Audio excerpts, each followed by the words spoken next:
We'll just do a little recap of some stuff before we finish chapter 12. So what is a type of leasehold estate that's for a fixed period of time, has a start date and an end date? The lease. What kind of leasehold estate? Oh. um, Would be a gross lease? No, not what type of lease. What type of leasehold estate? We're just doing a recap of stuff we went over Oh. yesterday. It would be an estate for years. Oh, An estate for years is for a fixed period of time, has a start date and an end date. And so what kind of estate automatically renews for similar succeeding periods of time? Period to period. Periodic. Periodic State. from period to period, correct. It renews for the same amount of time it was written for. And how much notice is needed to terminate a periodic estate? Depends on the lease. All right, it does. A Depends. week is a week. A month to month is a month. A year is 3 months. There you go. And what about for an estate for years? How much notice is needed to terminate? 3 months. 3 months? None. None. Has an expiration date in the lease, doesn't need any further further notification. What about an estate at will? 3 months. That's 3 months. And what about a estate at sufferance, tenancy at sufferance? None.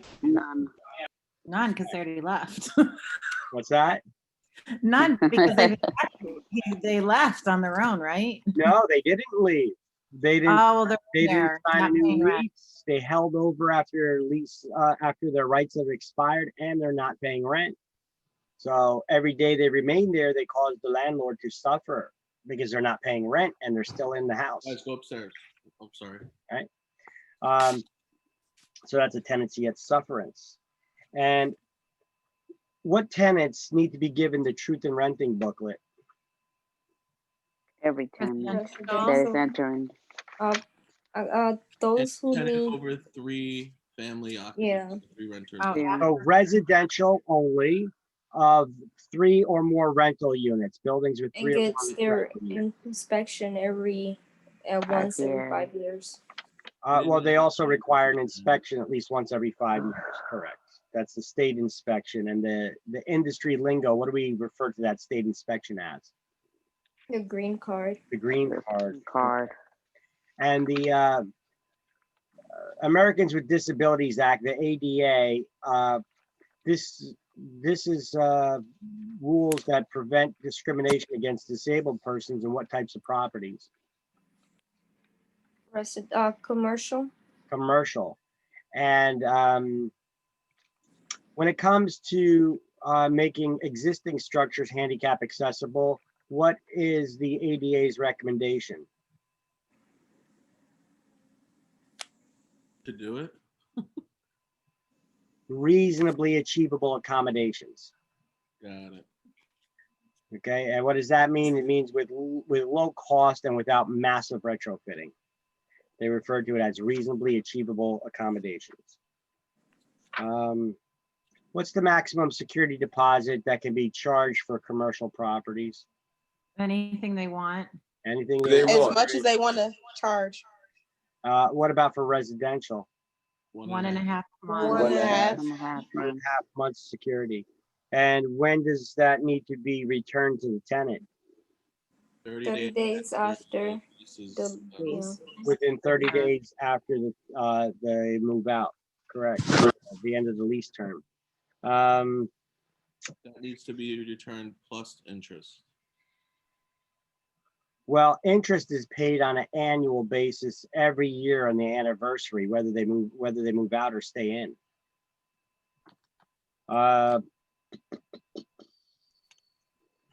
Who cannot be charged late fee payments or penalties? Late fee penalties.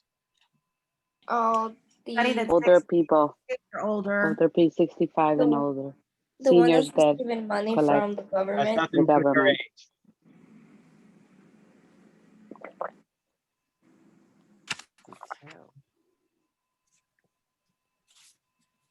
It has to do with who's sending them their payments monthly. They're, Social Security. if they're receiving Social Security or any government pension, those people have to be given a grace period free of late charges at least 5 days, right? Yes. So doesn't have anything to do with their age, has to do with if they're collecting Social Security or not, Mhm. or any other governmental pension. When do window guards need to be installed? When requested, when When they're requested by, when they make the request to the landlord, if, And if Kids a are younger, child of that are age younger. 10, if they're yeah. on their first floor with the windowsill 6 feet or lower.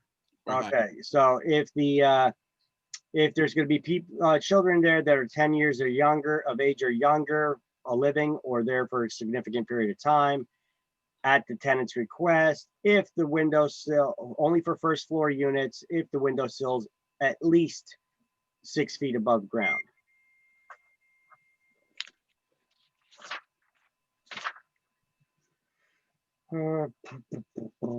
A transfer of property by lease is known as Demise. demise, All yeah. right, well, I'm from Ohio. And what is a land contract?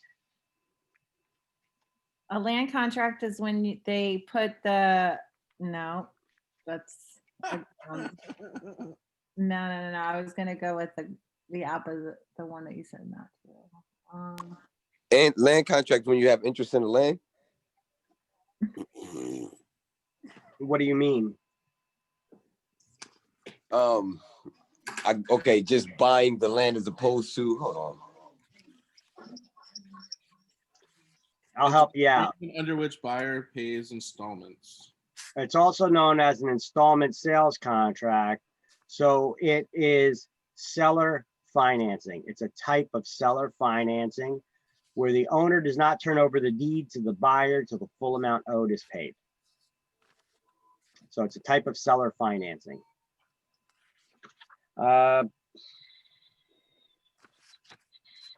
Who can prepare option agreements? Lawyers. Attorneys only. And who does a kick-out clause protect? Escape clause, kick-out clause, who does that protect? Seller. The seller. What do we call an amount of money agreed to in advance to serve as compensation if one of the parties breaches the contract? Wait, say it one more time. What do we call an amount of money, an agreement on an amount of money that's to serve as compensation if one of the parties breaches the contract? The earnest money? Money? It is No. not Liquidated damage? liquidated damages, liquidated damages. And earnest money will be an exam answer option, and that won't be the right one. It could, money could come from there, but what is it? But when asking what is an amount of, what is the agreement for an amount of money that's to serve as compensation, that agreement is called liquidated damages. Okay, where the money comes from is a different question altogether. In contract negotiations, when is an offer considered accepted? When they're handed the deed, When all And it's parties- transfer.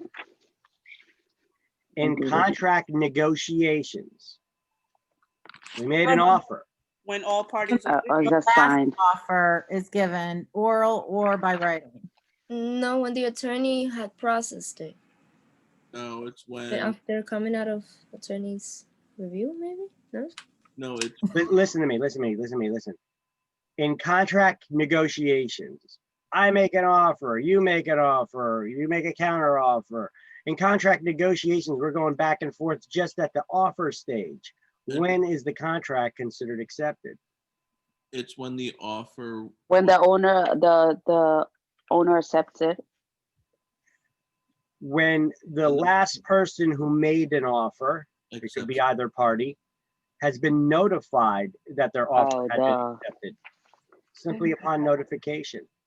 Does that notification need to be in writing? No. Yes, No. no. It's recommended that you follow up with getting it in writing, but when is your offer considered accepted? Simply when you've been notified, hey, they accepted your offer. What are the words on the top of the first page of the contract prepared by licensees?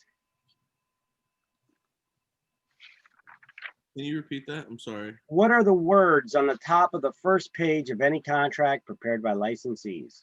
Other they can seek an attorney. No, it's a legal document. No, that is This illegal. is a legally binding contract, yes. And what is the cover page of any contract prepared by licensees? Opinion Number 26. 26, opinion Opinion 26. 26, which tells people they have the right to hire. To hire a lawyer. What do we call a lawsuit forcing people to carry out the terms of the contract as they agreed to in the contract? Mm, Specific, is it a specific performance? It's a suit for specific performance. And what do we call strict deadlines in contracts that must be met? Time of the essence. Time of the essence. Time is of the essence. And a contract where one party has an option to act or not. Unilateral. It's a unilateral contract. And what are the three legal forms of consideration? Oh, shit. Consideration is what the parties give or receive from each other in exchange, but what are the three legal forms of consideration? Love and affection, Love and Fee. affection, money, or like like money, mortgage loans and stuff like that. what's the word for that, for money and mortgages? Mm,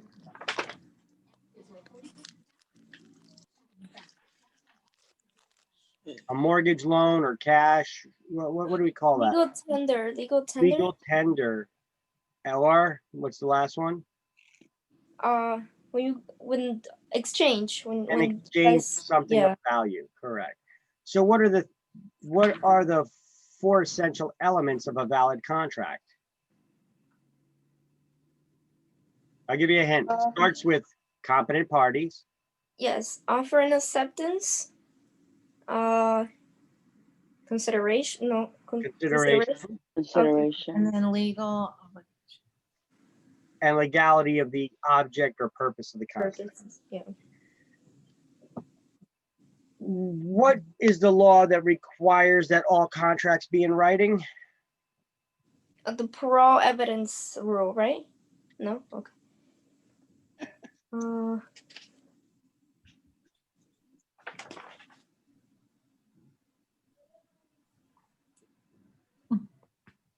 Anybody? Long. Frauds. Statute of Statute of frauds. frauds. Statute of frauds. And what is the rule that states that written contracts take precedence over verbal contracts? You already said it. Parole. Parole evidence. Parole evidence. Parole evidence rule.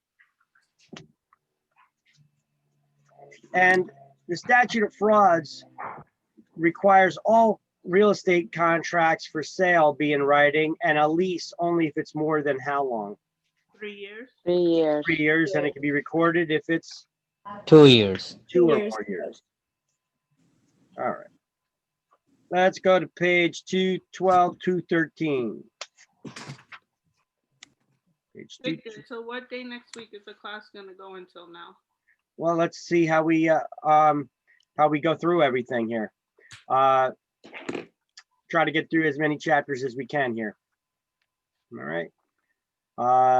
But so far I'm figuring one extra day, but let's see. Maybe we don't have to do that. I don't know. It depends on how smoothly things go. All right. So let's continue. Page 212, 213. Y'all see the slide in front of you? Yeah. All right. All All right, so eviction, that's where we left off at eviction. We'll start off with the term constructive eviction. Constructive eviction is an action that's taken by the tenant rather than the landlord. This is where the tenant would can legally terminate a lease early due to uninhabitable conditions. Now, constructive eviction could also be used by a bad landlord where they purposely don't fix things to try to get a tenant out. But it could also be used by a tenant to legally terminate their lease early when the landlord fails to make repairs. A tenant can get out if those conditions become uninhabitable. Leaky roof, the sewer backing up, things of that nature. Okay, mold growing in the apartment. Okay, that's how my sister just moved out of her place over there in Illinois. New construction, had mold all over the place all of a sudden. Constructive eviction, that's definitely falls under constructive eviction. The place is infested with mold and they're refusing to fix it, right? Okay, so this is where a tenant takes action. So what the tenant has to do is they first have to vacate the premises, move out, stop paying rent, and notify the landlord that they're terminating the lease early due to constructive eviction. Okay. And then the landlord has to return all the security deposits back to the tenant. They can't withhold it. Tenant didn't do the damages. The tenant is moving out because the place is a mess, whether it's mold or sewer backing up or what have you. I had situations about this before where I had a tenant, I had to give them advice, but this is legal advice. So make sure that if you talk to anybody ever about constructive eviction, that you stress the fact, I think this is the way it goes, but do not do anything until you consult with an attorney first, because this is legal advice and I don't want to tell you the wrong thing, the wrong order, and get you in trouble here. Make sure that you talk to an attorney first. So I had a situation where I had a girl, a single girl with a newborn baby. She moved into a basement apartment, which was a legal basement apartment in Edison. And she was living there for a couple of months now. Now this was my listing and I got the tenant. So she calls me a couple months later. She's like, Vic, what do I do? I don't know what to do. She's like, the landlord's usually really good at communication, but he doesn't like talking on the phone. Everything is through text or email, but he's been ignoring me. I've been trying to reach out to him and I don't know what to do. I was like, well, what's the problem? And she's like, well, I first noticed when I was bathing my baby in the tub. Now, when you get newborn babies, you put them in a little plastic tub inside the tub, you're not actually putting them in the tub, right? So she's bathing the baby in the tub and she's like, every time they flush the toilet upstairs, it comes out in my tub. I would say that classifies as an uninhabitable condition. What about you? Yeah. Yeah. Yeah. Disgusting. And especially if I was bathing a newborn baby and that was happening, I would be livid, right? So I was like, are you sure that he's getting your messages? She's like, I'm positive. I'm like, she said, I've been sending him for a while, emails, text message. He's usually very responsive, but he's just been ignoring me. I've been sending him for weeks on end now. I was like, well, can you document it? She's like, yeah, I can print it all out. I'm like, okay, well then do that so that you have your evidence and keep it to the side. And then what you could do is, I suggest that you go down to the city, and in Edison, it is the health department that does the inspections on rentals. So I said, go down to the health department and file a formal complaint against them. And then do you have anybody that you could temporarily move in with possibly? And she's like, yeah, I got a girlfriend I can move in with. I was like, okay, we could try to find you another place. I said, so, but you got to move out first. So I said, you got to move all your stuff out, file that complaint, move all your stuff out, and notify the landlord that you're terminating the lease early due to constructive eviction. Don't stop paying rent until after you move out. as long as your stuff is there, you got to pay rent. So she moved all of her stuff out. She stopped paying rent, and she told the landlord she's terminating the lease early due to constructive eviction. Now, I told her this is legal advice. I said, I'm not an attorney. I don't want to get you jammed up. Make sure you talk to an attorney first. And I gave her a number of an attorney to call that I knew. I said, he'll just confirm whether I'm telling you to do things in the right order or not, because I don't want to get you in trouble by doing the wrong thing. So she did that. He confirmed that I said to do things in the right order. And then she did. And then guess who I get a call from? Who? The landlord. He's yelling at me, bitching and complaining that he wants all of his commission back because the tenant that I got him moved out early. She didn't stay there for the full year of her lease term. He wasn't even aware that I was talking to her, by the way, knowing what's going on. This is how cheap the guy is. He calls me up, starts bitching and complaining that he wants his money back because the tenant didn't stay there for the full lease term and he paid me a commission based on the tenant being there for the full year. I was like, whoa, slow your roll, buddy. I'm like, first of all, I earned my commission when I produced a ready, willing, and able tenant. We got our city inspections done. The lease came about. You got your money. She got the keys. Now it's a landlord-tenant issue. I was like, it's out of my hands now. If you can't keep your tenants, that's your problem. I was like, besides, I know what's going on over there because she called me because you were ignoring her. So I know what's going on, and it's pretty messed up that you were ignoring her because you just don't want to spend the money on doing the repair that you know that you got to do. And he's all getting huffy and puffy with me. Oh, you know, I paid you commission based on a tenant being. I was like, I told you when I'm landlord tenant issue. You know, I was like, she told me what was going on, and it's pretty messed up. He's all screaming, well, I'm going to sue you. I was like, Wait, why do you think he could sue you though? What did you have to do with this? For getting the commission back, you know? And I'm like, dude, you could sue me all you want. I don't give a crap. I was like, it's a landlord tenant issue. You can't keep your tenants because you're a slumlord. That's your problem.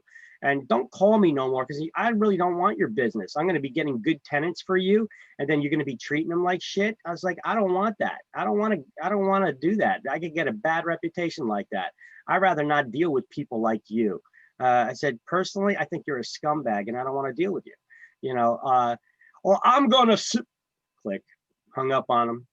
The guy's an attorney, by the way. Oh my God. That's why he was throwing around the, I'm going to sue you.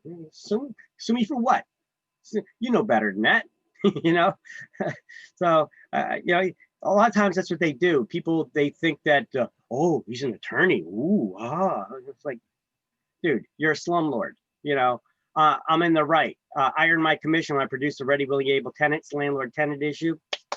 Wipe my hands clean of you, you know? Basically what happened was his sewer pipe from his house to the street. Here, let me just show you a little image of what happens sometimes. The sewer pipe to his house collapsed somewhere. So you got your house. Okay, here's the ground level. You know, you get the basement apartment. You got the main sewer pipe. It goes down like that. Then it goes out to the street. Let's say that's the street area from this point on. His sewer pipe collapsed over here for whatever reason, whether it's tree roots or it's just old and it collapsed. I don't know. But every time they flush the toilet, it comes down and it hits that collapse and then it backs up to the lowest spot, which is the tub in the basement apartment. That's why it was coming up there. And then it would slowly drain out. You know, he didn't want to have to dig up the ground over here and replace this piece of pipe, which would have cost him about $2,000, $2,500 to do. So he was just trying to buy time and not do the repairs until he was forced to. And when the girl went down to the health department, they looked up who the rental was. The girl told me that the one person at the health department, there's two girls down there. She's like, one girl said to the other, she was like, oh, it's Chester. And then the other girl was like, oh yeah, that guy, he's like, he won't do anything unless we force him to. We have to actually write him up. And when we write him up, that's the only time he does work, you know, to do repairs. So it's a good thing you came down. And she's like, oh, I'm moving out anyway, you know. But, you know, look, they're on a first name basis with this guy. They're like, oh yeah, it's Chester. So, yeah, sometimes they know who the slumlords are. So constructive eviction, you need to know this for exams. It's an action taken by the tenant to terminate a lease early when there is uninhabitable conditions. Now, there's also, I told you, there could also be situations where the, my browser never opened. There could also be situations when the landlord is just not doing, not wanting to do work because they want a tenant out. So they will intentionally sometimes not do the repairs to try to force that tenant out. Let me see if I have something here on constructive eviction. I believe I do.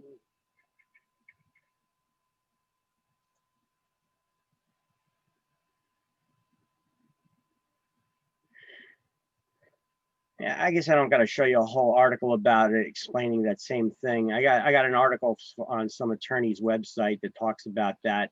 Sometimes as a stronghold measure that the tenant, that the landlord will use to try to get a tenant out of an apartment that they don't want there.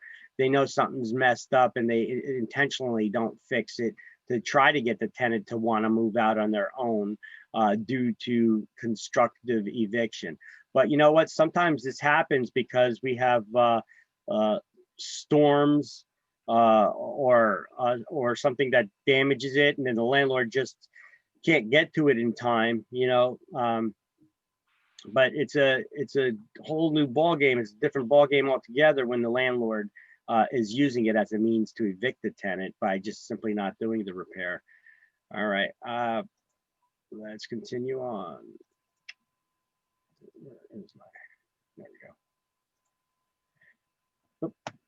Now, actual eviction. Constructive eviction is different from actual eviction or suit for possession. This is the normal type of eviction where it's an action taken by the landlord to get rid of the tenant. Before we get involved in that, let's highlight the stuff under constructive eviction. Highlight the title, constructive eviction, and go down 3 lines. And highlight the premises become uninhabitable. A tenant may claim constructive eviction, move out, and cease paying rent. The tenant must vacate the property before claiming constructive eviction. Licensees should always recommend that a tenant consult with an attorney first.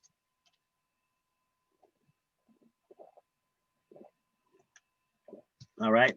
Now, suits for possession or actual eviction is the action that's taken by the landlord when the tenant is violating some of the terms of the lease, whether it's not paying rent or some other term of the lease. So eviction is the process of the court revoking the tenant's right. That's what eviction is, that word eviction.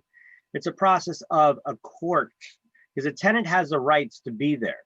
You can't shut off their water, change the locks, throw their crap out on the street, or drag them out by their hair and throw them out in the street. Tenants have rights, even if they're not paying rent. In order to revoke their rights, only a judge can do that. So you have to take them to court, and it's a process called eviction. Eviction is that process where a judge would revoke that tenant's right if the tenant breached any of the terms of the lease, and non-payment of rent being the most common. And for non-payment of rent, that's the only breach of the contract reason that does not require any notice, advance notice from the landlord to start the eviction process. Any other reason that a landlord would try to evict a tenant for, they have to serve what we call a proper notice to the tenant. Proper notice would be, there's a whole list here. Oh, okay. So you see on the page 213, it says causes for eviction. The whole entire page there is a list. Does it go on to the next page? No, just on this page. Highlight causes for eviction and put a highlighted box around the entire thing. This is not to study for exams. This is only if you're going to be in property management or if you're a landlord. This is a good guide for you. This is a guide here, actually. Let me tell you what to write on the top of it as a title. This is You can write whatever you want. This is what I wrote for myself. It's a little wordy, but it fully explains what it is. I wrote landlord's guide for giving tenant notice to quit before they could file for eviction. And that's exactly what it is. So look at the first one for non-payment of rent. No notice is needed before filing for eviction. But tenant's disorderly conduct, 3 days notice must be given before the suit can be filed. Wait, what So- did you put? Landlord's guide? Landlord's guide for giving tenant notice to quit Okay. before they can file for eviction. So look, if you have a disorderly a tenant that's just has disorderly conduct, you can give them a notice in writing. You serve them a notice. Hey, we're getting complaints about your disorderly conduct. Here's your notice to quit. The complaint is about disorderly conduct. We got to give you a 3-day notice. Here's your notice. If we hear any more complaints with you about it in the next 3 days from now, then we can move forward with eviction. So they count 1, 2, 3 days, and any more complaints about it. Now you waited 3 days, you served them the notice, you got any more complaints about it, now you could file for eviction because you gave them that 3-day notice. For different things within the lease, it would be different terms. For destruction or damage to the property due to the tenant's gross negligence, 3 days notice to quit. Quit doing the activity that you're doing or repair whatever it is that you've done. A tenant's substantial violation of a lease, provided that the covenant was included in the lease, 1 month's notice is required. You know, for various things, there's different periods of time here. All right. Tenant's habitual lateness of rent. Okay, those are all things that are reasons to terminate a tenant's, to evict a tenant, but you'd have to take him to court to do it. But before you take him to court, you got to serve proper notice, because when you get to court, the first thing that the judge is going to ask that is if the landlord served proper notice. And then they're going to want to see some kind of evidence of that. All right. So it's not a good idea for the landlord just to give, say, oh yeah, I served proper notice, here's a piece of paper. Because then if the tenant says, oh no, he didn't, I never seen that, judge is going to kick it out. So it's better to get someone else to serve that proper notice. You could get a friend to do it, and then but then they'd have to come to court with you too, or have some kind of certification that they served it. But the best way to do that is to either get a process server, like when you're suing somebody, you pay them a fee to serve people with documents, or a sheriff's department can do that. You can get a sheriff's officer to do it for like 35 bucks. The sheriff's department will come out and they'll serve someone with the papers. Okay. So suit for possession, also known as a summary proceeding to recover the possession of real estate. This process is also known as actual eviction, and the landlord's required to serve notice to a tenant before commencing the suit, except if the suit is based on non-payment of rent. So when is no notice required for landlord to evict someone? Non-payment. Non-payment of rent, due to non-payment of rent. All right. So what are some of the causes for eviction? Well, we already just went over that. Okay, now we're going to be types of leases on the next page, 214. Okay, we went over leasehold estates, which talk about the terms of the lease, the lengths of the lease. Now we're going to be talking about the types of leases and what's included in your rent. So what does your rent cover? Gross lease, net lease, CAM, triple net. These are some of the terms that we're going to go over. So what is a gross lease? Well, this is most common in residential real estate, but it can be used in commercial too. It's where a tenant pays a fixed rent. They pay a fixed fee. And then the landlord's responsible for all the other property expenses, repairs and everything alike. Okay. And that's common with residential. You may see it in commercial sometimes, but it's more common in residential. Commercial real estate, most of the time you see we have a net lease. So under gross lease, let's highlight the Gross lease, tenant's obligations to pay a fixed rent, and the landlord pays all taxes and insurance, mortgage payments, and repairs. And on the last line, you're going to highlight most often used for residential rentals.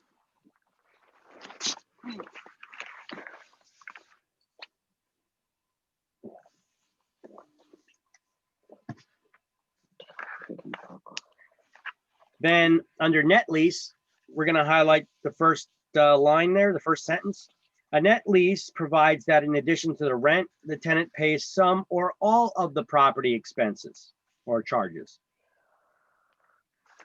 And also highlight the last line there that says a triple net lease, the tenant pays taxes, insurance, and all other expenses except for debt services. Debt services is the mortgage payments, right? So remember I told you CAM charges yesterday? We did a little bit of math and I said a CAM charge. What is a CAM? CAM stands for Common Area Maintenance Charge. It could also include the tenant pays their percentage of the property taxes, their percentage of the landscaping. So for instance, right now where I have my school, I'm renting 5% of the total area of the building that I'm in. So I'm responsible for not only my rents, but I have to pay 5% of the property taxes on the building. I pay 5% of the landscaper's charge. I pay 5% of the high pressure line to the water sprinkler system. I pay 5% of the landlord's insurance on the property. You know, I pay 5% of everything. And I'm responsible for my own repairs, most of them anyway. So I'm almost a triple net lease. A triple net lease is the tenant pays their rent and all other property expenses. I'm just about there, but not quite. There are some expenses that I don't pay. So because of that, it's just a net lease, or sometimes people refer to it as a net net, when you're responsible for your rent and almost all property charges, but not quite. Triple net lease, you're responsible for your rent and all property charges, except for the mortgage. Okay. Well, that's pretty good, right? To be a landlord with that kind of lease. Yeah. Yeah, I've been in one of those before. Yeah, it sucks for us then, but it's good for the landlord, right? The landlord, it's all net income to them. That's why they call it a net lease. It's all net income. The tenant pays all the property expenses, and then they pay you a rent, and they pay all other property expenses on there. So it's all net income for the landlord. You know, the tenant's responsible for all the repairs. The landlord don't got to do diddly. You know, that's not a bad deal. And you know, there's another bonus there for the landlord. You know what that is? What? Everybody calls you Lord. But why would a tenant would go for this net lease or the triple net lease? Because you ain't got a choice. You don't have a choice. Commercial. You want to rent the property, this is what you pay. Yeah. Yeah, I'll never do that again. Yeah, Can you give me an example? I just did. You're a tenant. You're a commercial tenant. This is commercial properties. You're not going to see this in residential. You're renting a property from somebody. You're paying your rent for the space, and you're also responsible for all the property charges, some or all of the property charges. Maintain the property, to pay for the snow removal, to pay for the landscaper, to pay for the your share of the property taxes. They call those things CAM charges. This is very common. So I want you to actually write it, because unfortunately it's not in the book here. So under net lease area, I want you to write CAM, C-A-M, in capital letters like you see down there at the bottom of this slide. It's a common area maintenance charge. So just write CAM, stands for common area maintenance. Okay, it's the fee to maintain the property. Now the tenant, sometimes the CAM charges could be quoted in advance to a tenant, like $5 per square foot or $3 per square foot or what have you. But if the actual expenses exceed that, well, the tenant has to pay whatever the actual expenses are. Every month, the landlord gives me my bill with the CAM charges. And then they, you know, I tell them though, it's like, I need to see the bills. You know, so right off the bat, now I don't even have to ask for it. They scan them and they send me the bill. All right.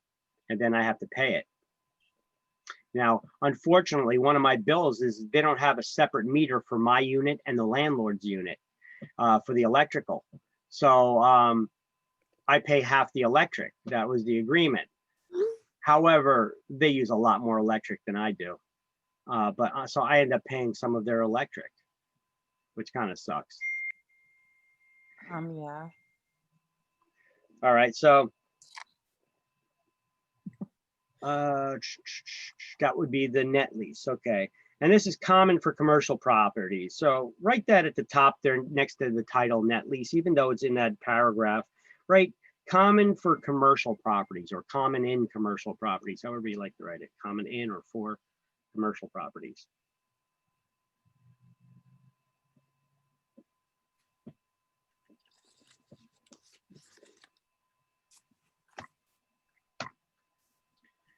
Then we have something called a percentage lease. This is common in shopping centers, you know, like large shopping centers like Woodbridge Mall, Menlo Park, Paramus, etc. So the tenant pays a small fixed rent plus a percentage of their gross income. Now, these leases can be written a lot of different ways. It could be a percentage of their total gross income. It could be a percentage of their gross income above a certain dollar amount, or they could say it's you pay a percentage of your gross income over a certain dollar amount, but there has to be at least a minimum of X dollar amount. You know, these leases can be written a lot of ways. This is why if you guys ever been to one of the malls and you see they have some sort of a boutique store or something that opened up and it looks like they're doing killer business. The next thing you know, they're gone the next month. And you're wondering what happened. They were so busy. Yeah. Well, they may have had an agreement like this with the landlord that they pay an example would be they pay a small fixed rent of like $1,200 a month with a further agreement that they have to pay a percentage of their gross income. And that gross income has to be at least X amount of dollars.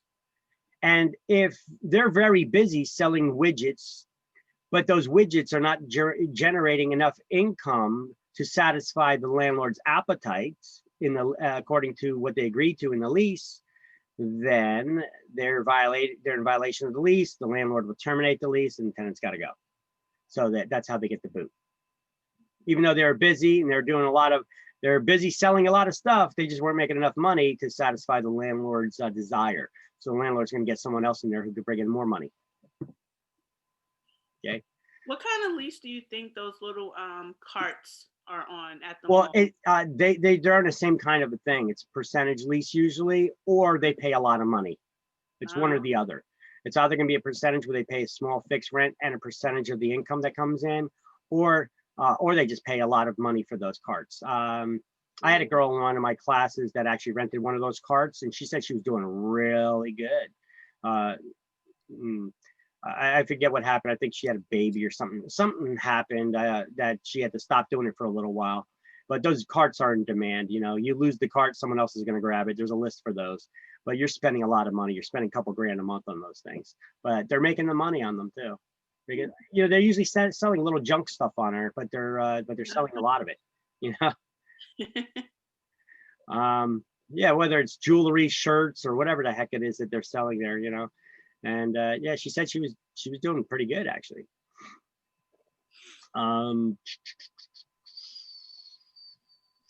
All right, so that is a percentage lease. We're going to highlight the first paragraph under percentage lease. Basically gives the definition of what I just explained.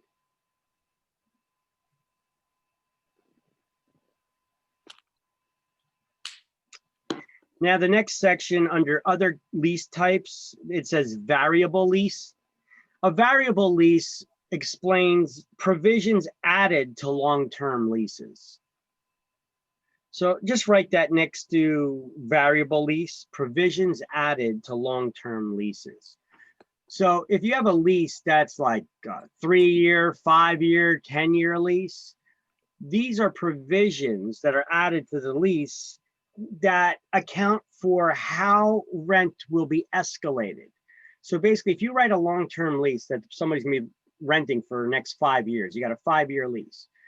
You would say, well, in year one, you could have, what do they have? Graduated leases, which basically say, you could say in year one, you're paying this rent, but in year two, it's going to go up to this. And you could even have that for the CAM as well, where it predictates what you could see in any year, how much you're going to be paying, what the rent is going to go up to, or by how much. Or the lease can be tied to some sort of cost of living index. We call it a COSI index, as published in the New York Times or whatever. That's referred to as a COSI index, cost of living index.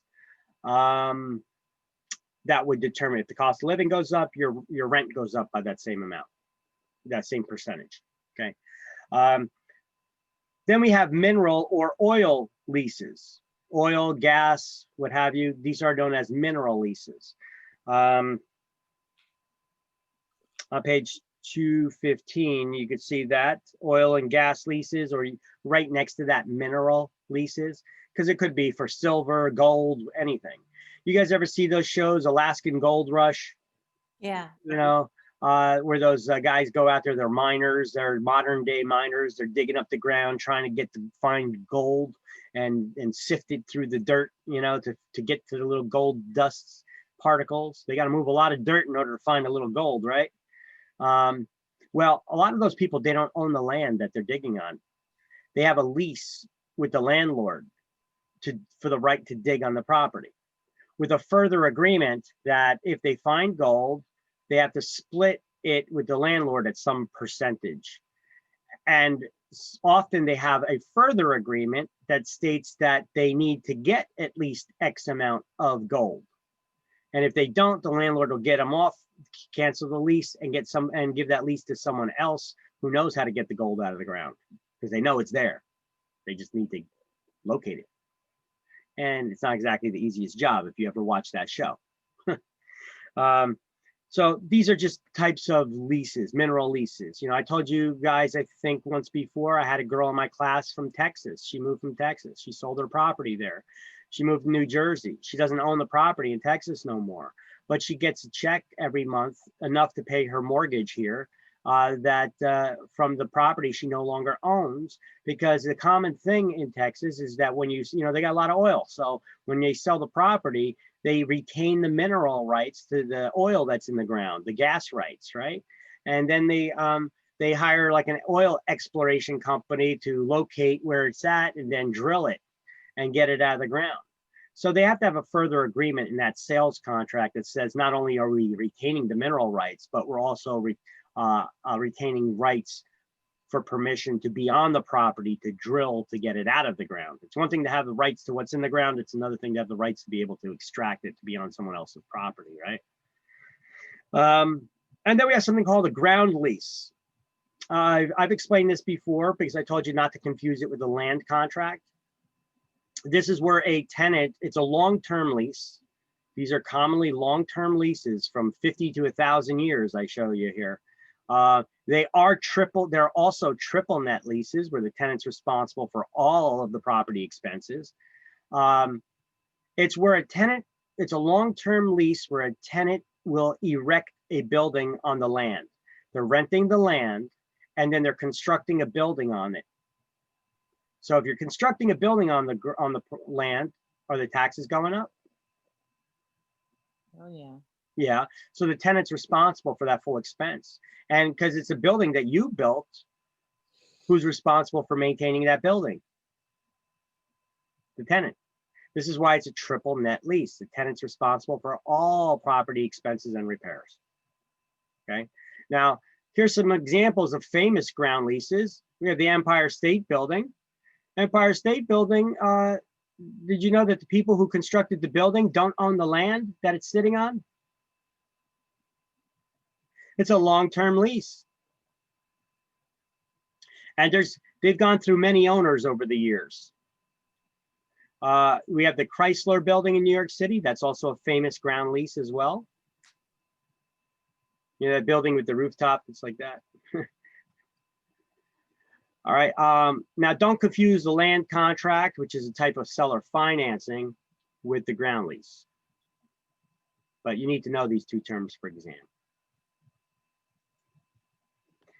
So let's highlight the first sentence under ground lease that explains what I just went over. A type of lease, long-term lease, where a tenant would erect a building on the landlord's property.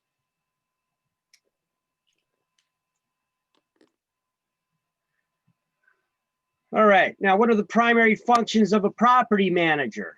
It's to maintain or increase the value of the property while generating income as an agent for the owner. Now, I want you to highlight that.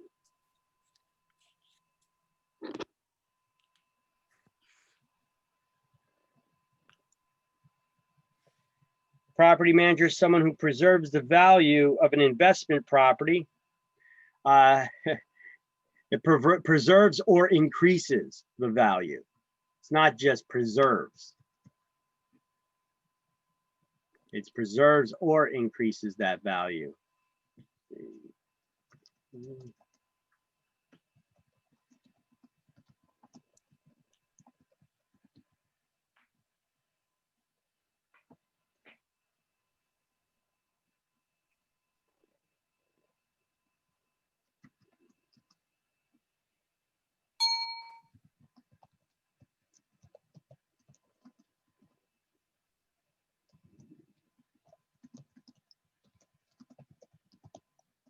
All right. Now, what kind of agent works as a property manager? Are you a general manager? Kind A of general agent, a general general agent. agent. Yes. Correct. So how do most real estate agents function? They work with the license. Well, what kind of agents are they? Special agent? Special agents. Special They're agent. Very special, right? So what can a general agent do that a special agent cannot? General agent work for a company, so they kind of work for an employer. No. No.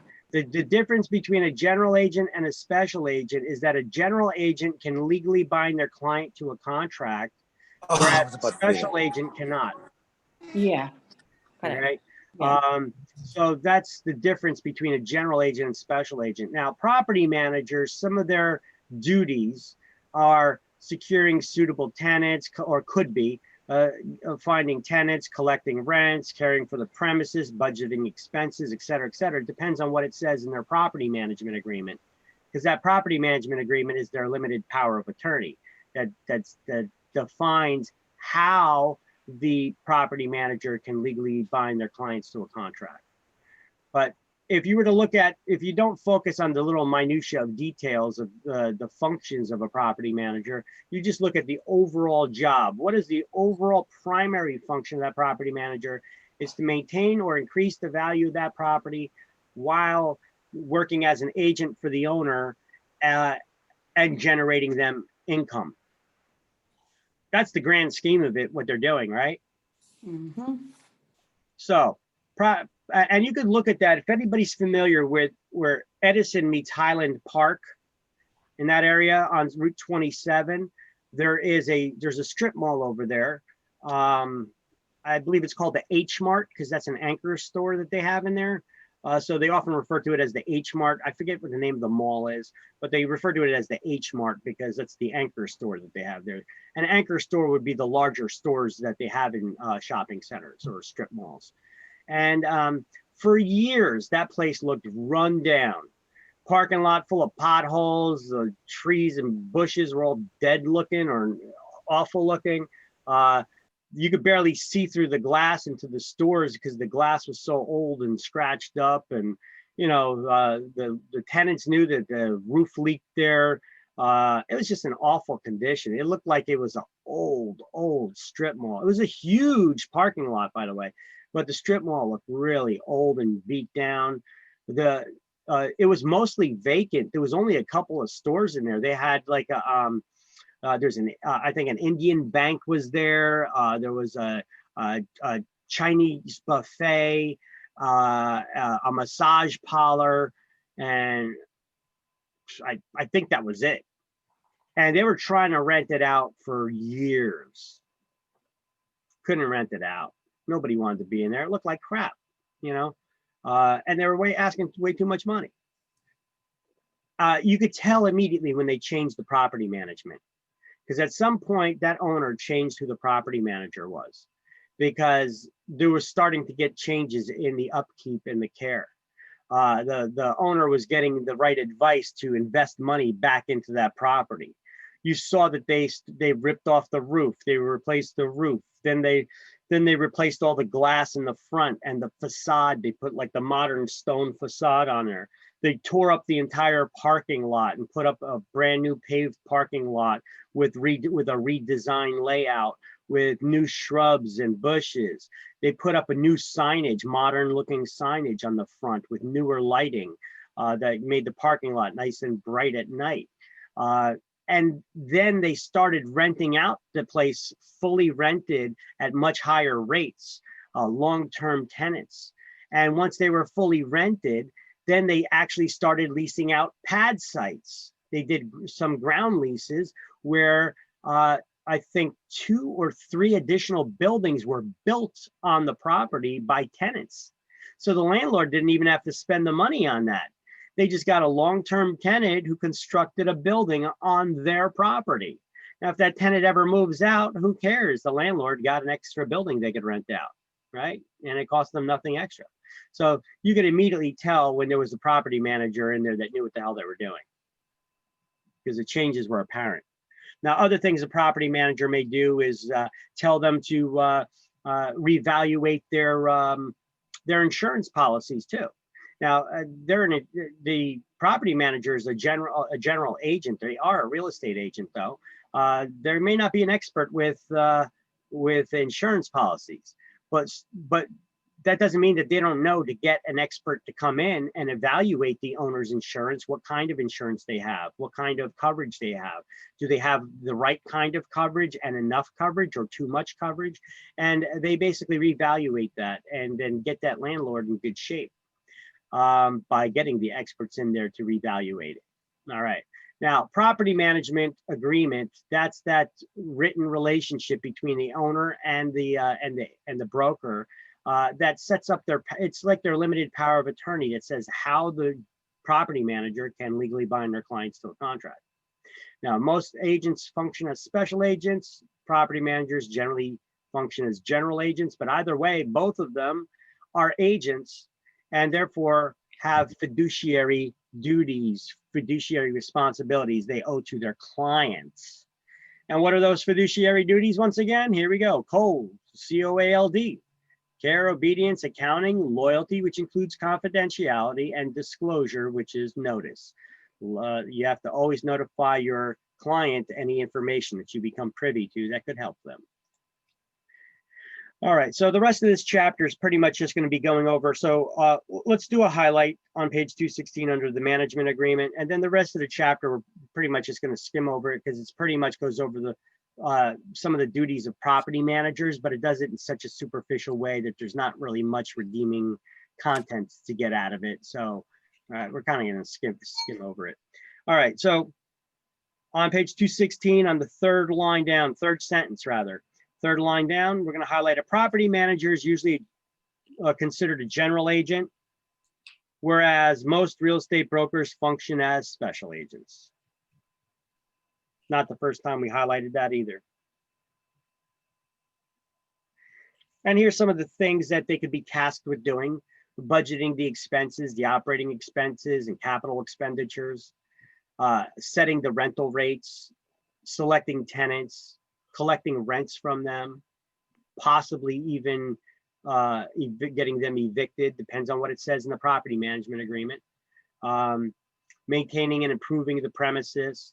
Do they hire general contractors to do work on the property, or do they hire an employee, somebody who will be working as an employee now for the owner of the property, legally binding them in that way?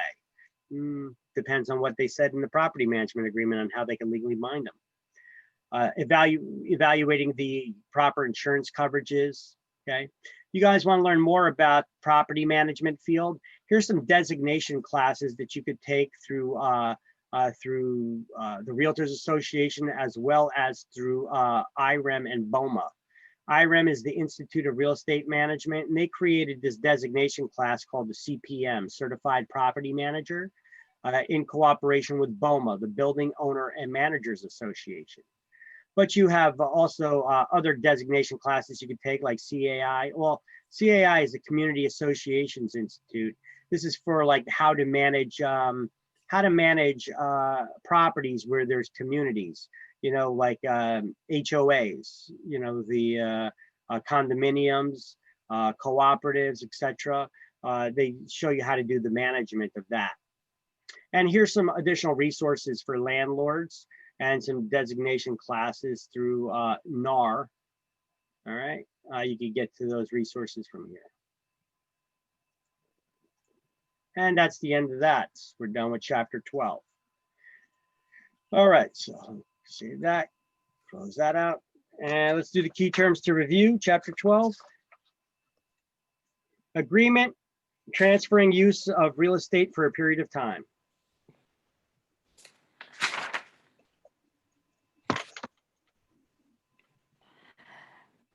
That's lease. 11 is A, it is a lease. Lease. A designation by the Institute of Real Estate Management that we just spoke about. Certified property manager. Sure. That's Three is number B, 3. correct. Landlord's responsibility for decent conditions. That's 10. Implied warranty of habituality. 10 is C, correct. A lease for a definite period of time. Estate for years. 6 is D. Since I'm A missing- lease under which a landlord pays taxes, insurance, and other expenses. That's a gross, the Yeah. landlord 7 is E. A transfer of property by lease. assignment. No? What do we call a transfer of property by lease, by a lease? Demise. Demise. So Demise. 5 is the F. Tenant is forced to move because the apartment becomes uninhabitable. Constructive. Eviction. 4 is G, constructive eviction. Rental of land on which a tenant erects their own building. Ground lease. 8 is Eight. H. A situation where a tenant remains after the lease period has expired. Holdover tenancy. 9 is I. Suit for possession, legal removal of a tenant. Actual eviction. 1 is J. One. Tenant, another word for tenant. Leasee.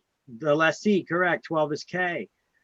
Transfer of primary responsibility for a lease to another party. That would be assignment. 2 is L. All right. Oh, Key terms 2. Agreement giving tenancy to another. The original tenant still responsible. Sublease. 7 is A, sublease. Another term for dispossessed proceeding. summary proceeding. 9 is B.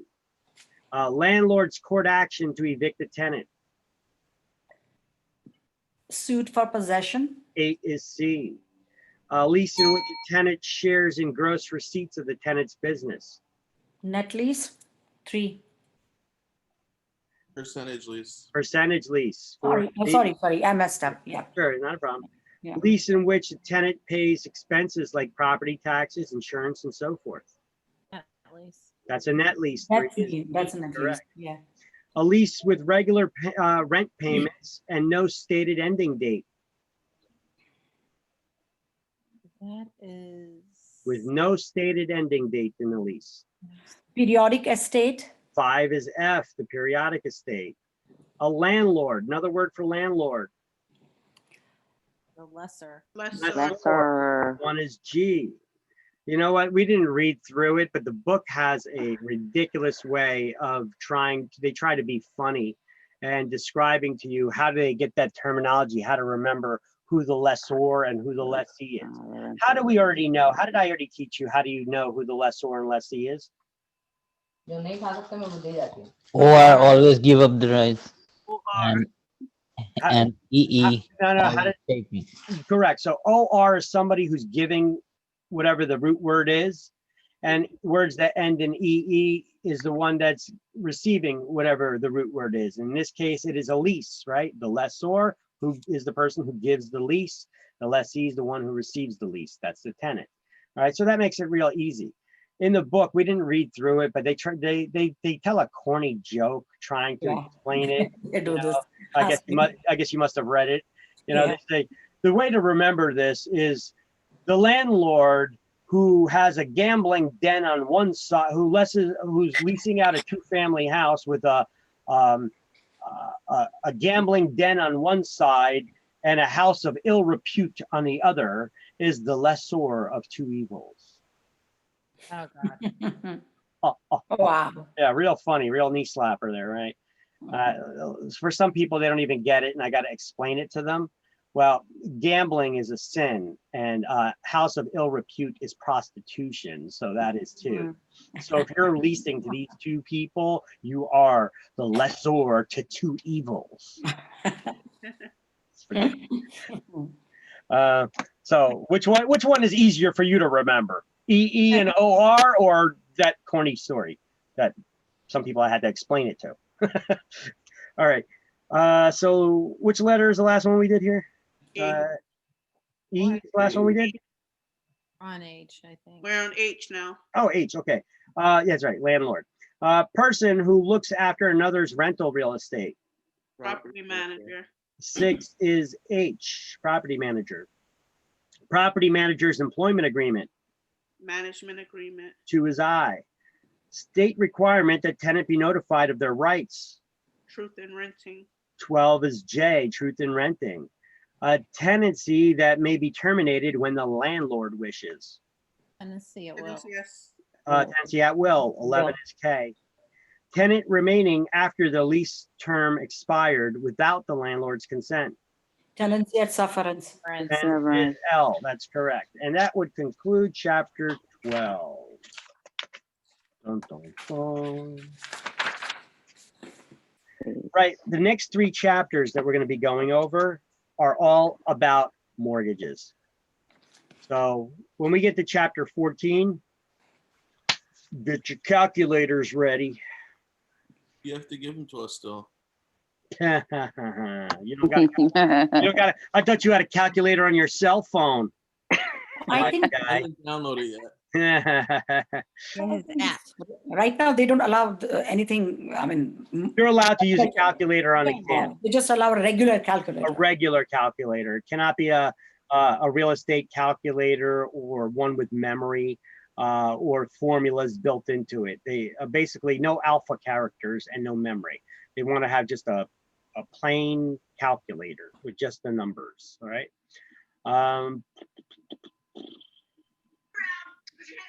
Let me go and open up the next slideshow.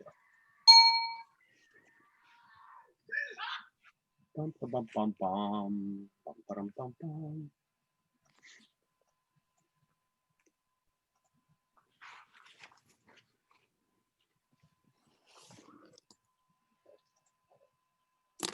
Chapter 13, mortgages. Is that how it's pronounced? Mortgages, mortgages, gauges, mortgages. Mortgage, a mortgage. It's like the T is silent, mortgage. All right, so in this chapter, we're gonna learn, first of all, what the word mortgage is, but we already know that because I taught you in a weird order. A lot of these things I ask you questions about before we even get to them, and you already know it somehow. So you will be able to describe the function, the provisions of a note and a mortgage and trust deed, explain various methods of satisfying and transferring a mortgage, including the process of foreclosure. And let's start off with knowing what a mortgage is. There are 2 parts to a mortgage and the note. A lot of times when we say, what is a mortgage to people, they say it's a loan.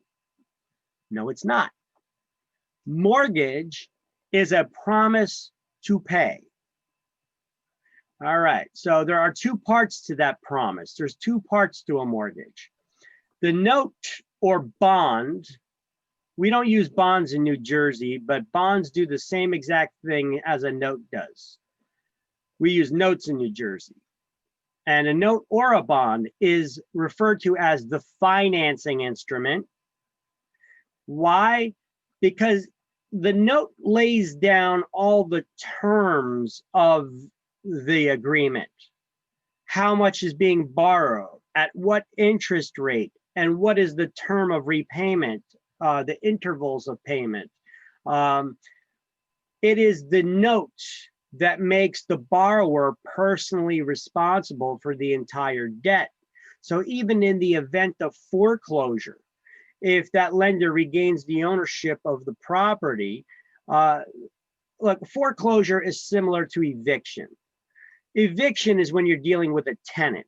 It's the legal process of revoking the tenant's rights to be in that property, right? When you own a property though, and you owe people money, those people you may have pledged, the lender, the bank, you may have pledged your property as security for that loan to own that house. So it's a way for that lien holder to take ownership of that property so that they could sell it and recoup some of their funds. But they refer to that as foreclosure. Foreclosure in New Jersey anyway, it may be different in some other states, it's different.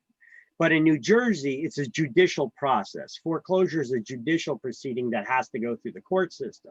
Some other states, they have non-judicial foreclosures.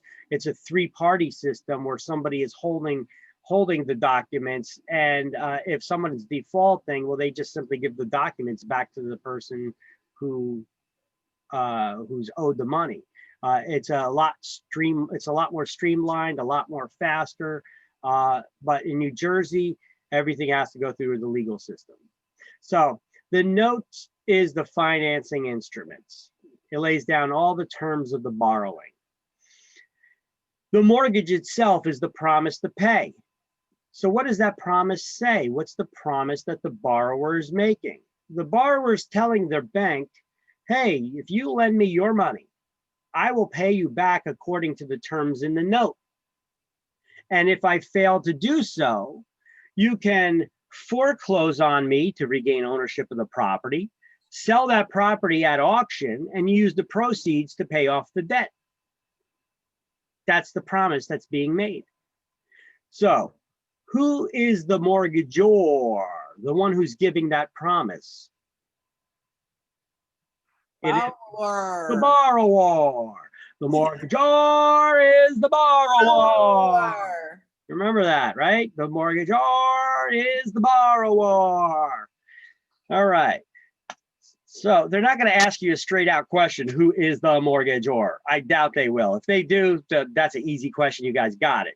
But usually they'll use these terminologies in a question itself or in the answers that are usually long-winded, you know. And when they're mentioning the mortgagor, the mortgagee, if you don't understand who the players are, you're not going to understand what the hell the question is that they're asking of you. So it's important to understand the vocab so that you understand what they're asking of you. All right. So you got to be able to have the answers to that. Now, you can't be there pondering, okay, who's the mortgagor? Who's the mortgagee? Oh my God, oh my God, oh my God, who's who? All right. If you're like that, and you're reading a question, the question's not even about the mortgagor or mortgagee. So they're just mentioning the words in the question. You're going to be lost. All right.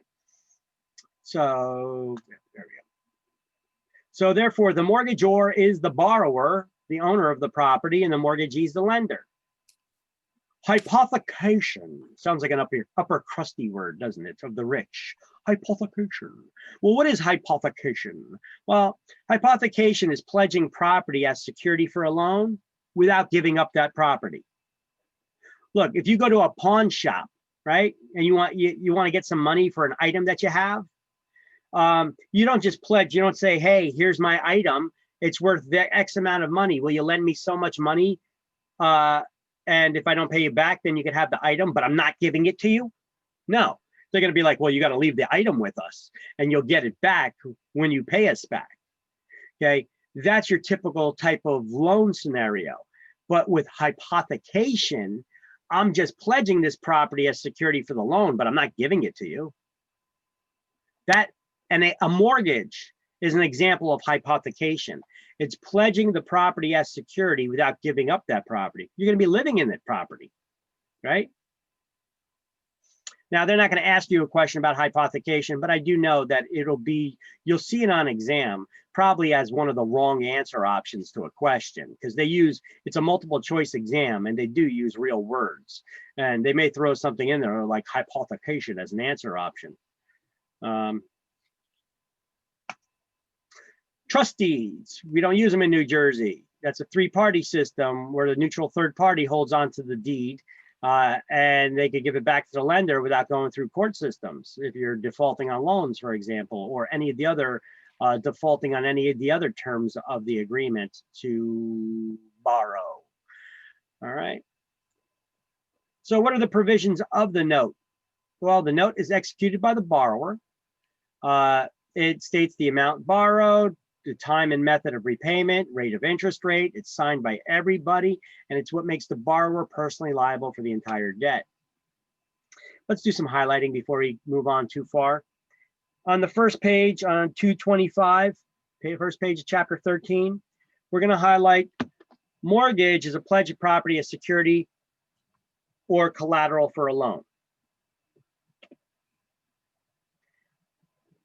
And then we're going to highlight a note is the financing instrument in number 1. And in number 2, we're going to highlight the mortgage itself as a security instrument. That's where the borrower is pledging the property as security for the loan. And then we turn the page.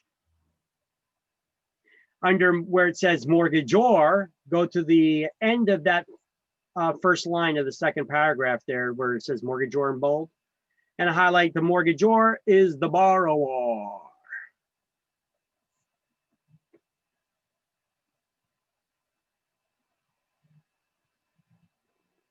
And now we're down here to where it's provisions of the mortgage document.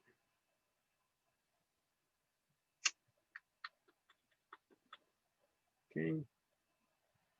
It's executed by the owner, and the borrower of the property. The legal description identifies the property that's being pledged as security. It identifies who the lender is and the borrower. It should be signed by everybody and identifies the obligations of the borrower and the lender. And what are those duties of the mortgagor? Who is the mortgagor? The borrower. So what are the duties of the borrower? Well, we know that you got to make your mortgage payments, right? Anybody who does not carry out their duties is considered to be in default. If you don't do what the agreement requires you to do, you're in default. And if you're in default on your obligations, then you can be foreclosed on. So before a lender typically starts foreclosure, they're going to give a borrower 30 days to cure any defaults before they start any kind of foreclosure. Now, here's the basic one that we all know. The borrower is responsible for repaying the debt in accordance to the terms in the note. You got to make your mortgage payments. That's what they're saying. That's what that one means. And you got to pay all your real estate taxes, because if you don't pay your taxes, are you risking the collateral for the loan?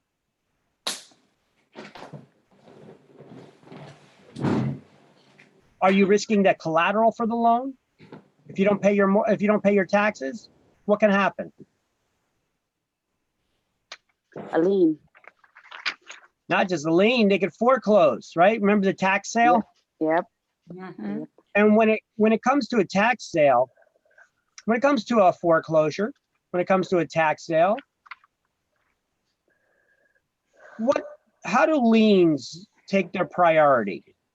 As per the date they are recorded, With the exception of? with the exception of the property tax, And how is that an exception? What do they do? because it's They- like, They jump to the head of the line in the repayment order, right? yeah, So if you don't pay your taxes, it could wipe out a first mortgage loan. yeah. So that's why you're in default if you don't pay your taxes. The lender can foreclose on you Mm. if they find out about it. Now, how would they find out about it? Well, if you had it included in your mortgage payment, but do you have to have your property taxes included in your mortgage payment? No. No, you don't. If that's the case, the lender won't find out about it. So it is possible that they could get their interest totally wiped out. And if that happens, what can the lender do? Well, they could go after that person who got foreclosed on due to non-payment of taxes, and they could chase after them for repayment because it's the note that makes that borrower personally liable for the full amount that they borrowed, even though there's no more security because the property was sold at an auction. Right. Now, keep in mind, when there's a tax sale auction, there's a right of redemption. Does the person at a tax sale auction who wins the tax sale auction, do they get the property right away? No, No. No. they have 2 years to The pay. borrower has 2 years to pay back that money to redeem the property plus interest, right? Yep. Mhm. So if the lender finds out about it in that interim, is it possible that the lender can step in and repay you plus your interest? Yep. Okay, so that could happen. Okay. So there's the possibility of, even though that the homeowner didn't pay you back the taxes, their lender could find out about it and step in and pay it last minute.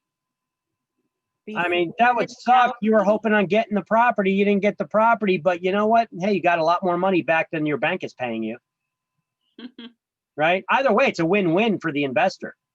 You're either going to get a lot more money than the bank is paying you for your money sitting in a bank, or you hit the jackpot and nobody claims it and you foreclose and then you make a killing, right? We learned about that in what was that, chapter 8 for taxes. All right. So borrower has to maintain the property insurance too, because if they don't and the property burns down, what happens to the collateral? Went up in smoke, right? Obtain permission before major repairs. Ooh, that's an interesting one. You're in default on your mortgage if you don't get permission from your lender to do repairs or improvements to your house. Yup. How many of you or people you know have their home perpetually under construction, getting work done? I have. You know, it's like the never ending improvement job, right? Like I got a friend like this too. He had his, I like to tell this story because it's kind of entertaining. You go over his house, his whole kitchen and dining room area had no sheetrock on the walls. You could see through the walls, you know, it's all framing. You can see the electrical wires behind the walls, you know, and his house was like that for a couple of years. I'm guessing that was not Kurt.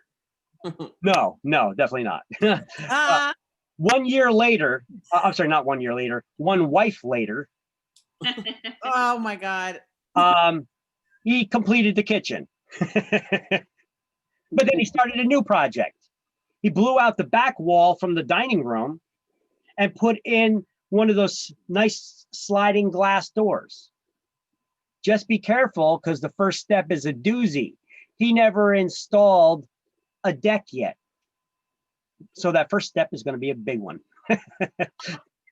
So, but these are the projects. They're like one thing leads to another, you know, and I didn't get to that yet. I just did this. After that, I got to get that done. And then after that, I got to get that done. You know, it's like a never ending construction project. So, but let me ask you a question. When he was doing that kitchen and he had that kitchen gutted out, what if he lost his job and couldn't make his mortgage payments anymore? And the bank had to foreclose on him. What are they getting? They're getting a house without a kitchen. Most people cannot buy a house without a kitchen with typical loans. You need to buy it with cash or a construction loan. So is that going to devalue their collateral? Yeah. Yeah. So that lender wants to make sure before you undertake starting any projects like this, they want to make sure that you have they want to see the plans for the project.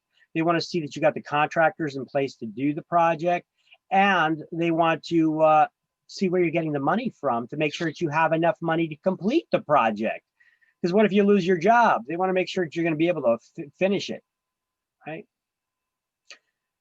Maintain the property, keep the property in good repair. And that could be as simple as cutting your grass. Imagine getting foreclosed on because you didn't cut your grass. It could happen, especially when there's a lot of short sales and people are going to be losing their properties anyway. You see a lot of people, towns put in ordinances because you were seeing a lot of this. People just abandon their homes. And what would happen is that the grass would grow high. The neighbors get pissed off because now they're getting rodent problems, skunks and possums and all kinds of other mice and such, garbage, and, it becomes a health issue. So the municipalities start putting in ordinances that they're going to heavily fine the owner of the property, but if the owner of the property don't care because they took off, they put in something in place that said that they could foreclose on the property. If the property's not in repair, the municipality can take the property. So this is now part of your mortgage. The borrower's got to maintain the property, keep it in good repair, in good condition and healthy, right? And secure permission before adding any second mortgages within 30 days, because they want to make sure that the primary mortgage is registered as having the first lien position before you get any other financing on the house. All right, now other clauses in the mortgage on page 227.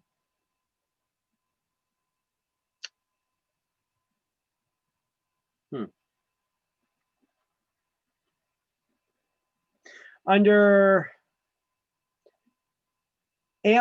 provisions for default, I want you to write next to that first step in foreclosure, just like I have here in the slide. I want you to write next to provisions for default. I want you to write first step in foreclosure and highlight alienation clause assists the lender in foreclosure.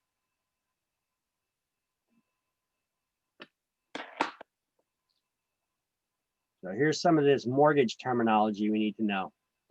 The alienation clause assists the lender in foreclosure. Wait, where do you see that at? Page 227 under provisions of default. Yeah, but where's the alienation? Acceleration clause assists the lender in foreclosure. It's on the first line. Okay.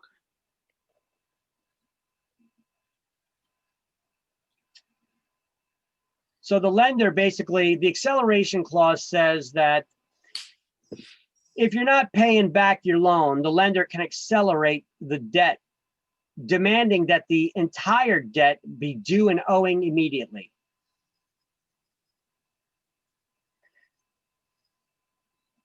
How do you know when they enacted the acceleration clause? Because when you don't make your payments, there's a point where they'll stop making collection calls from you because they will not accept any partial payments. They'll only accept either the full amount owed that you're behind, plus legal cost and interest, etc., or can you afford to pay off the entire mortgage right now? Okay, then you know they enacted the acceleration clause. They already started foreclosure. What do they do even before that, though? Well, if we look at the next bullet point, remember lis pendens? What is a lis pendens? Anybody recall? It's a public notice of possible future legal action against the property owner. Why would there be possible legal action? What would that legal action be? Foreclosure.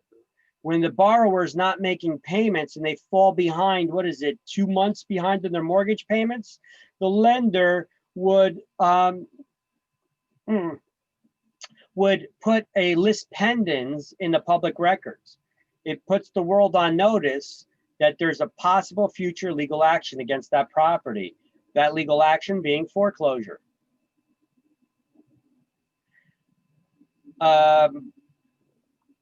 So write that at the end of that first paragraph where you had the acceleration clause there. Right in there, before this, a lis pendens is recorded.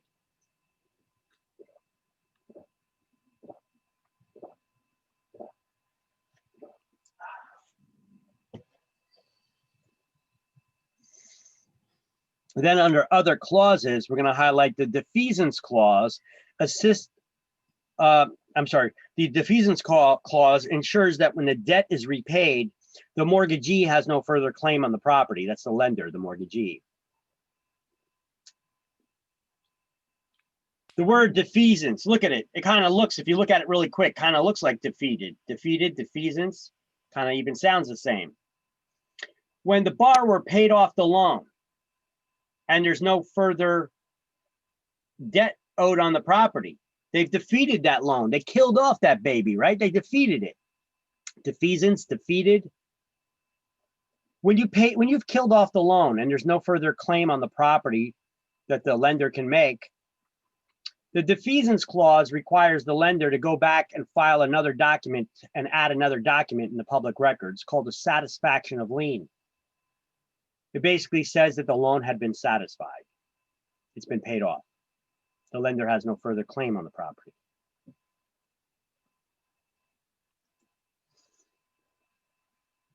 Under where it says assignment of the mortgage, a lot of times most of the time, when your lender loans you money,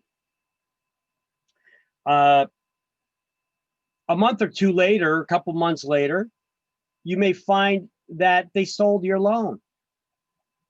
They sell your loan to another investor. Now you're going to have to make your mortgage payment either still to the same company or to a different company, but they'll notify you that your loan had been sold, that there's a different mortgage company now that you need to make the check out to. This is common. This is very common because this is how the banking industry works. You go to your local bank to get a loan to buy a house. How does this work? You go to your local bank to get a loan to buy a house. Yeah, let's maybe draw a picture for this.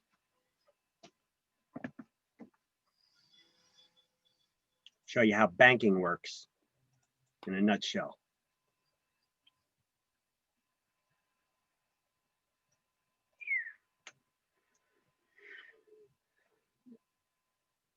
So you go to your lending institution. I don't know how to draw a bank. I don't know. This is your bank. So you go to your local lending institution to borrow some money. Okay. Now, before they'll lend you the money to buy a house, so before they lend you this money, there's certain obligations that you need to agree to. And they got them all written down on this paper. Okay, those are your obligations. Now, before they lend you that money, you have to meet their certain lending criteria. Now, what determines what those lending criteria are? Well, your bank will usually lend you money. But whose money are they lending?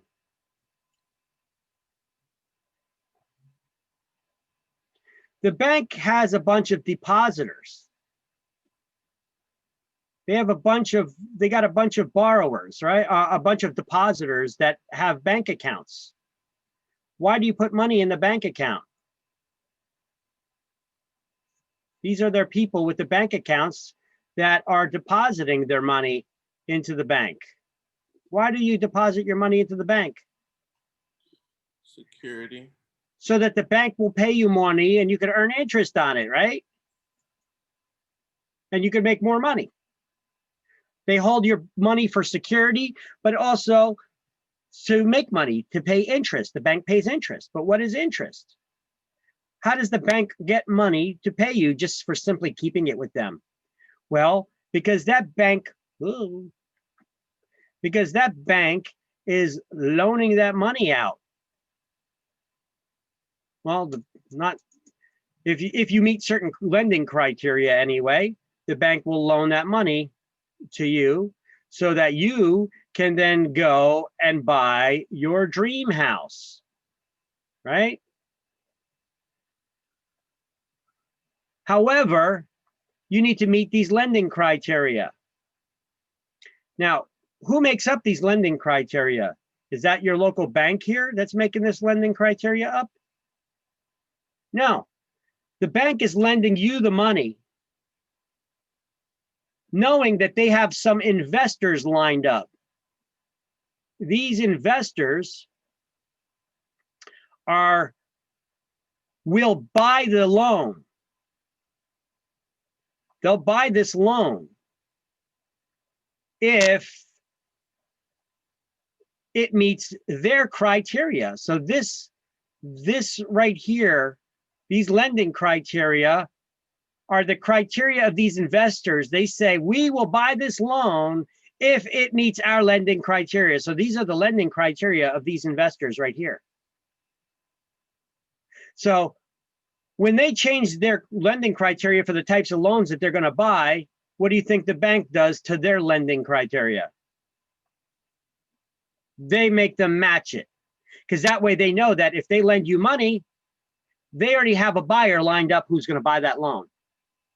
And then the bank will get all the money back that they lent you right away, plus some interest that they could pay back to their depositors. And the bank also earns money. Plus, sometimes these investors, they don't want to deal with the monthly collection of the mortgage payment. So they'll continue also paying an additional fee to the bank to continue making the monthly mortgage payments for this house. So the bank, how does your bank make money? Well, they sell the loan and they get some of the interest paid up front, plus they get paid a servicing fee sometimes. And then they lend out the money and they do it again, and they repeat that cycle over and over again. That's banking. That's how banking works in a nutshell. So your banks, when they lend you money, they already have a plan to sell that loan, because they don't have an unlimited amount of money that they can lend. They're lending their depositors money, so they got to get that money back, because at some point their depositors are going to go to the bank and want to withdraw it for something, maybe to buy their own house, right? Mhm. So when they sell your loan, the bank goes to sell your loan to an investor. That investor is going to want to ensure that the terms of the loan are accurate. So they'll have the borrower, the one who bought the house, sign a document called an estoppel certificate. Now that estoppel certificate is signed by the borrower that confirms the original amount they borrowed. So it verifies the contractual terms. It verifies the loan amount, the remaining balance, what their monthly payment is, the interest rate, and the terms of repayment, because they're not taking the bank's word on it. So the borrower signs an estoppel certificate. So what is an estoppel certificate? It's a document where a borrower verifies the terms of the loan. You need to know this term. You almost always have it on exam. Now, similar to an estoppel certificate, a document that does the same exact thing, however, it's signed by the lender. That investor that's buying that loan, they want the borrower to sign a estoppel certificate to verify the terms of that loan, but they also want the bank that they're buying it from to verify those terms. But they don't call the document that the bank signs an estoppel certificate, they call it a reduction certificate. I don't know where they come up with these names. So it does the same thing as an estoppel certificate, but it's signed by the lender to verify the loan terms. And it's given to the investor who buys the loan. Everybody get that? Yes. Okay. Yes. But reduction certificate, is that in the book? It is going to be on a future page somewhere. They don't put these things next to each other for some reason. It's on reduction certificates on page 229.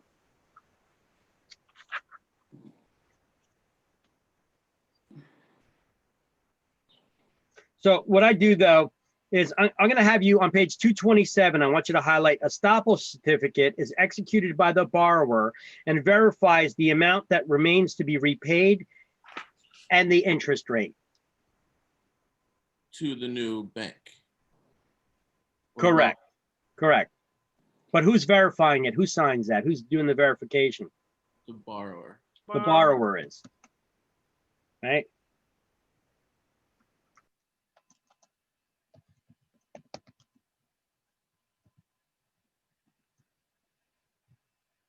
How does the new bank make money? I'm sorry. Interest.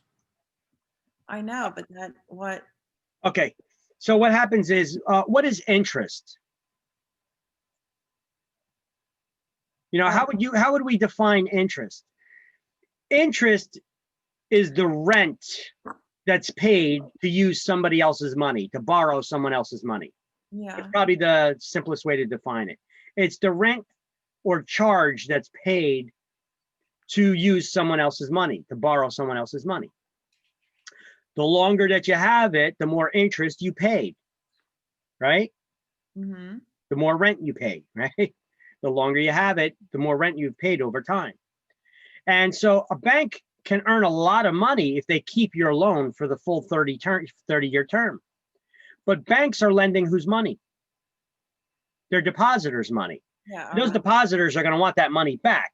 So they can't keep it lent out for 30 years.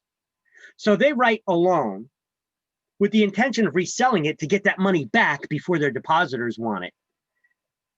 So they sell that money to an investor who will pay them back all the money that they lent out for the buyer to buy that home. Plus, they'll pay them some of the interest up front that they know that they're going to earn. So they're going to pay some of that up front to the bank.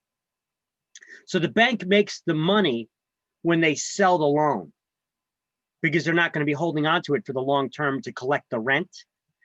They're going to sell it to an investor who will be now collecting the rent.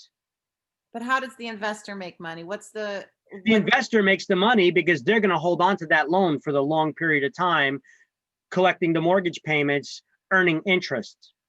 Okay. And they could earn a lot of interest. A lot of interest. Check this out. On a 30-year mortgage, Mm-hmm. I'm going to open up the math document that I've given to you guys in the shared supplements folder in our shared Google Drive. Hold on one second. If you guys go to the shared Google Drive, there is a folder called supplemental materials here. Mm-hmm. You guys see it on screen? Yeah. Mm-hmm. And in here, there is math problems. I should rename that, but it says math problems. Now, I already opened this up, so let me go to a different window. Here's it's basically a math how-to guide that I created for you guys. And it shows you how to do all these different types of math problems and walks you through them step by step. Now, in here, if I scroll down enough, there's a mortgage thing where you're comparing two loans. Here it is. On a 30-year mortgage, if you're borrowing $300,000 on a loan, this is a loan amount, not a purchase price, but a loan of $300,000 at a 5% interest rate for 30 years. Mm. How much, if you hold on to that loan and you pay it off for the full 30 years, how much would you have paid for that $300,000 loan? Well, Yeah. you would have paid $579,960 total. So that's $279,960 in interest in rent payments for borrowing $300,000. Mm. And that's only at a 5% interest rate, which is low. Now, not by today's standard. I mean, you guys are experiencing some of the lowest interest rates we've ever had. You guys are never going to see interest rates as low as you're seeing today. When I got started in real estate in 2003, 2004 era, people were getting loans at 6 and 7% or 8%. They would kill to get a 6% interest rate because that was low. Today, you guys can get it in the 3s, the low 4s and the 3s. You never, that's because our I got a our 40. interest rates are being artificially held down because we're still in that market recovery phase. We started doing a major rebound with a lot of improvements to our market, building up our economy by bringing jobs back to the United States, by a lot of methods. We're building up our economy. All right. And as our economy gets better, then you start seeing those interest rates will start rising up a little bit. And they started to rise a little bit because we were kept, our AFR, which is the applicable federal rate that the banks, the lenders base their loans off of, was held at 0. It was held at 0 for years. But now our economy started improving. They actually started raising that. So then the interest rate raises. So the interest rates actually went up a little bit. But we're still seeing some of the lowest rates that we've ever seen because we're still at those historic lows, which is, it's great for a borrower. Or if you own a home already to refi, right? To refinance your loan at a lower interest rate, especially if you're at one of those ones at 6% interest rate or above, right? You get it. You can do a refinance now and be in the high 2s for refinancing. But to initially get a loan, it's going to be in the high 3s to low 4s, depending on your credit score, how much money you're putting down, a lot of other factors. Yeah, I got mine at 2.9 in August. That's freaking awesome. Rats. That's Thanks. awesome, right? So, yeah, I mean, those are awesome. Those are awesome interest rates. But I mean, look at this. At a 5% is not a high interest rate, by the way. Okay, we're just experiencing super low interest rates right now. But 5%, that's a great rate. Look, your parents probably bought their house when it was in the teens. The interest rates, yes, double digits. It did exist before in the past, and at some point it will be back again in the future. But those high interest rates come with inflation. Okay, the better that the market does, the higher the interest rates go up, right? People can afford more, the banks are going to want to earn more, right? Simple thing. But look, so that's the gist of it. The banks, where is that investor making their money? Right here. That's where they're making their money. Holding on to this loan and collecting the payments from you over a period of time. Look at all that money that they just made on lending 300,000. It's almost, what is it, 100%? Almost. Doubling their money, right? That's why. That's why. All right, so Thank you. you're welcome. So in that paragraph where it says assignment of the mortgage with the estoppel certificate that you highlighted, underneath that, I want you to write reduction certificate is the same thing as an estoppel, but signed by the lender. Reduction certificate is the same thing as an estoppel, but signed by the lender. And you're writing that under that paragraph where it says estoppel certificate. Reduction certificate is the same thing as an estoppel, but it's signed by the lender. And then you could write see page 229, because that's just the cross reference, page 229.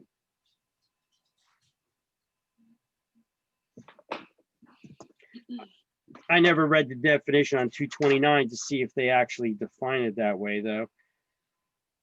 Probably a lot wordier.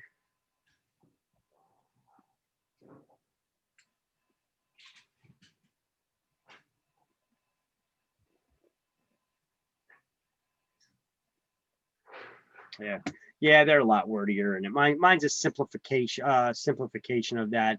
Basically tells you this what it is, but it's a lot simpler definition. Okay, you're not going to get reduction certificate on exams. You will absolutely get estoppel. All right, now the next one is usury. Well, other clauses, notes negotiable. Okay, usury. highlight the title usury.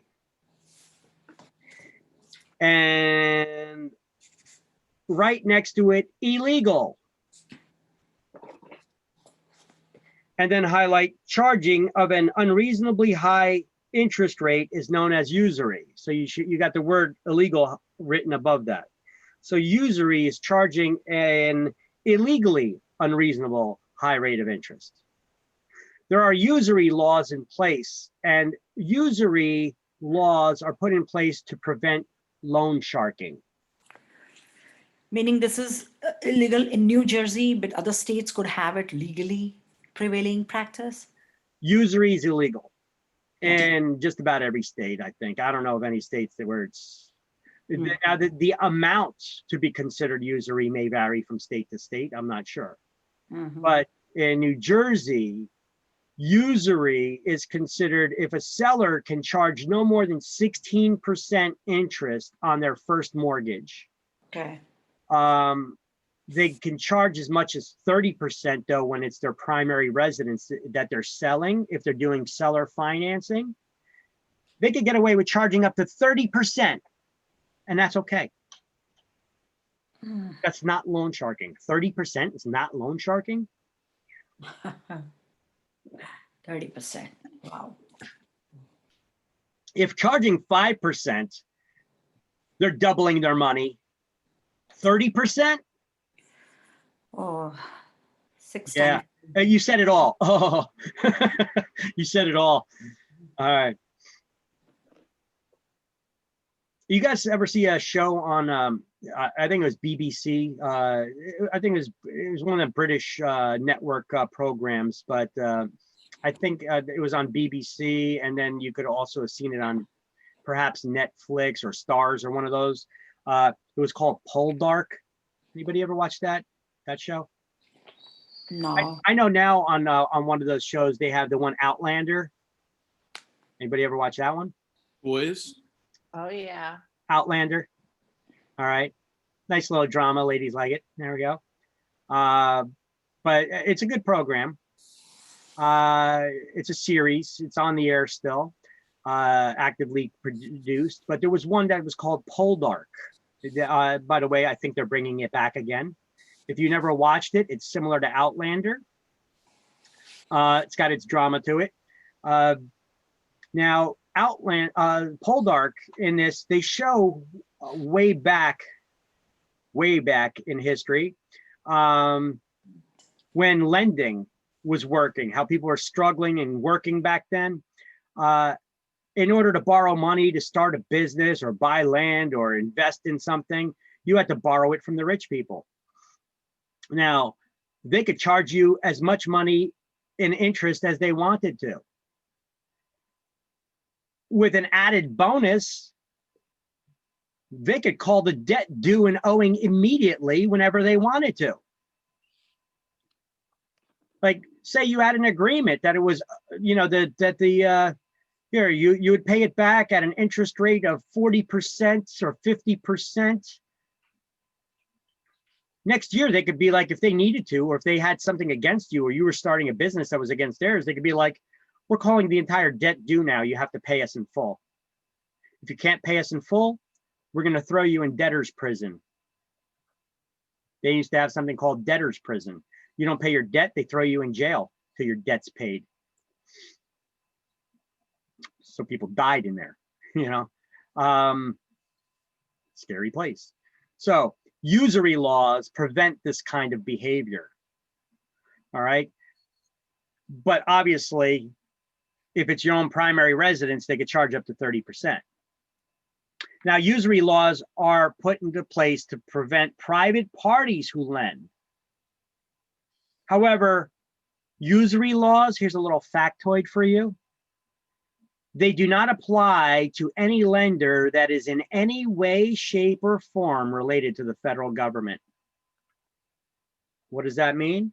Well, the government don't got to follow their own laws that they inflict on you. It means that if a bank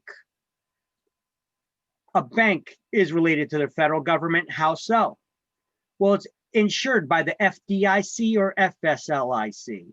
if that lender is loaning money from an institution where it's insured by the FDIC or FSLIC, if the loan is insured by the FHA or guaranteed by the VA, if they're planning on selling that loan to HUD, or I'm sorry, if they're planning on reselling that loan to any governmental related agency in the future, well, then usury laws don't apply.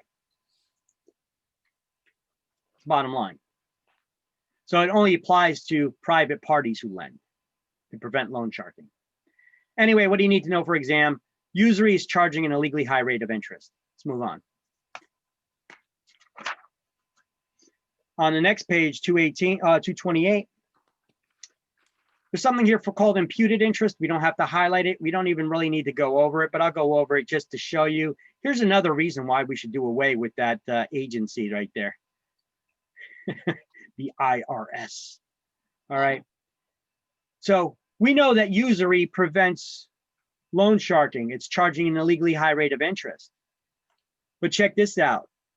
If you lend money and you don't charge a high enough interest rate, the IRS can step in and impute their own interest rate at a higher and tax, so they can tax you accordingly to get your fair share, to get their fair share of your money. But that only applies to transactions that are $2.8 million or less. It says that the lender must charge at least 9% interest or an amount equal to the applicable AFR, whichever is lower. Currently, the AFR is lower, so that's the applicable federal rate. All right, you don't need to know all that, but that just goes to show you the IRS. If I lend money to you to give you seller financing to buy my house, if I don't charge you enough interest, the IRS can step in and say, nope, we're going to impute a higher interest rate and tax you accordingly so that we could get our tax money. Bastards. All right. Prepayment penalties, not allowed in New Jersey. Highlight the last sentence under prepayment. Under New Jersey law, an institutional lender may not impose a prepayment fee or penalty if you paid off that loan sooner than agreed upon. So if you're able to pay off the loan early, a lender cannot charge you prepayment penalties. They're not allowed in New Jersey. That's what you need to know for exams. No prepayment penalties allowed in New Jersey. That's what you need to know for exams. Now, in real life, can a lender charge prepayment penalties? Depends on what kind of lender. It says an institutional lender is not allowed to charge prepayment penalties. So that means banks and such. But if you're a private lender, you're not allowed to do loan sharking, but you can charge prepayment penalties if you lend your own money. So institutional lenders are not allowed to do this, but private investors are. If you go to get, and so this is more common with commercial real estate. If you have somebody in commercial real estate that has a loan out and you have an agreement that it has to be paid back by a certain date, if you're able to pay it off sooner, for example, the building that I'm renting right now used to be owned by one of my friends. You know, he sold that building. But before he sold the building, a couple of years before, he refinanced. And he had to, so now he's selling the building. And when he went to sell the building, he had to delay the closing by 3 months, for 3 months. Because if he did not, then he would have repaid back the loan before its maturity date. And he would have been charged a $75,000 prepayment penalty. That's a big chunk of change there. $75,000 prepayment penalty for a $3 million building. So anyway, in reality, are prepayment penalties allowed? Well, not by institutional lenders. And that's all you need to know for exams. But I want to tell you the story how with commercial real estate, if you're getting the loan from a private party, they can. But that's for real life. For exams, Just study, no prepayment penalties allowed. No prepayment penalties allowed. So just have that in your notes. No prepayment penalties allowed. Okay? That's what you highlighted in the book too, right? Right. Knock, knock, hello. He's smashed. Yep. All right. You guys need a wake-up call? Should I get a whistle or something? No, we're good. You need a nap? Everybody okay? Need some coffee? I could use a nap. I could use a nap. Yeah, me too. All right. First and second mortgages. Subordination agreement. What's a subordination agreement? It's just an agreement. Well, what's a subordinate? Well, if you guys got a boss, you're their subordinate, right? A subordinate is anybody that's under somebody else, right? Sub, like submarine, sub, beneath, sub, right, is beneath. So a subordination agreement is an agreement where one lender agrees to drop back in the lien repayment order behind another. Why would they do that? Well, often this would be done in the case of somebody trying to get financing for a home improvement loan. The home improvement loan, would that be much smaller than the first loan on the house? Usually. Usually it's going to be tremendously smaller. So in the event that, what's the purpose of that second loan, that improvement loan? To do improvements. Make improvements. Will that increase the value of the property? Yes.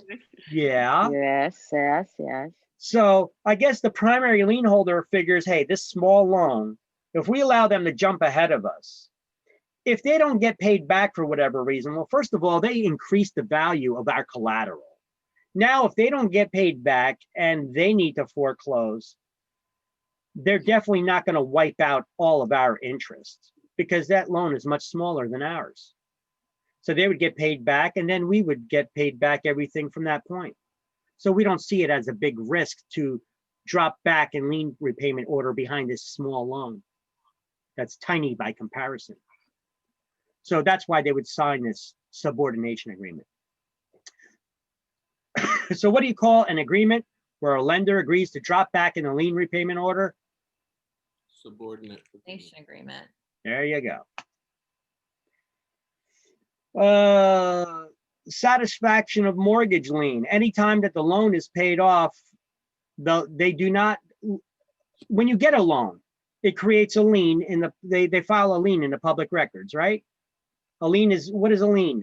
It's a financial debt or obligation that somebody owes, right? Liens attached to properties, not to property owners. When the loan is paid off, is the lien canceled? Do they remove the lien from the public record? Yes. No. No. Remove it. No. When a No. document They is in the just say it's public record, satisfied. it is there forever.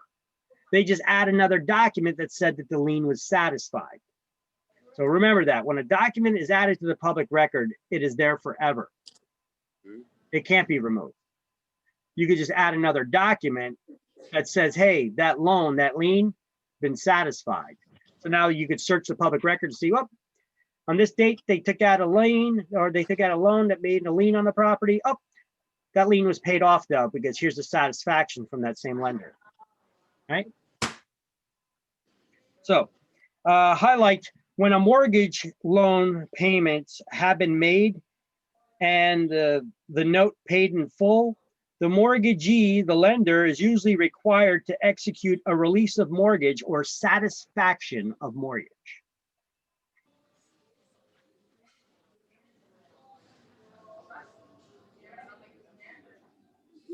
And the rest of the definition, which goes on and on and on, explains what they do in the public record. All right. On the next page, 229, bottom of the page, alienation clause. I want you to write next to it, just like this, due on sale clause. Right next to the title, alienation clause, due on sale clause, just like this. I know it says it in the paragraph, but I want you to write it right next to the title, nice and big, right next to the title. The alienation clause is also known as the due on sale clause. That could be a question all on its own. The alienation clause is also known as, One sale, the due on sale clause is also known as, alienation clause. and what does alienation mean? Because I told you this word is not new. I told you this word back in chapter 5. The basic definition of alienation is a transfer of property. It could be voluntary or involuntary, while you're alive or after you're dead. So, pertaining to mortgage loans, why would they have a clause in the mortgage that talks about transfer of property? Well, anytime you transfer the ownership, they want to make sure that the loan is repaid in full, so that nobody can take it over the loan. Okay? That would be the alienation clause. Okay. So we're highlighting when real estate loan is made, the lender wishes to prevent some future purchaser of the property from being able to assume that loan, particularly at its old rate of interest. For this reason, some lenders include an alienation clause, also known as a resale or due on sale clause, in the note. Okay.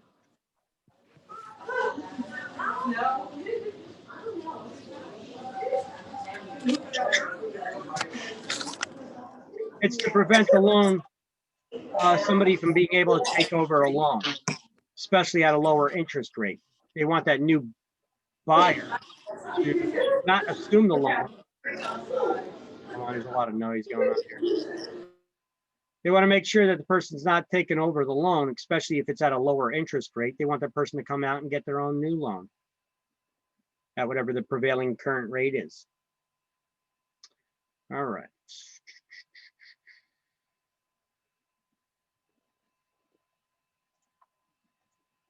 Okay, we're going to go over foreclosure now. Here, just give me 1 second here. I'm going to go over foreclosure. Just give me a sec. Okay, so foreclosure is a legal process. Now, when the borrower defaults in any of the obligations of the mortgage, it may result in foreclosure by the lender. The lender typically gives the borrower 30 days to cure any defaults.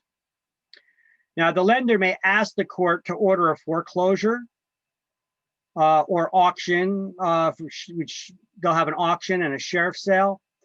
But before that happens, a lis pendens is recorded in a public record, which is a public notice of possible future legal action against the property. So the sheriff's auction, when that takes place, this auction can actually be delayed twice, 2 times by the mortgagor and 2 times by the borrower, by the lender, the mortgagee.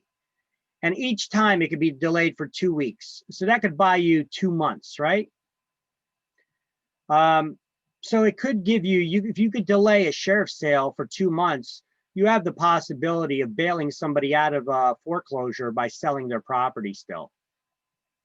Now, the winner at a sheriff's auction, they must pay cash, at least 20% at closing, and the balance must be paid off within 10 days. And then at that time, a sheriff's deed will be delivered to the successful bidder. So look, we could delay an auction by 2 months, and then they could still do an auction, have the auction, have a winner of the auction, and you still have another 10 days to complete any sale. And it basically cancels that auction. That homeowner can still sell their property. They have 2 months plus 10 days to sell the property. Can we sell a property in 2 months and 10 days? Is that possible? If a homeowner comes to us last minute when there's already a sheriff's auction scheduled? Yes. Yeah, Yeah, it's going to take some doing though. Well, we could do it. We could do it, but it's going to take a bit of doing.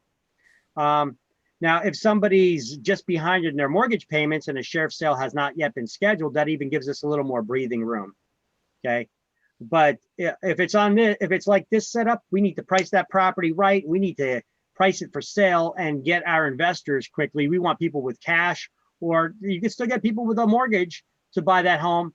But you need to make sure that those buyers are approved and can get that loan. And we could still sell this property and redeem it before even after a sheriff's sale had taken place within 10 days. So have I done this before? I have. I've saved people from foreclosure. And then it shows that there was never a foreclosure because they were able to redeem the property and sell it before the sheriff's sale. All right.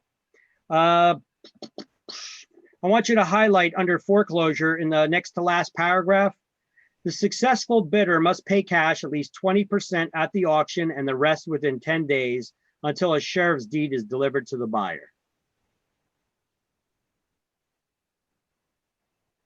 Now, check this out. There's no document called a sheriff's deed. It's actually a bargain and sale deed. There's no type of deed that's called a sheriff's deed. They just take a bargain and sale deed and they put the word sheriff's deed on top of it. Okay, but a sheriff's deed is what we call a bargain and sale deed. It's basically a type of deed where the person who's giving it just says, we're not guaranteeing the quality of the title. We're just saying that we have the legal right to sell the property. So what does that tell you? Buyer, do your own due diligence. They're not saying that this property doesn't have any other liens attached to it. Yeah, you may be buying the property and still has unpaid taxes that need to be paid, for example. Look at that. You could go to a foreclosure sale, buy a property at foreclosure, and it still has other liens on it. And if you don't pay them off, you could lose that property. Are all foreclosures done at an auction? Generally, they'll try to do a sheriff's sale, but not always.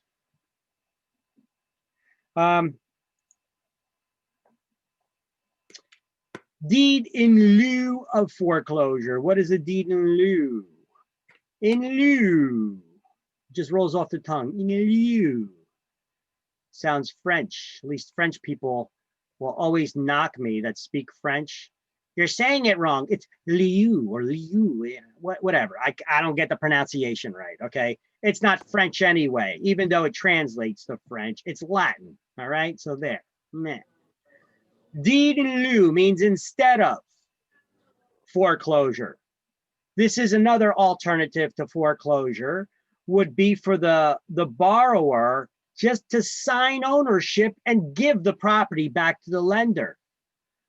Avoiding, because what is foreclosure? It's the legal process of a lien holder regaining or gaining ownership of the property that's set as collateral. So if the borrower just signs it over to you, aren't you avoiding foreclosure altogether? Yeah, so Yeah, if the bank's willing to take it. I'm about to say, are banks usually willing to take that? It depends. Sometimes they'll ask you. So I have a question. Sometimes, hold on. Sometimes they'll approach you and ask you if you're willing to give a deed in lieu of foreclosure. The only downside to that is if there's other liens on the property, then their foreclosure would have wiped out those liens. But if they just take the ownership signed back over to them, well, liens attached to properties, not the property owner, the bank could be getting the property back with additional liens on it. So they are taking a risk by doing so. So they don't always take them or ask for them, but they sometimes do. Go ahead. What's your question?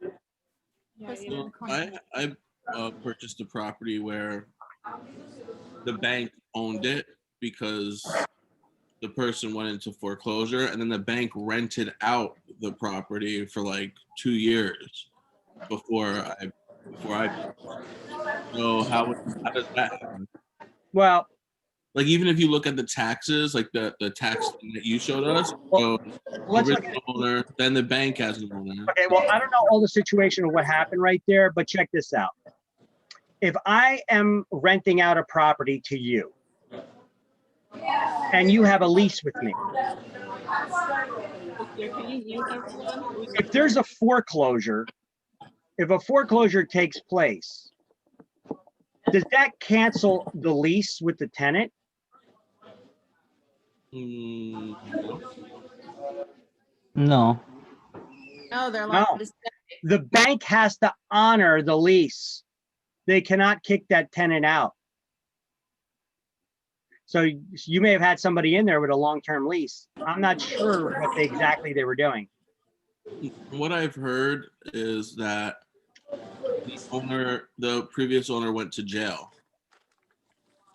Yeah, but that's And irrelevant. this was his residence. Like this was his residence. Went to jail. Hold on one second. Hold on one second. I'm gonna mute everybody because there's a lot of background noise there. Unmute yourself and continue talking.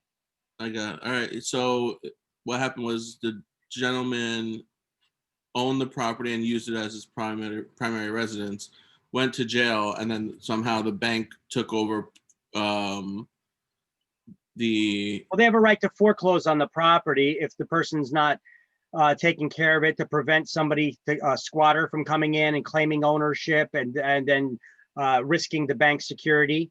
If the property's not being taken care of, if the taxes are not being paid, the bank does have a right to foreclose. Look, we've seen this instances before where we had squatters go in, they try to take a property by adverse possession, right? Risking the bank's security. So the bank will just step in and foreclose to try to take that property back, to regain possession, because it is their collateral. Or look, we've even had cases where you have somebody who's serving in the military overseas, and you get squatters that break into their house and they move in. There's nobody there. If their neighbors aren't looking out for them and keep an eye on it and reporting it to the police or a bank, report to the police somebody broke in, if somebody's living there, if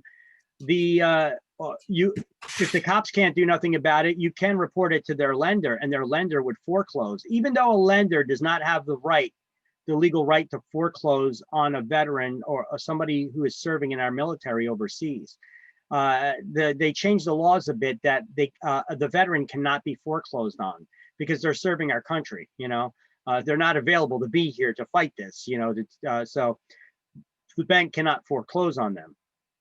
However, the bank can foreclose to preserve that collateral. If somebody's moving in there and they're risking it, taking that ownership, they can go in there. But when the veteran comes back, the veteran will get their house back. The bank can't go and sell it, but they can at least foreclose to get the property back, to get it out of the hands of a squatter,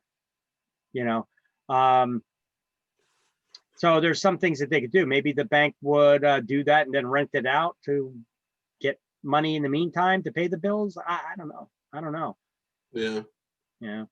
I seen it done with condominium management. When people don't pay their HOA fee, they could get foreclosed on. And if the bank isn't getting paid the mortgage and the HOA is not getting paid their HOA fee, but the bank isn't foreclosing, because the bank will always takes priority over an HOA, the homeowners association. But if the bank's not foreclosing, that HOA is just losing more and more money. We've seen a lot of HOAs go and foreclose on an owner and then rent out that property so that they could recoup some of their losses. So now they could even start making some money. They could get paid their money for the rent, and they could get paid their HOA fee from a renter. But at any time, the bank can foreclose on the HOA because the bank has priority over them in the lien repayment order. But at least the bank can try to, if the bank's not foreclosing, the HOA can do it to try to recoup some of their money. All right. So there's a lot of weird scenarios that we've seen happen like that. Okay. Now, so a deed in lieu of foreclosure, who's taking the risk? The lender? The lender is, because if they're just taking that property back and it has other liens attached to it, well, liens attached to the property, not to the property owner. So they may be taking that property back and it has additional liens attached to it.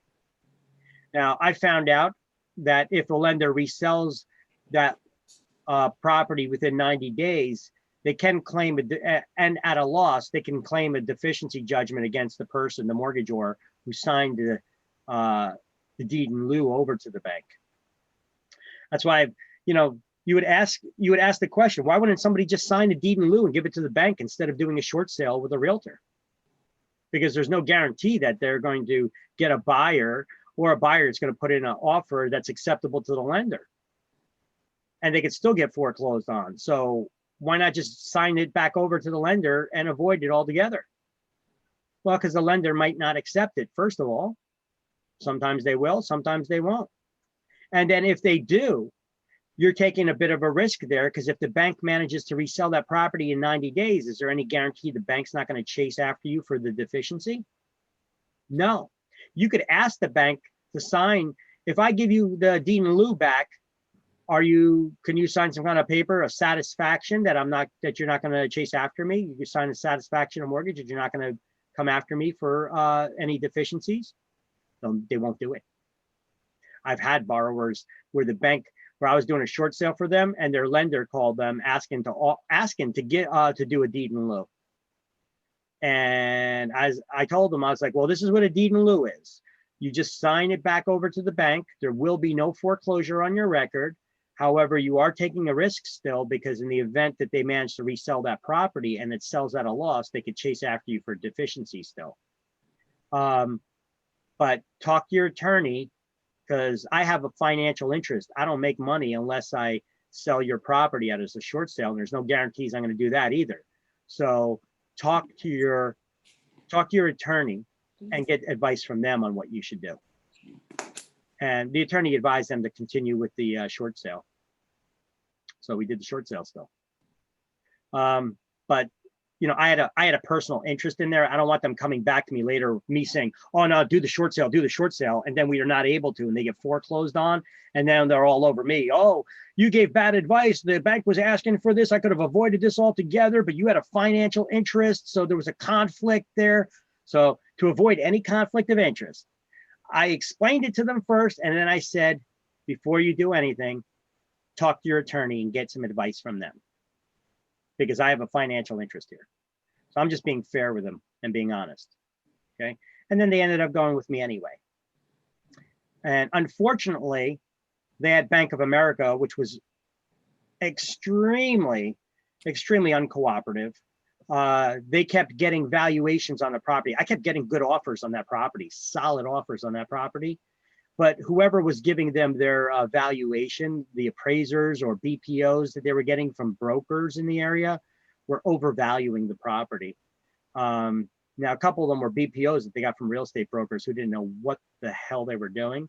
They kept overvaluing that property. And so they weren't accepting any of the offers that we got, which were solid offers that came in. And eventually, the bank foreclosed on them. And I had that listing for about 3 or 4 years, with a lot of offers that came in over those years. And after the bank foreclosed and they sold the property, they ended up selling it for like less than a third of what my original offer was. How does that make any sense? Stupid. Is what it is. She didn't care. She was like, all right, screw this. I'm moving back to my country. So, short sale. What is a short sale? Since I brought it up, it's when the owner it's another alternative to foreclosure, where the owner sells the property for less than what's owed on the loan. However, the lender accepts it, and they don't chase after the borrower for any deficiency. Now, that's if there's only one lender, one outstanding loan on it. If you have multiple loans on the property, those other loans could be recourse type loans, meaning that the lender can chase after you for any deficiencies. We have two categories of loans, recourse and non-recourse, okay? But if a lender agrees to a short sale and there's only one loan on the property, It's going to be a non-recourse type loan, meaning that if they agree to a short sale, they can't chase after you for deficiency. But if there are more than one, those other loans, those other lenders are recourse. Even though they agree to a short sale to release the lien to sell the property, they can still get a judgment against you and chase after you for the deficiencies. So we got to make sure that when we're doing a short sale with them, that we get those lien holders to sign a satisfaction of lien. And then this way in their credit report, it'll show paid, settled, less than full amount owed. But that's still, even though it's a little bit of a negative hit on the credit report in the short run, it is paid, settled, and credit reporting agencies look at that as a positive thing. You're actually working with your lender instead of avoiding them. You paid, settled, less than full amount owed, but it's settled. The matter settled. That's a positive thing. I have a question. Sure. How long does a lender give you to sell a short sale? Well, during the short sale, they're still moving through with the foreclosure process. Now, how quick are they going with that foreclosure, or do they even start it? I don't know. Gotcha. Some banks, if they got a lot of inventory, or if they don't want to foreclose, they're giving you an opportunity to sell it. Right. Okay. Like I said, I've had foreclosures that took 4 or 5 years for the lender to foreclose. Okay. But then again, I've had foreclosures where it only took 60 days. I don't know. So I can't tell you how long, so what is a deficiency judgment? Well, deficiency is a shortfall, right? If you owed $100,000 and you paid back 50, you were deficient $50,000 in repaying what you owed. So a lender can get a judgment from a court. What is a judgment? It's a decree. A decree. It's a fancy word for a letter. It's a letter from a judge, a court, saying where a judge said, you owe this person money. So a deficiency judgment is a judgment from a court that says you were deficient in repaying them, so you have to pay them what you were deficient. But you can't get blood from a stone. It's one thing having a piece of paper that says that you owe money. It's another thing to actually collect on it. And if you already sold the property, well, where's your collateral? Try to get blood from a stone, right? REO stands for real estate owned. It's a bank-owned property. It's real estate owned by a bank. REO is a fancy terminology for a bank-owned property. That's it. All right. Let's do our highlights. Under deed in lieu of foreclosure, did we highlight anything already? No.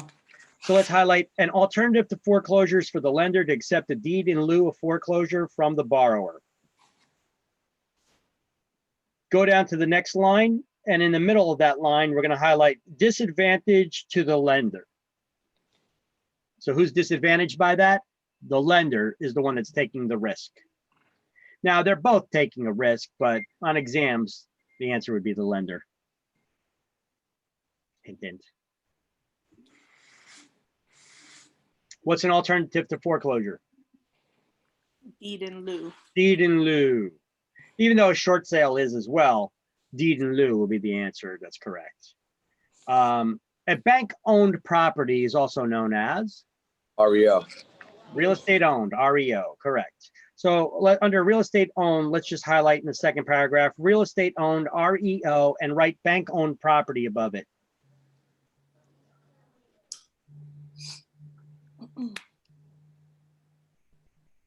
Nothing highlighted in short sale? No, nothing to highlight there.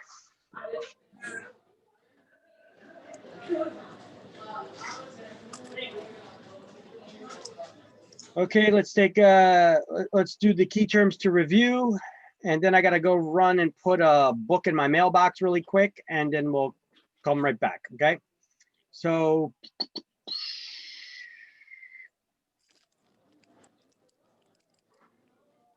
hold tight for 1 sec.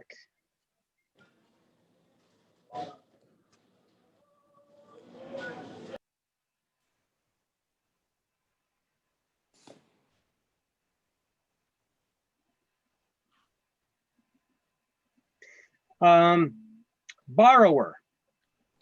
Mortgagor. Mortgage. The mortgagor is the borrower. So 12 is A. Mortgage or The mortgagor is the borrower. So 12 is A. Mortgagor. Borrower's statement of how much remains on the mortgage debt. Estoppel certificate. It is. 7 is B, estoppel certificate. Arrangement by which the mortgager holder gives up priority.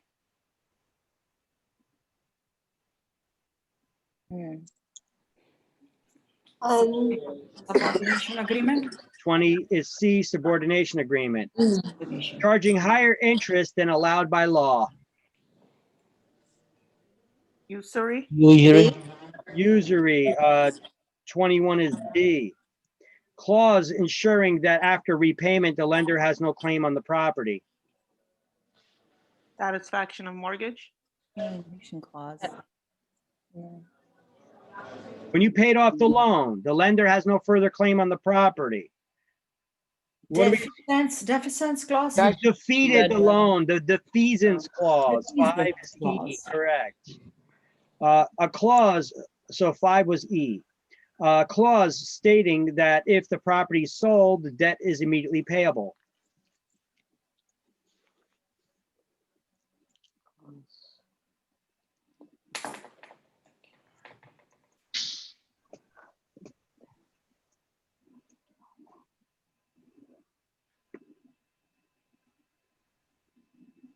A clause stating that if the property is sold, the debt is immediately payable. Oh, acceleration clause. A, number 1. A. No, Clause stating H. alienation Alienation. clause, 2 is F. See. Pledging of property as security without surrendering possession. The upper crusty sounding word. Hypothecation. 9 is G. Hypothecation. All right. A clause stating that in case of default, the entire debt is immediately payable. Acceleration clause. That's the acceleration Acceleration. clause. 1 is H. Court order that the borrower pay money lost by the lender after foreclosure.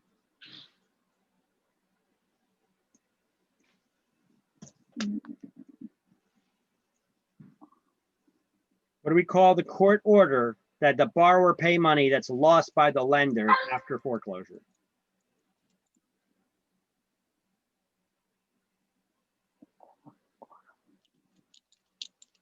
Deficiency judgment. Deficiency judgment, 6 is I.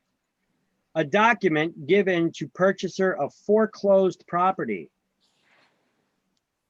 Sheriff's deed. 17 is J, sheriff's deed. Failure to live up to any part of a mortgage agreement. Default. 4 is K. Lender, Mortgagee. 11 is L. Lender's statement of how much money remains on the debt. Mortgage. Apple. Apple. Is that reduction certificate? Reduction 14. Reduction certificate, 14 is M. A lender's statement that the debt has been repaid in full. Satisfaction of Satisfaction. mortgage. Satisfaction of mortgage. The satisfaction of mortgage, correct. Oh, wait. Which one are we on here? And N. N. And Lender statement that the debt has been repaid in full. Yes. 16 is and the satisfaction of mortgage. A personal promise to repay a loan similar to a bond. Note. 13 is O. Personal promise to repay money similar to a note. Bond. Bond. 3 is P. Proceeding to auction foreclosed real estate. Sheriff sale. Sell. 18 is Q, the sheriff's sale, correct. Oh. To seize and sell property pledged for debt. Foreclosure. 8 is R. Written pledge of real estate as security for a loan. The mortgage. 10 is S.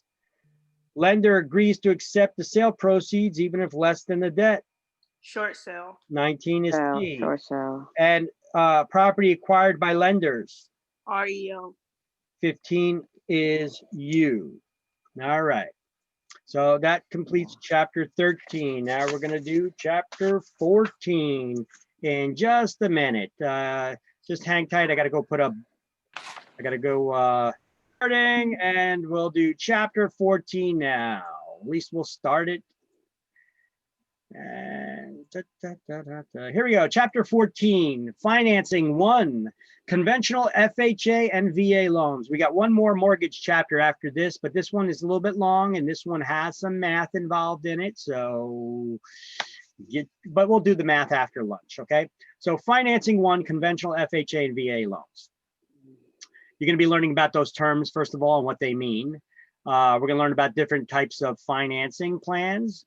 We're going to learn about the difference between conventional insured guaranteed loans and New Jersey's various home buyer programs.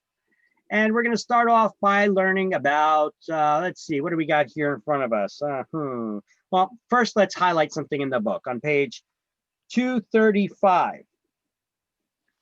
Interest. We're going to highlight interest is the rent the borrower pays the lender for the use of the lender's money. All right, and that's something I have here right on this slide, right? So home purchasers often require a down payment and a loan. Most people don't have all the cash that's required to purchase with cash. So they have to borrow someone's money. And interest is the rent that they pay for the privilege to use someone else's money.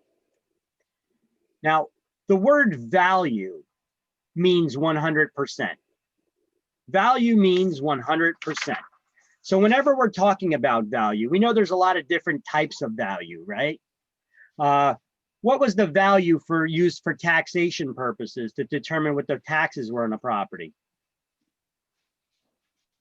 The assessed value. You guys remember that? The assessed value. All right. There are different forms of value. We're going to be learning about them in chapter 16. However, right now, we just need to know we are going to be doing some math that is going to be mentioning the word value. And when we talk about value, just remember it means 100%. We're talking about 100% of it. LTV is another acronym we're going to learn here. LTV stands for loan to value ratio. It's how much the lender will loan you versus the appraised value of the home. So it's how much of the appraised value will the lender loan you? We're not going to be talking about the value, meaning the offer price, because you could be making an offer that's ridiculous if you got into that eBay bidding frenzy zone, right? So the appraised value of the home, the lender will loan you a portion of that. If they lend you 100%, all right, the LTV is 100%. Okay, if you don't put any money down. What is the LTV ratio on an FHA loan? Well, the borrower is required to put 3.5% down, so the LTV is not 3.5%, because that would mean that the borrower has to put down 96.5. It's the other way around. The lender will loan you 96.5% of the appraised value. That's how the LTV ratio works.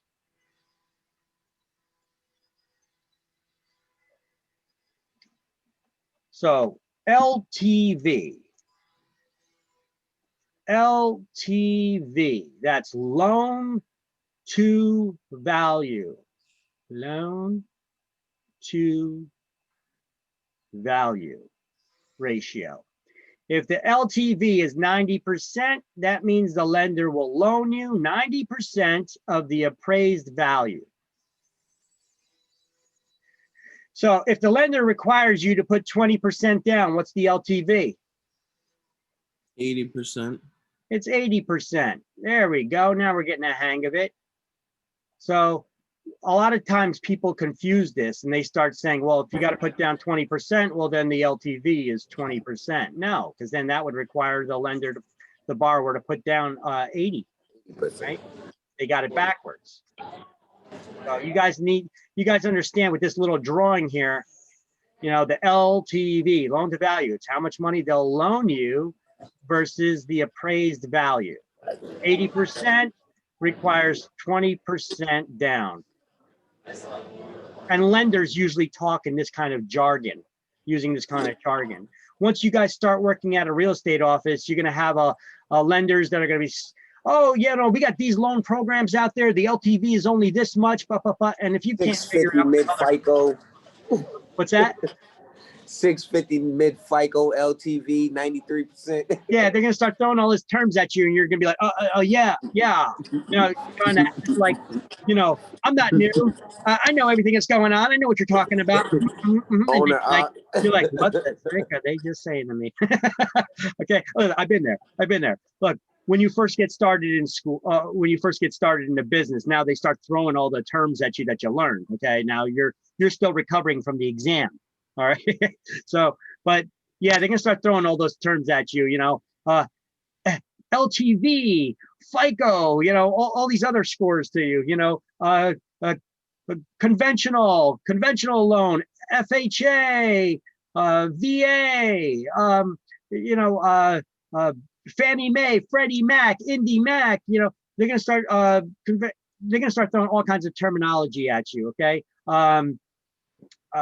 adjustable rate mortgage, you know, they're going to start throwing a lot of terms at you, and you know, don't fake it till you make it. Just be like, I'm sorry, I'm new. What was that again? What exactly is that? They're gonna say ARM mortgage.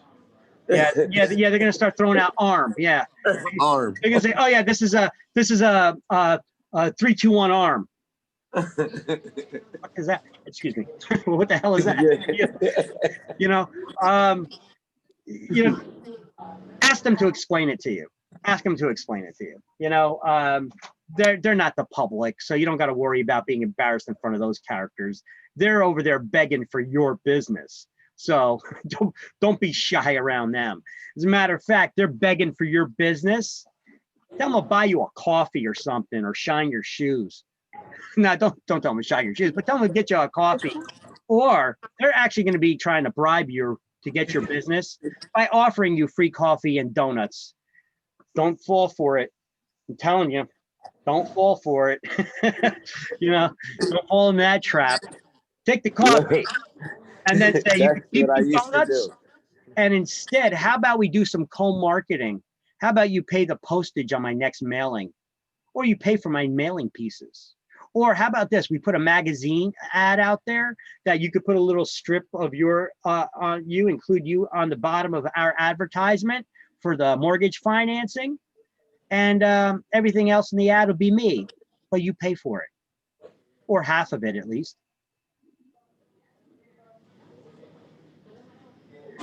That's how you use the wet noodle up here, right? Get some other people to help sharing your expenses. You know, don't give them free business where they're going to be making just as much money on the transaction as you will be. If not more. By getting a cup of coffee in exchange for a cup of coffee. Screw that. Let them help. Let them help with that. All right. Hold on. So LTV was the loan to value ratio. That's how much the lender will loan. Equity, the term equity, is the difference between the current value and the amount owed on the property. Equity can be built in different ways. Either when you first purchase a house, your equity is equal to your down payment. Yep. Now, equity can be built in several different ways. You could have the market value simply increases. You can do home improvements to the property, and that could increase the value of your home, building equity. Or by paying down the debt, what you owe can build equity. So those are the different ways that equity can be built in a property. And once again, what is equity? The difference between Difference market between your- and current value. The difference between what is owed on the property and its current value. Correct. We're going to be learning about home equity lines of credit and being able to take out loans against the equity, the built-in value into the home. You could actually take loans against that. All right. So, what are we on, page 236? Yes, sir. We're going to highlight at the top the amount of mortgage loan in relation to the value of the home. The loan to value LTV ratio. That's worded weird. Anyway, that's what it is. So let's just highlight that. And when they say value, write appraised value in relation to the appraised value.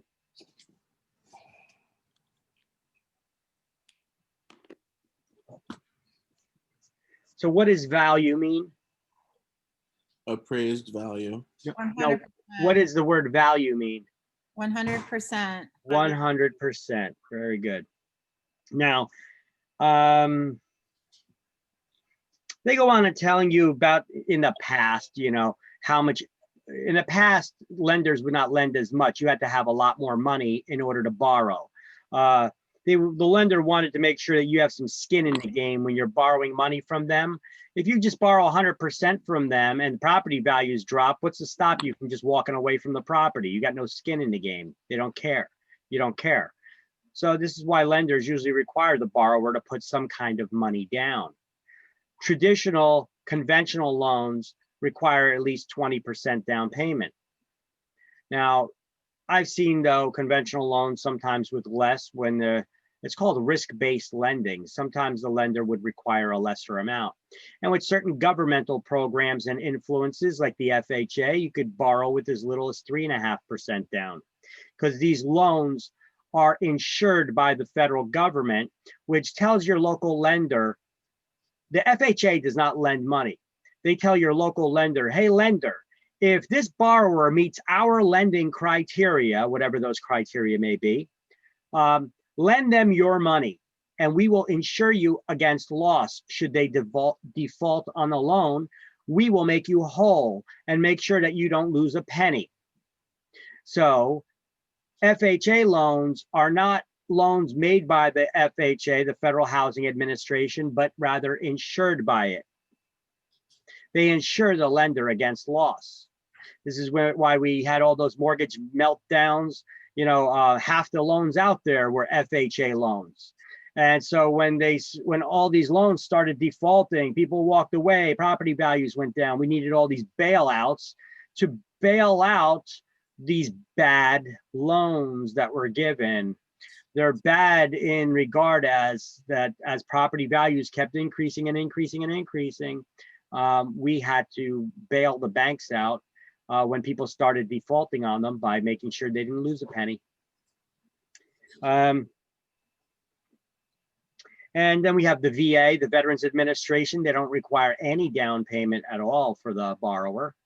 You could also, but those are only meant for veterans. The VA, Veterans Administration, they loan only to veterans. Okay, at least one of the owners has to be a veteran.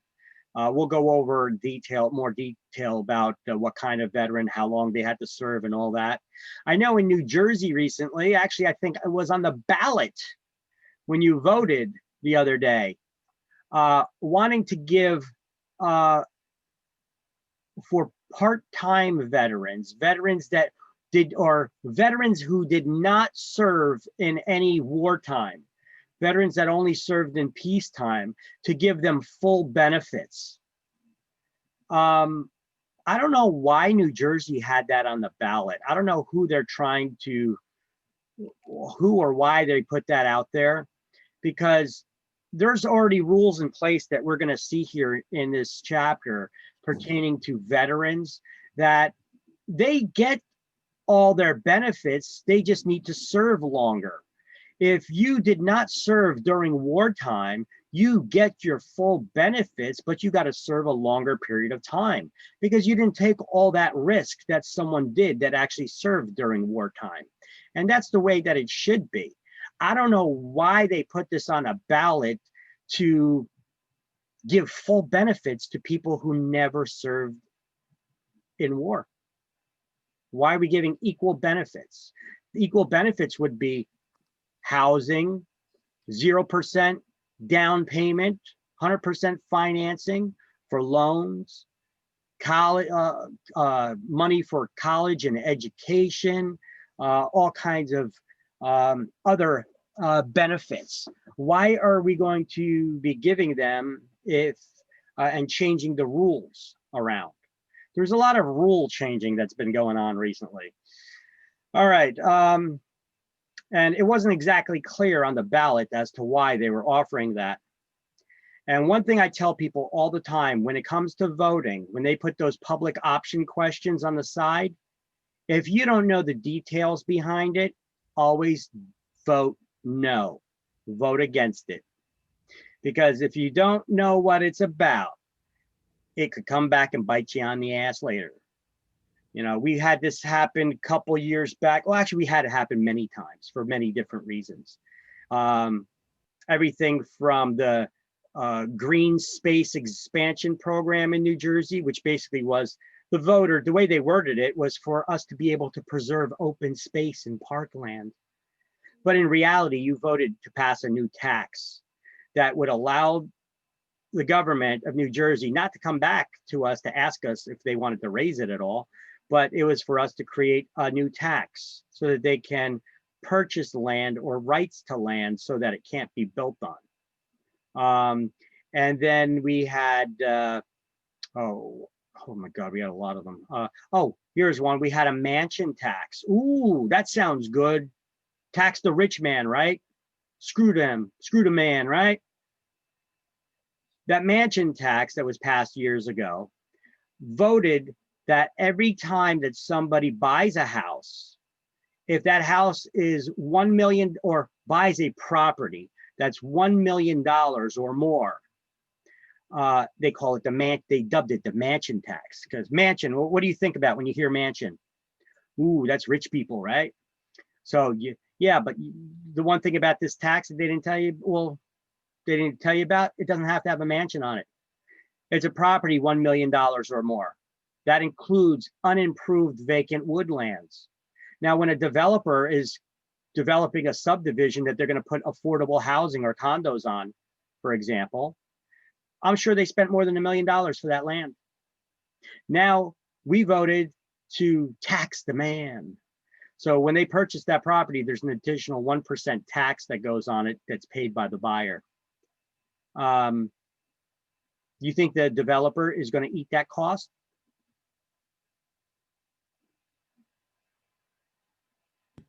No, What do you think they're going to do? pass it on to the buyer. They're going to pass it on to the buyer. So does that raise the cost of those affordable housing now? Yes. So when people voted to stick it to the rich man, who did they really stick it to? Themselves. And that's because a lot of people did not know what it was about. The way they word these things sometimes, if you don't know the intimate details and done your research about it, always vote no for those public option questions. That's my advice to you, because usually it has to deal with you raising taxes or voting for something that you normally would not vote for. Why are they even asking us? They do other shit we don't agree with anyway. Well, there's certain things that they cannot create a new tax without our permission. So they have to put it on the voting block for us to try to pass it. Sometimes they say, well, we could either get all the legislature to do it, but if we do that, then it's going to be on our voting record, and we don't want to do that. How about we just put it on the voting public option question? Then we could just say, hey, blame it on the public. They're the ones that voted for it. But we'll word it in a crafty way by playing wordsmiths and word it in a way that seems like it's something that would be something that they would like. And then when they vote for it, we'll be like, hey, it's you dumbasses that voted for it. Politics is a dirty game, my friends. You know, as we could see.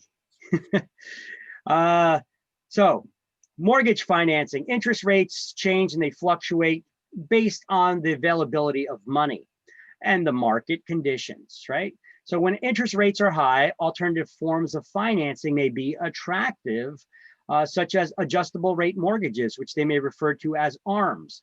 Adjustable A, interest I, rate, well, actually adjustable rate mortgages. Interest, not adjustable rate mortgages, not adjustable interest rate. So adjustable rate mortgage would be an ARM. Let me go back in there, reword that. Adjustable rate mortgages. Okay, so adjustable rate mortgage is an ARM. A-R-M, ARM. Okay, it's an ARM. Can you guys see it or no? No. Okay.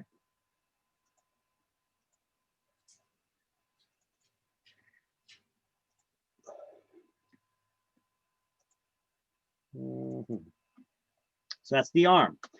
We have seller financing becomes popular in tight lending when lenders are not loaning the money, writing out as many loans, or they're strict in their rules. Like that happened after the mortgage market meltdown, right? They weren't lending as much. And then so the government, a lot of politicians were saying, oh, we got to give bailouts to the banks. This will incentivize them to lend more. But then they said the sky is falling. We can't put rules into place on how they could use that money because we need to just put the money out now. We know that fraud, waste, and abuse is going to occur, but who cares? The sky is falling. Don't you know we need it now? And so we did these major bailouts, threw all this money at the banks, and oh, big shocker when they didn't lend more with it. Instead, let me tell you something. When people are in danger of losing jobs and tight recession is looming, are you going to start investing that money, or are you going to stick it in your safe or pocketbook or stuff it in your mattress for a just in case? Or are you going to be investing it and risking it? You're gonna play it safe. Huh? You're gonna play it safe. You can play it safe and you're going to put it in your mattress, right? Or your safe, or you're not going to invest it. And that's what banks did. When the politicians threw all this money to them in bailouts and said, oh, sky's falling, we got to get that money out there now. Banks said, thank you. Now we can put that in our rainy day fund. And they didn't lend anymore. Big shocker, you know. And then they did a second bailout again. Still no rules in place. You had one side that was saying, wait, we need a day or two just to put some rules in place how this money's gonna be used. No, don't worry about that. We got to get that money out. And then they were shocked when golden parachutes. Remember that phrase became created? This news started using that phrase, golden parachutes, for CEOs, the multi-million-dollar retirement plans for them, the golden parachutes. Basically, how do CEOs of these lending institutions get paid? They get paid based on the money in the coffers of the lending institution which they work for. Usually, if they have a lot of money in the bank, doesn't that represent that they're doing very well under normal circumstances? Yes. You got a lot of money in the bank, you must be doing good business, right? However, they got a lot of money in the bank because of bailouts. So a lot of money in the bank either way, that's based on what their bonuses were paid on. If they have a lot of money in the bank, the CEOs get a percentage as their bonus. And when banks got these huge bailouts, CEOs got huge bonuses.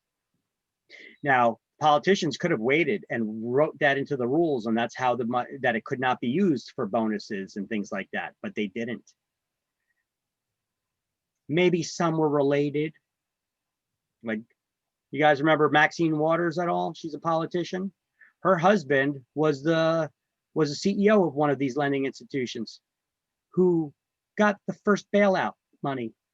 And as soon as he got his golden parachute, he retired.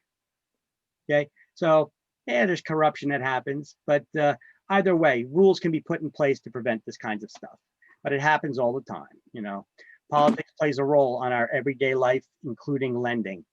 Now, government programs may have higher LTV ratios like FHA and VA. What does a higher LTV ratio mean? Loan to value. Yeah, but if the higher the LTV ratio, what does that mean for the borrower? Meaning Higher the interest. Less of a down payment. Less down payment that they have to put down, correct. So the higher the LTV ratio, the lower the down payment requirement, right? FHA has a 3.5% down payment requirement. So their LTV ratio is higher. It's 96.5. The VA, what's the LTV on a VA loan? 0. 100%. Zero would mean that you have to put all the money down. That means that Oh they're yeah, lending yeah. anything. That's what I was trying to say. You got to look at it the right way. Yeah. That's why I said it can be confusing. That's why you got to take a second when you're doing it. It's LTV, how much they'll loan you versus the value. And state programs are also available through New Jersey, for example. We have something called the NJHMFA, which we'll learn about.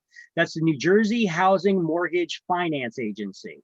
And they give low down payment or often below market rate interest rates with little or no down payment requirement.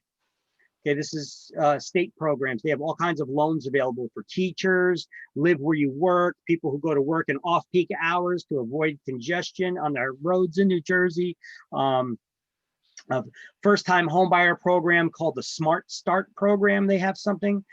This requires, this gives you 2 loans. Now, the buyer has to take a class, but if they take a one-day class, it's like a basic economics class. They teach you how to balance a checkbook and how to do simple repairs like replace a washer and a leaky faucet so that you don't always have to go calling professionals and paying high expensive bills. And then that home no longer becomes affordable for you.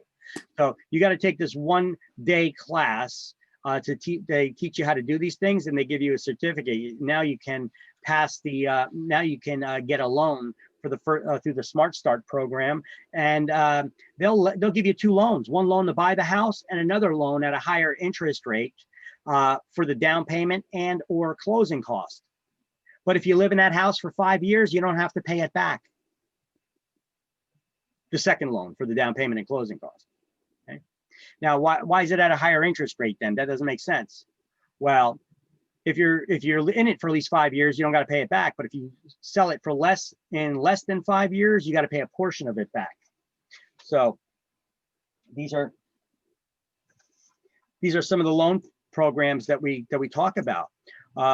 So in this program that I just mentioned from the Smart Start program, I'm going to give you some links and some information about that, but it works like this.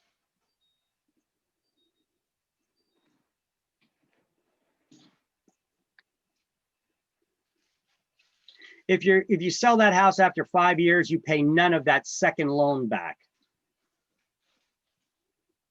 That was for the down payment and or closing costs.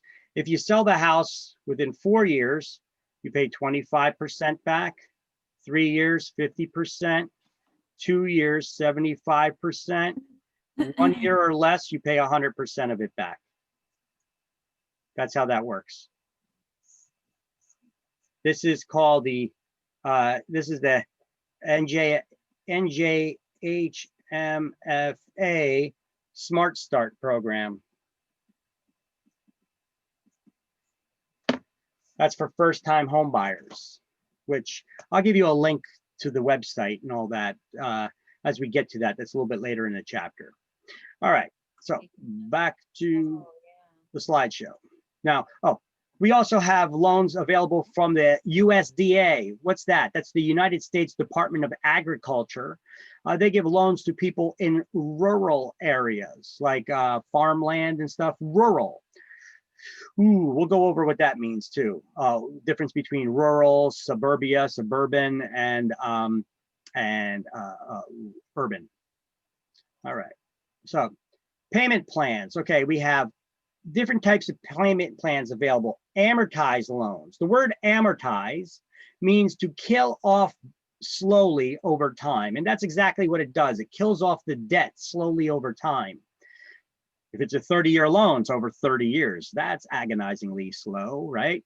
But as you make, it kills off the debt slowly over time through periodic payments that get applied towards the principal and interest.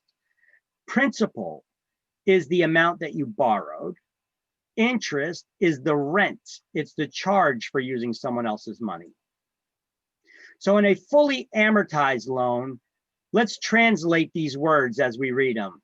Fully amortized. Amortized means to kill off. Fully killed off loan.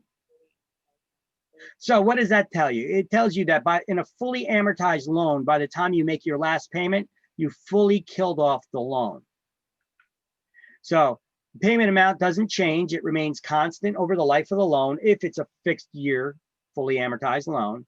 The payment gets applied first when you make your monthly mortgage payment. The mortgage payment doesn't change. That amount stays constant. What changes is over that 30-year term is how much of that loan gets applied towards the interest and how much gets applied towards the principal, the amount that you borrowed over the term. By the time you make that last payment, the loan is fully killed off. It's fully amortized. So let's highlight under payment plans. Amortize means kill off slowly over time on the first line, page 236.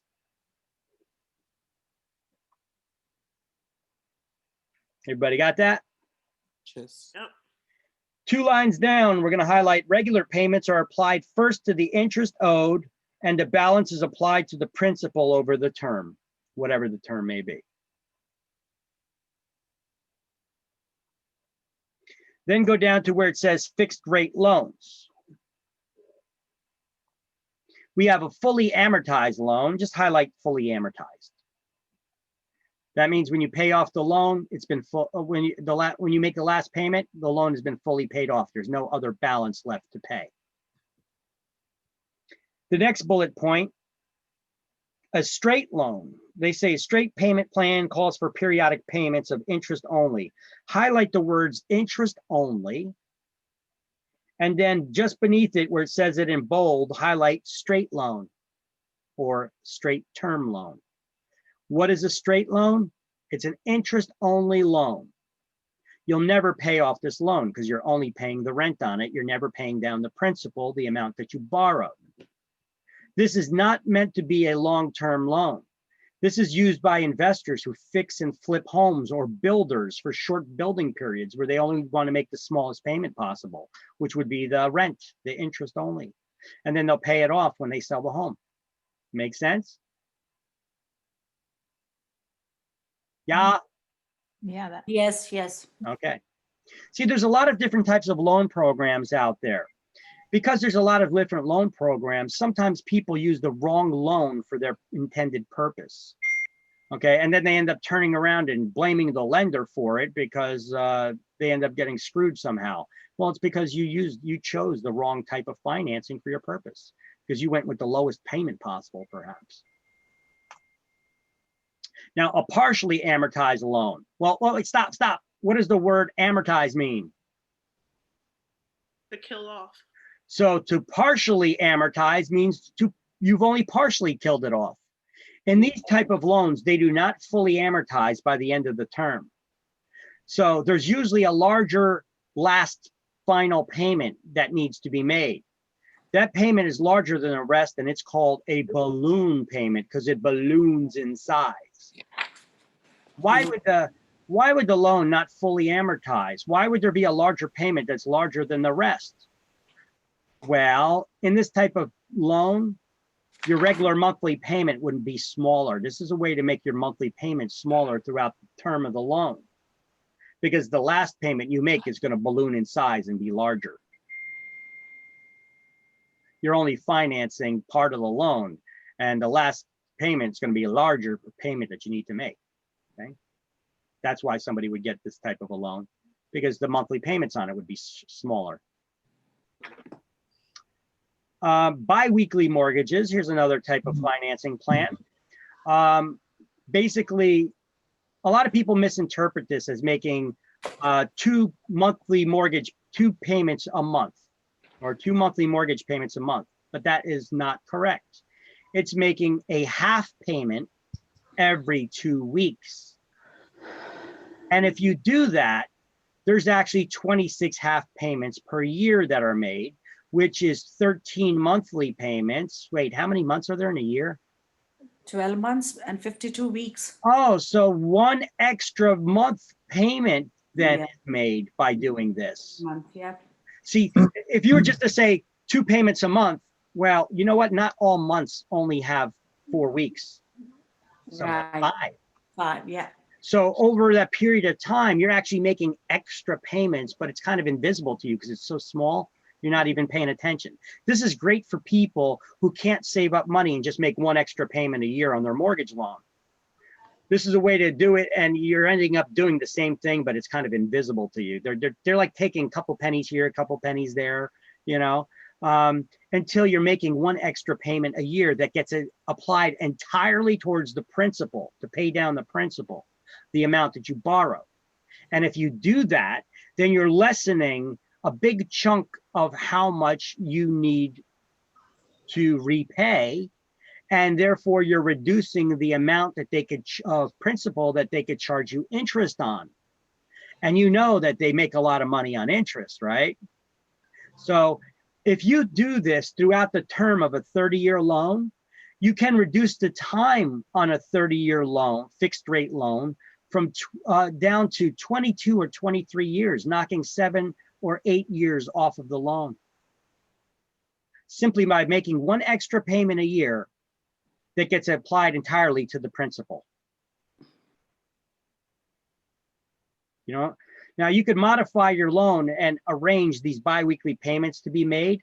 However, if you have the ability and the discipline that you could save up the money and just make one extra payment a year on your own, and you do that at the beginning of every year, you're lessening you could actually save even more money because you're making a chunk payment at the beginning of the year, and they can't charge you for interest on that full loan amount for the entire year because you significantly reduced it. Not bad way to save, huh? So if you ever look at, you got this graphic here. Well, before, let's do some highlighting first. The next bullet point, I want you to go to the second line at the end of the line. That's the third bullet point. And you're going to highlight final payment is larger amount than the others. This is called a balloon payment, and this type of loan is called a partially amortized loan. Yeah. And then the following bullet point, highlight biweekly mortgages involve half payments every 2 weeks instead of monthly. Then go down 2 lines and highlight the extra money is applied entirely to the principal. That's the amount that you borrow.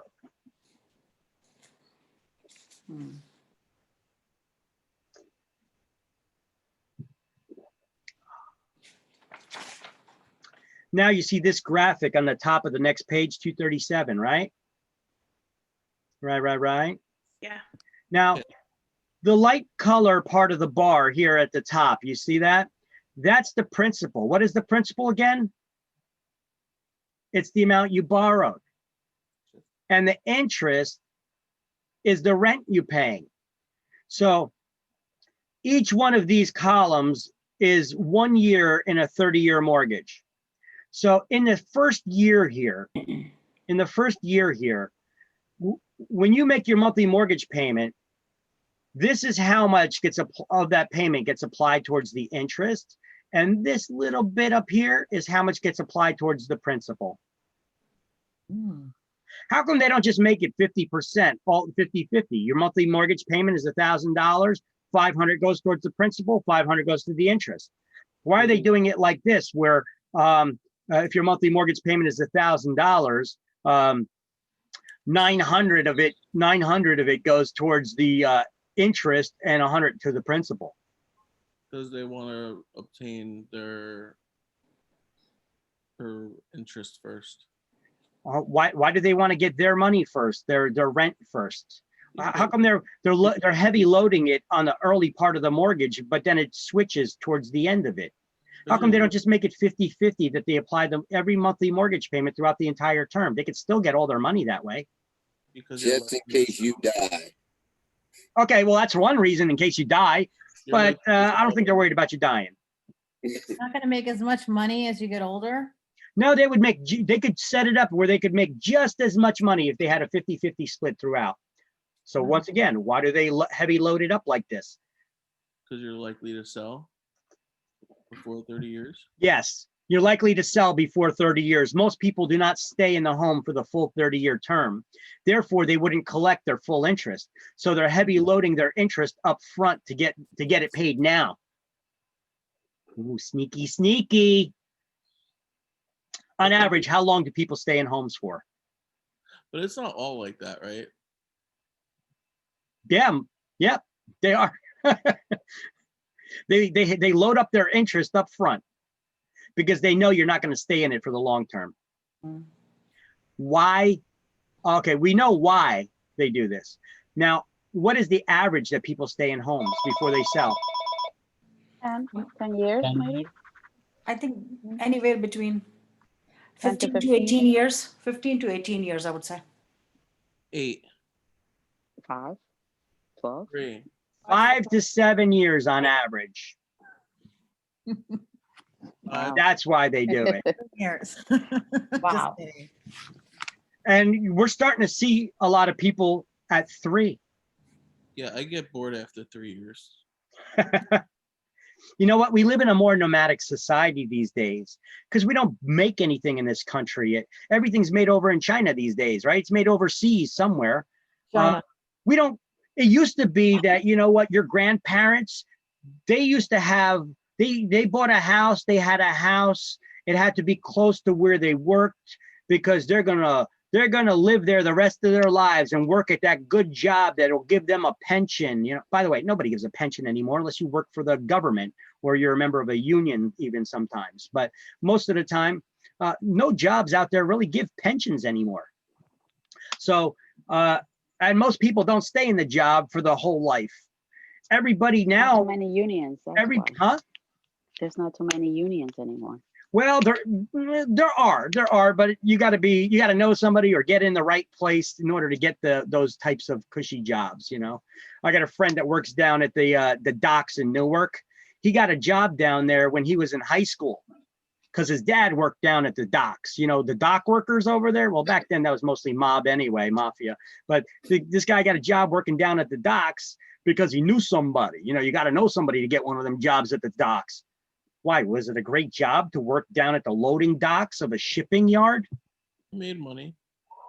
Boy, they make money.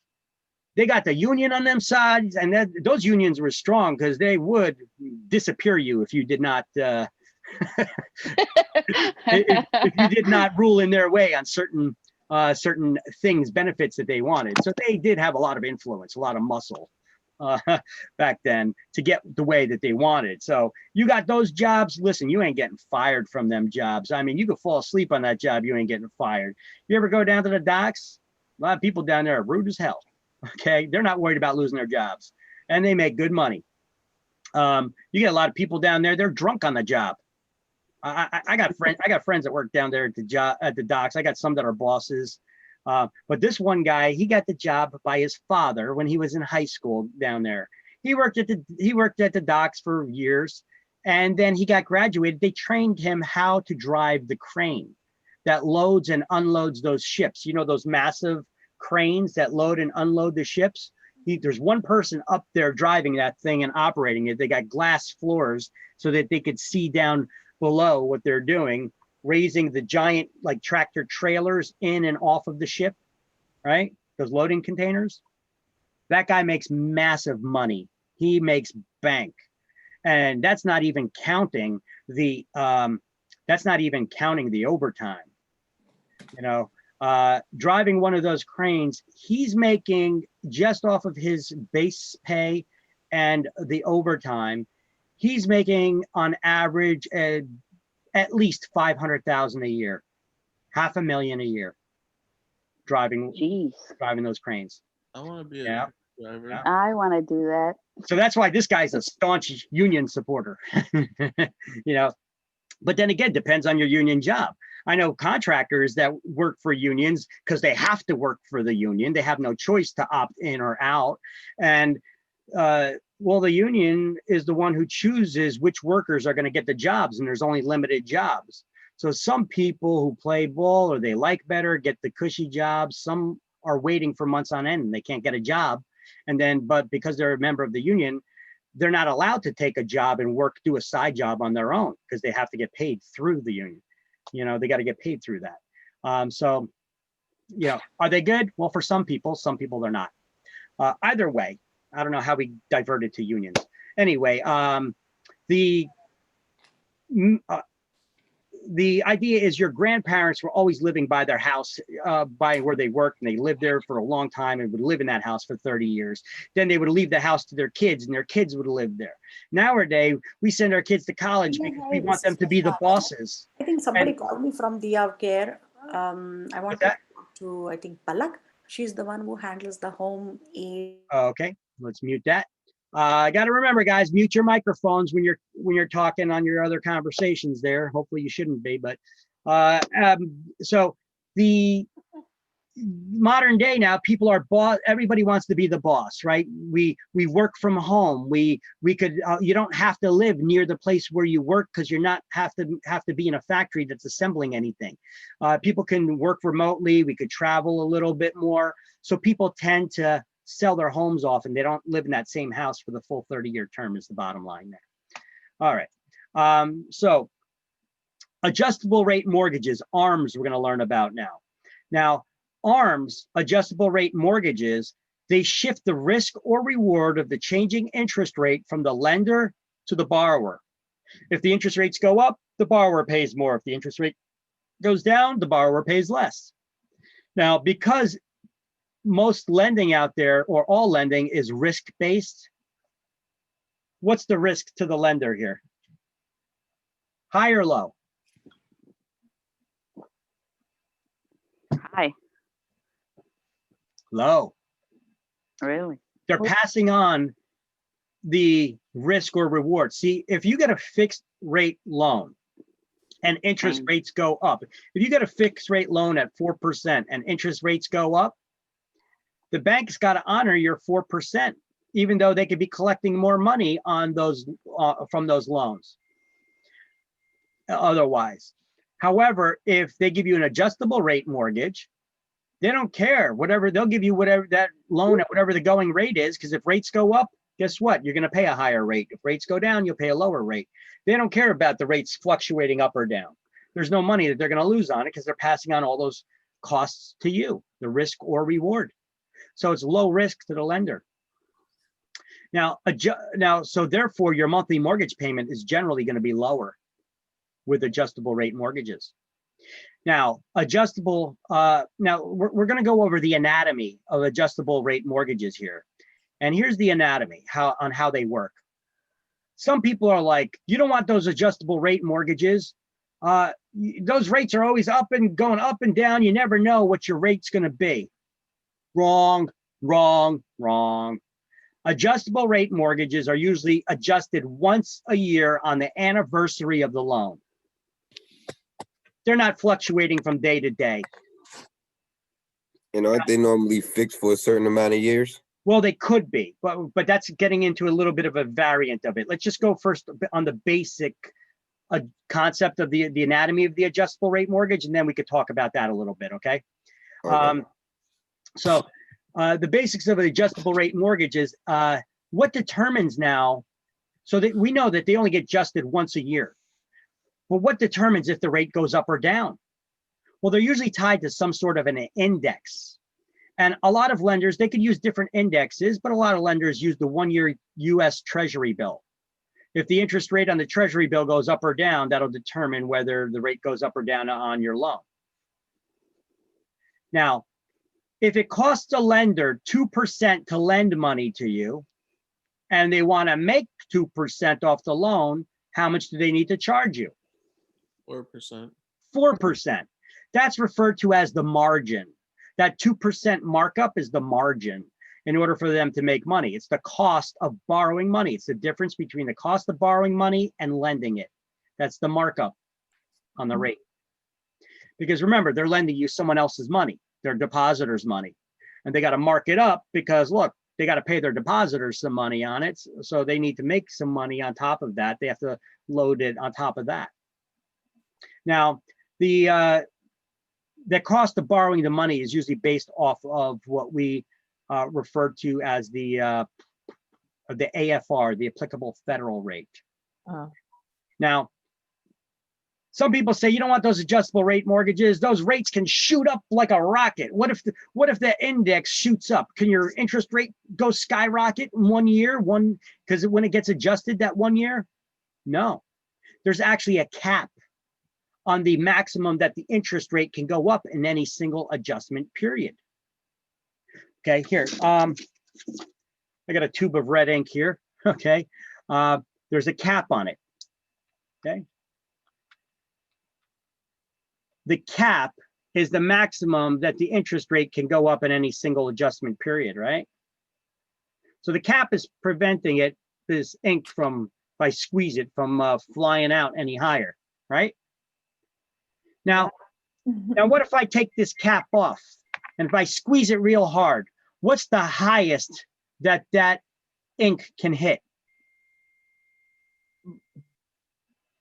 What's above me? Sky high. The ceiling.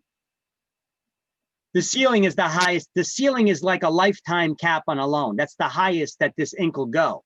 So similar to that analogy there, the interest rate, the highest that the interest rate can ever go up in a lifetime is the ceiling.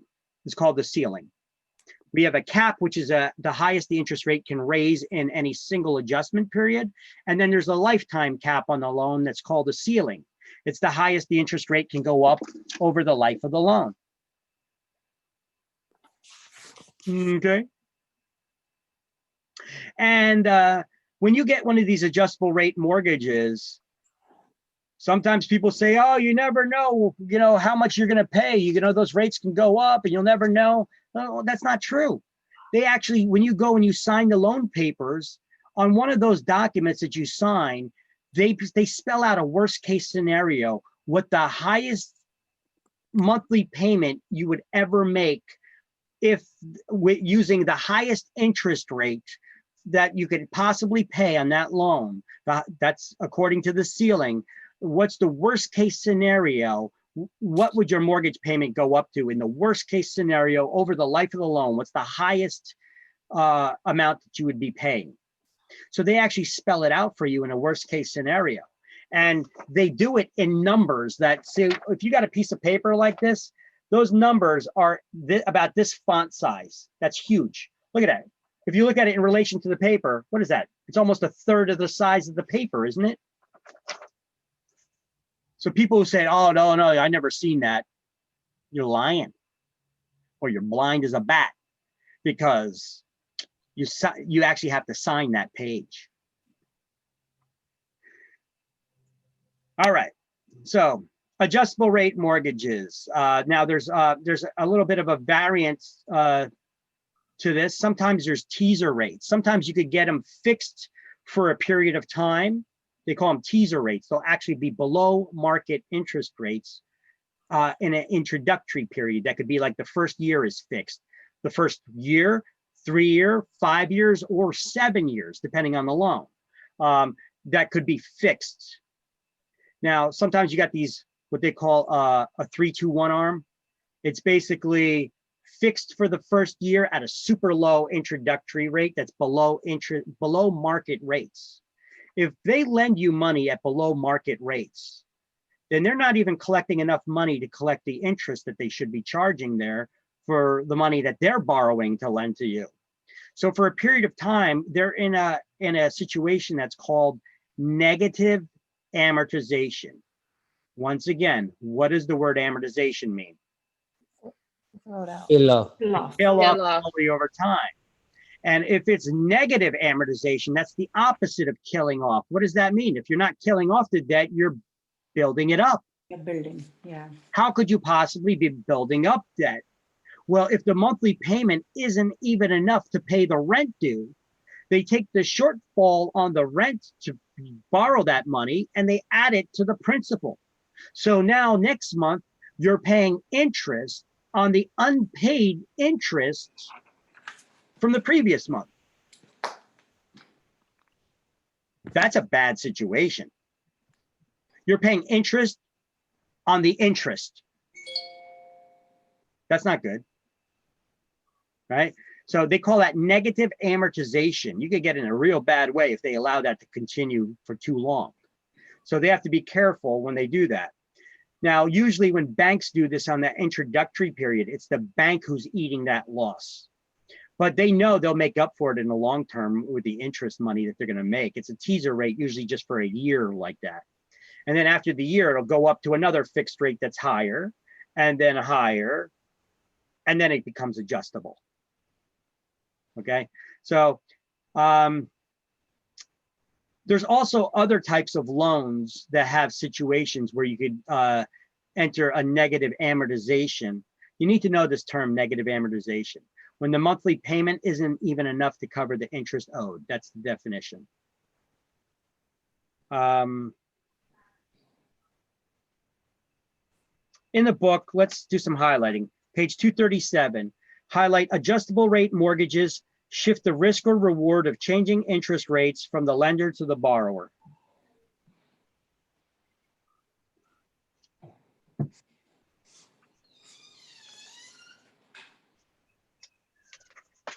And turn the page.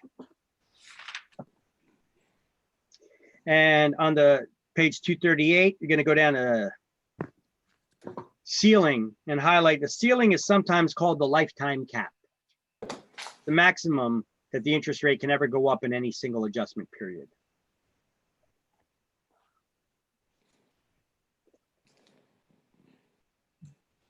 Then go down to negative amortization and highlight when the monthly payment isn't enough to cover the interest due.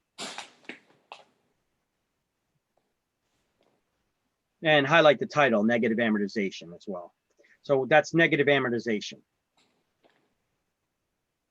Usually that's an exam question.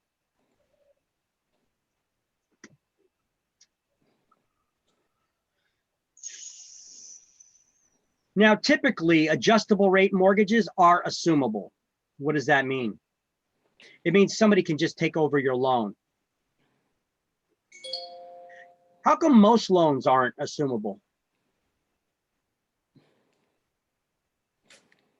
Like when you say someone can just take over your loan, are you talking Somebody can take over your payments on your loan. Okay. Now, most loans are not assumable. The bank will not let most people take over a loan for most loans. Why is that? Because they want that new person, if they're going to want to buy that house or have a loan on it, instead of taking over your loan, they want them to get a new loan at whatever the current interest rates are, which are usually higher. They don't want them taking over someone else's loan at a lower interest rate. They want that other person to get a new loan at whatever the current market rate interests are. And closing costs. And other money that they make off it. Now, but closing costs isn't money that they make off of it though. Unless they're charging BS application fees and stuff like that. Okay. Now, so most loans are not assumable. Adjustable rate mortgages are assumable. Why? Well, because you're going to pay whatever the current market rate is. The rates go up and down. They're adjustable. So they don't care.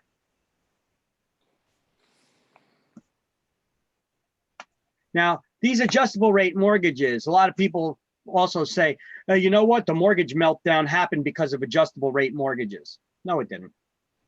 Now, there were a lot of people that got screwed because of adjustable rate mortgages, but it's not the cause of it. There's the cause of it is a lot of political decisions. Okay. And, you know, it had to deal with politics basically. And some politicians were talking about, we need to be lending to more people. So basically the regulators, the politicians that were in charge of the regulators of the banking industry. Regulators of the banking industry go by strict guidelines for lending. You know that banks that write too many bad loans or non-performing loans that default, can lose their banking license if they write too many bad loans. Well, the regulators, they make sure that that doesn't, they monitor that stuff. They make sure it doesn't happen. There's a strict guidelines that lenders go by, that they want to make sure that they're not lending to people who can't afford to continue making those loans. So they got to weigh the risk of the lending. You know, they look at people's credit scores, how much money that they're making versus their income versus their debt. There's a lot of factors that they got to play into to make sure that they're writing good loans that the people are not likely to default on. But then you had some politicians that now add into the mix, well, banks are racists because they're not lending enough money to poor people and minorities. And if you don't start lending to more poor people and minorities, then you're going to start fining you and pulling your banking license. And the regulators, now this was the regulators, this wasn't even the banks that they were talking to. And the regulators were like, well, are there some guidelines for us to follow? Because we follow strict numbers guidelines, debt to income, how much money people are making in relation to what their monthly expenses are, to see how much the maximum that people can afford to borrow. So as the regulators, not the bankers, how would we regulate something like that? And these politicians started actually yelling at the regulators. Well, you need to do it because if they're not doing it, then that means that they are discriminating, and we're going to take away their licenses and start fining them huge. So there was basically no rules in place on it. So now they go to the banks and they tell them that this is the regulators now go to the banks that are supposed to be overseeing them to make sure they're not doing improper lending. And they say, yeah, we're told that you got to lend to more poor people and minorities. There's no rules on how you got to do it, but you got to do it. Otherwise, they're going to fine you or take away your licenses. And the banks were like, wait, what? You're telling us that we don't got to follow the rules no more? And they're like, well, you got to follow rules, but you got to lend more. Any guidelines on this? No. Oh, okay. So now we open the door for what we call predatory lending. Now they start marketing directly to poor people and minorities who they know are more likely to default on loans. Not minorities in general will default on loans, but poor people, they're offering them loans for more money than they know that they're going to be able to pay back. But they start targeting these areas and these people, okay? And so over the years, they start giving more and more loans out. Now, tell me something. If people who could not previously afford to get a loan, all of a sudden, since they lowered the lending guidelines, now those people are able to borrow. What happens to the people that were able to borrow before? They could borrow a larger amount. They could borrow larger amounts. Exactly. I mean, it's common sense, right? So now they could borrow a larger amount. Now, if people can borrow more money to spend, what do you think the homeowners are going to want for their homes when they sell them? Larger amount. They're going to want more money. Nice, yeah. And that's how the mortgage market started going. That's how the real estate market started climbing like crazy. And then it kept climbing like crazy. And every time a politician made a little tweak to the law, politicians start, you could see the direct effect that politicians did that led the prices of the market to go up. And as the market prices on real estate went up, it kept going up and up and up and up. And when I got started in real estate, that 2003, 2004, prices were already ridiculous. They were already ridiculous. When I got started in the real estate industry, I was like, how the hell are people affording to buy this? Wow, I wouldn't spend that kind of money on this house. That's ridiculous, But people were doing it, and they were having bidding wars, going up and up and up and paying more and more. And I was like, whatever, that's crazy. I was like, I guess I'm going to be renting for a while, and that's basically what happened. And now those loans, though, at some point in time, if people are getting adjustable rate mortgages, those adjust with the interest rates, right? Eventually, they're For people who want to borrow even more money but have a lower down payment, they get an adjustable rate mortgage now too. So now they can even borrow even more. Now, this is all fine and dandy, but what happens when the interest rates adjust and they adjust up on somebody and they're already maxed out to the most that they could borrow? A lot of people were getting adjustable rate mortgages. They're a good loan to get. However, they got it for the wrong reason. They maxed out on the amount that they could borrow because adjustable rate mortgages require less money for the payments. But we know that eventually they'll be fixed for a period, but eventually they're going to adjust, right? And the payment will go up. We know this for a fact. We know that going into the loan. But a lot of people were like, yeah, but that's okay. Market values are going up. So I'm building equity quick. And as I'll just hold on to it for a year or two. And as I pay it down, I'll just refinance into a fixed rate loan later. Okay, that sounds like a good solution, right? If you're a gambler, that's assuming that the prices keep going up. But what were to happen if the prices didn't? Oh, that's not going to happen. What happened? Good. We had the market crash.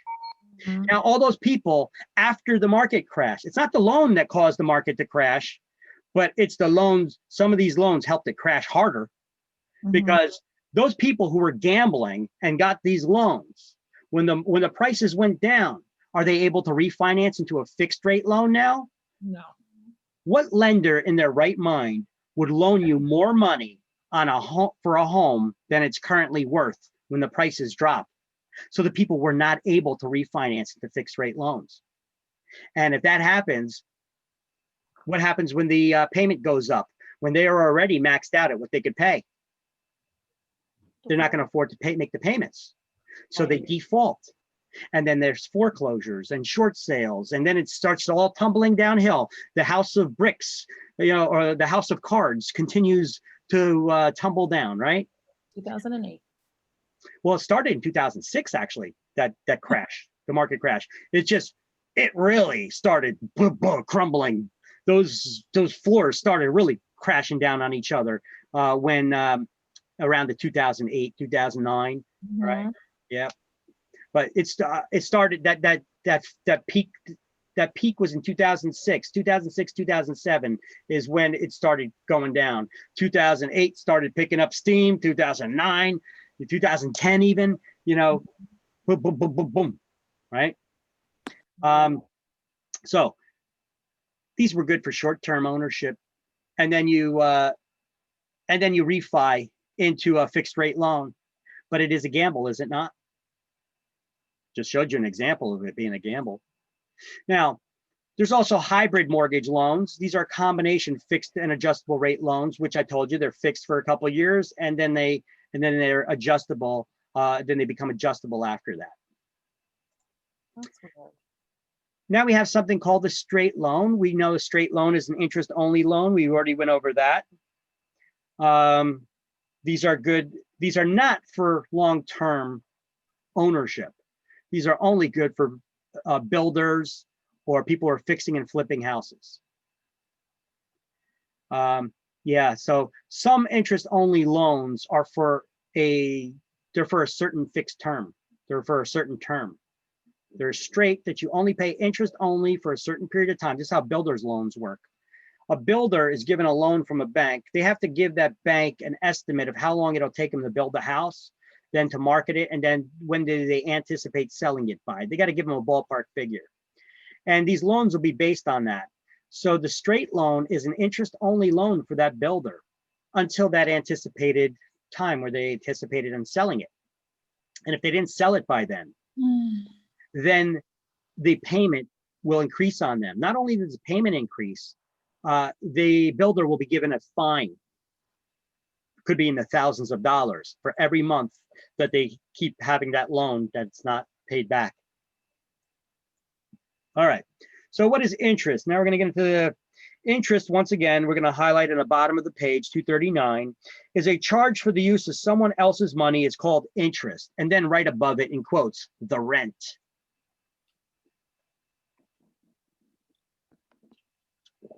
It's the rent you pay for someone else's money. Now, how do we calculate interest is going to be on the next page. So interest is calculated on the annual basis. We see this on page 240. So how to calculate interest? We actually have, this is the chart that you see. I want you to put a highlighted box around this chart in the book.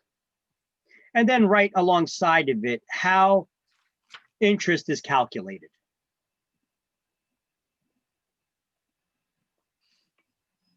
So basically it's calculated like this. If you have a $100,000 loan amount and the interest rate 7%, it's $100,000 times 7% is $7,000 in annual interest.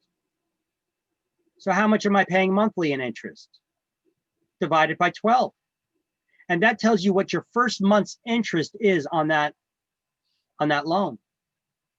Now, if the lender tells you your monthly mortgage payment is $665.31, just subtract that 1 month's interest from your monthly mortgage payment, and that tells you how much you paid down your principal by, $81.97. Ah, that's right. Shocking. Now, how much do you owe next month?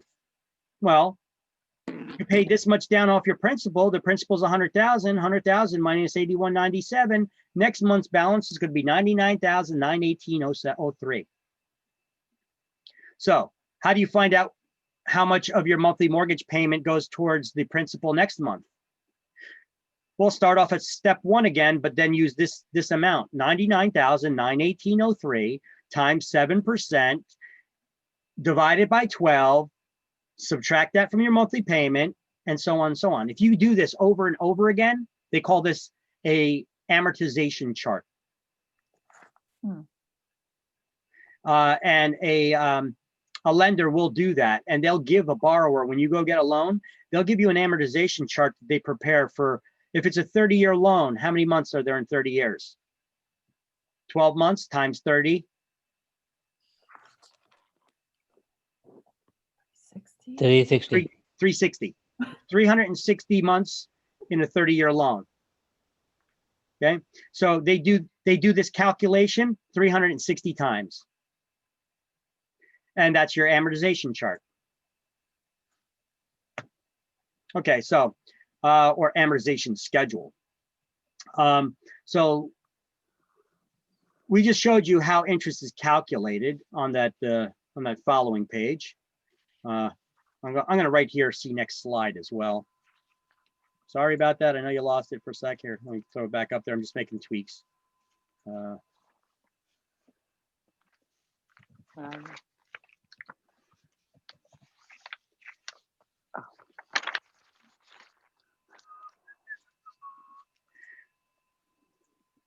right. Now the amortization schedule, a chart that shows the balance and how many payments you've made over principal and interest, how your payment is being applied towards principal interest.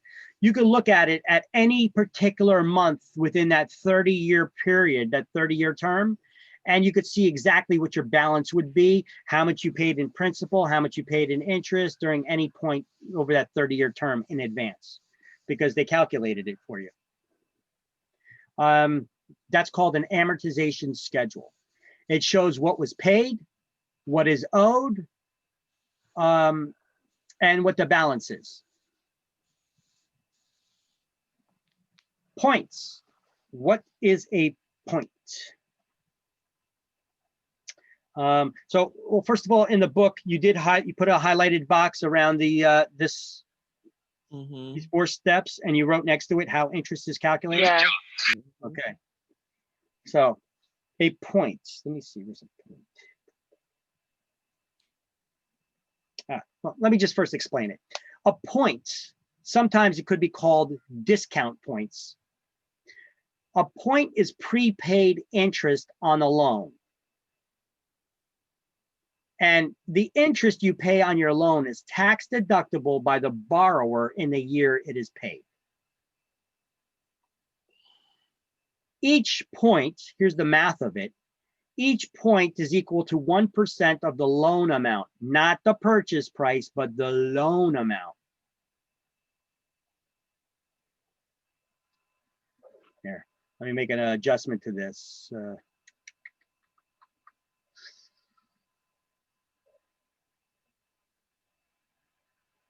First of all, let's remove that bracket there.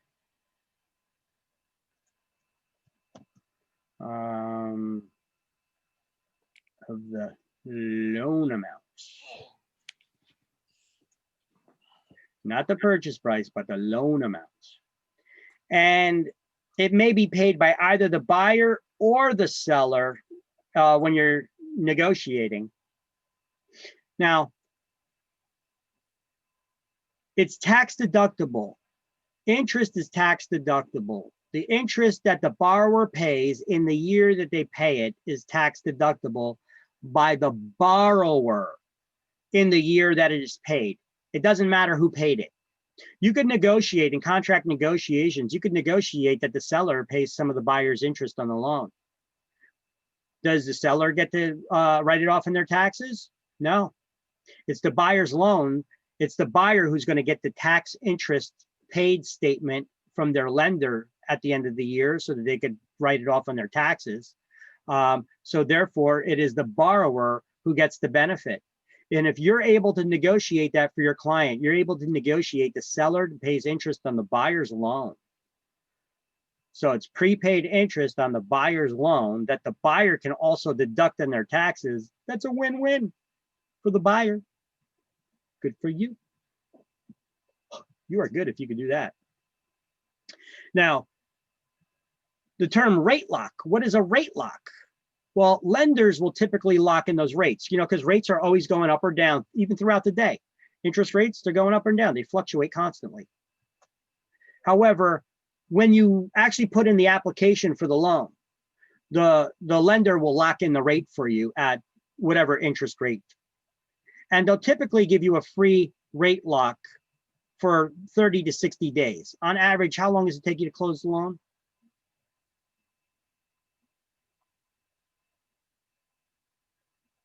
$30 to 45 days. 45 to 60 days to close, okay? So basically they give you the complimentary rate lock for that period of time. However, if you go over that time, you'll lose your rate lock, and then the costs could go up if interest rates went up. So it is possible, though, that the borrower would allow a buyer to purchase an additional rate lock at an additional cost for another 30, 45, or 60 days. But it could be very expensive, could be a couple $100.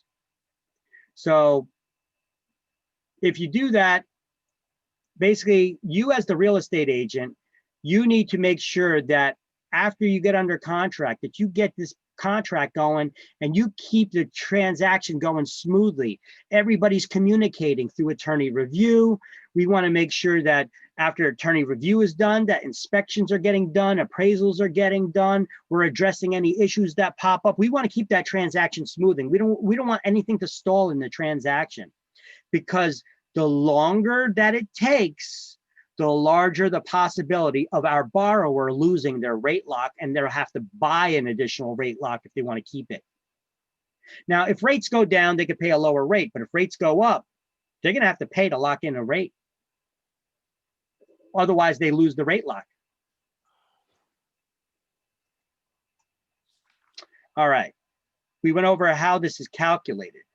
Now, your monthly mortgage payment, your total monthly expense for housing, is referred to as PITI. Principal, interest, taxes, and insurance. However, right here on this chart, we're only calculating the PI part of it.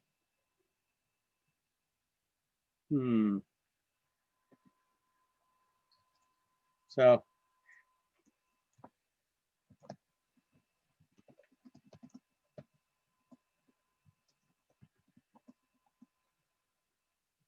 that more accurately describes what's happening on this slide. You're calculating the PI part of PITI. And what does PI stand for? Principal and interest. This is the loan. But that's not your complete monthly expense for housing. That would also include taxes and insurance. So this you need to know for the math, for part of the math problem we're going to be doing. And now the amortization chart, I'm sorry, this is not, okay, the amortization chart on page 240. This is the first 3 months and the last 3 months of the amortization chart that you see on page 240. You could see the, oh, sorry. Thought I had something on my screen. It's actually, I think, in the scan here. The first 3 months and the last 3 months of a 30-year fixed rate loan. How do I know it's a 30-year loan? For the 360? Because it has 360 months. That's right. Now, how do I know this is fully amortizing loan? At the end, it's saying 0. At the end, it says 0. Very good. And how do I know this is a fixed rate loan? Of the Because interest. the payment is staying the same. The payment remains constant. The first payment to the last payment, it's the same. That's right. So the only thing that changes is how much of that payment gets applied towards the interest and the principal. And towards the end, it flips. Mhm. What do we call that chart again? An amortization chart. There we go. Yay. Yay. All right. Monthly payment, amortization of the loan, how to use it. Okay, mortgage options. Okay, so let's first go over this before we go over the chart on the next page. Buy downs. Buy down is, it's possible that when you go to get a loan, it's possible for you to purchase a lower interest rate. This is stuff that's on page 342, by the way. Let me write that here in this stuff. Come on. Page, I'm sorry, 242. 242. Sorry about that. Page 242. All right. So on page 242, you could see a buy down. Now, there's nothing to highlight there. I just explained to you what a buy down is. It's possible that when you go to a lender and you say, is this the best interest rate you could do? You know, you're begging and pleading to try to get the lowest interest rate possible. Well, what determines the best interest rate you get? Your credit? Your credit and your down payment. Part of it. The market. Market too. Okay, so here, let's write this down. Risk-based lending. The best interest rate you can get is tied to the amount of risk to the lender. Factoring into this would be The amount that you're going to be ready to put in down payment. include down payment Yeah. amount,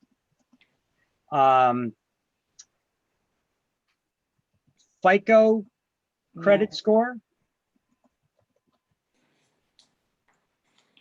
DTI, that's debt to income ratio, etc. Oh, wait.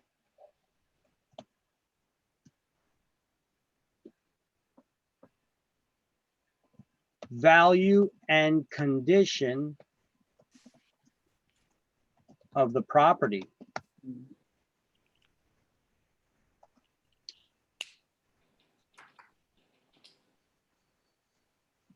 Percent of market change. Or let me just put market change.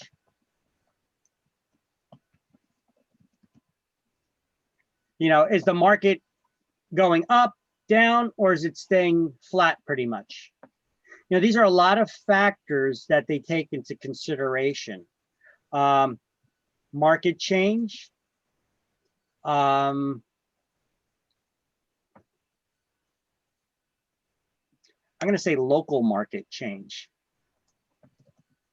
Local market change. Is your neighborhood desirable? Are people looking to buy in the area? You know, is that on the rise, or is it going down, or is it staying flat? That's a factor that plays in, doesn't it? Mm-hmm. If you don't believe me, what's going on in New York City right now? Going down. You got a mass exodus of people that are leaving town and going to Florida. Mm-hmm. Okay. What is that doing to people's property values? Hell, you're hearing newscasters talking about that. They're like, you know, everybody's leaving, you know, you got a lot of people leaving the city over here for various reasons. Okay. All of a sudden. And, you know, what's that doing to my property values? Oh, it's going down. Okay. Now, the values, market values are always fluctuating depending on what's going on over time. You know, you could have a time that it shrinks down, but is it going to come back up? Yes. I wish I had the crystal ball that I could tell you that for sure. I could guess that it probably will because real estate's cyclical. Goes up and down. De Blasio's in. What's that? Not as long as De Blasio's in. Oh, here we Well, go. for various factors, let's leave it at that. I don't want to get into politics or any particular reason why this is going on right now, but I just want to say that Because that's why. I just want to say that markets fluctuate. They go up and down, right? For various reasons. So you take a snapshot at any point in time. What is the market value now? Because if you want to start analyzing what could be or what was, now you start sounding like a home seller that we're trying to go get a listing from. How much you want for your home? I want $1 million for it. There's no comps in the area that can justify $1 million. Well, I know my neighbor's home sold for that. That was 7 years ago before the market crash. You know, I mean, these are actual like real conversations I've had with people like that. You know, well, you should have sold then, but now this is what it's worth. Right. So, these are real conversations that we have to have with people sometimes. And they know it makes sense when they're talking about other people's property. But when you're talking about something that's the dollars in your pocket, you know, they sound kind of idiotic when they're saying it. Now, but if they're having that conversation about someone else, oh, it makes perfect sense. It's common sense. But when it happens to you and it's your pocket, it's a little bit different because it hits closer to home, right? So buy down is a way to buy a lower interest rate. Most people do not get the advertised interest rate that the lenders you see on commercials on TV. Those are usually they're advertising the lowest interest rate that you could get if you are the perfect borrower. What's the perfect borrower? High credit scores, low debt to income ratio. I'm not going to say makes a lot of money because you could make a lot of money, but you spend it just as quick. Look at what happened to Hugh Hefner, right? Oh yeah, he lost the house. The guy died. I don't want to say he was penniless, but I mean, he lost most of his fortune because the guy died the Playboy lifestyle, literally the Playboy lifestyle. You know, you know, it ain't cheap to own a yacht and to manage a yacht for your ex-wife and pay for it, you know, and then all these bunnies and, you know, the guy spent so much money having a fleet of chefs working around the clock that could make any kind of meal for you and the bunnies at any time you want. You know, this is, the guy spent money like it was going out of style. He was spending it almost quicker than he was making it. But at his age, what the hell? Are you going to take it with you? Right? Mm-hmm. Actually, I guess there's a good life lesson in there, but not for people who are planning to live a while, right? So it is possible to buy down a lower interest rate from the lender. Don't ever do that. Economists, I'm not the math expert. I need a calculator for simple math. Now, but I know formulas and stuff, so I could do the math and I could teach it, okay? But economists will tell you, mathematic experts will tell you, buying a lower interest rate, paying for a lower interest rate never makes sense. Your money is worth more in your pocket today than it's going to down the road, okay? So when you buy a lower interest rate, first of all, are you going to be in that house long enough for it to pay off? Mm-mm. Nope. Probably not. And when it does start paying off, how much are you going to save? It's your money's worth more. You could have been using that money for something else, you know, so your money's worth more in your pocket today. There's a lot of factors you look into it. So don't ever push anybody to buying a lower interest rate. Okay, never makes sense to do. Instead, if you got the money to buy down a lower interest rate, how about you put more money down, more of a down payment, so that you borrow less that they could charge you interest on? Now that would make sense. Yeah. Okay. Now PITI, what does that stand for? Principal, interest, taxes, the property taxes, and insurance. This is your full monthly expense for housing.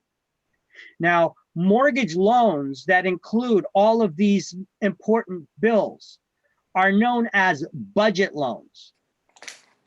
They're also called budget loans because you could budget your monthly housing expense. You know what your total expense for housing is going to be because it's all included in your monthly mortgage payment. So when you bundle it up and you make that mortgage payment to the bank is then doing the accounting and paying your city's taxes and paying your homeowner's insurance. You're just paying the one bill to the lender and they're rendering accounting to these others. Now, a PITI loan is your full entire monthly expense for housing, unless you got a condo.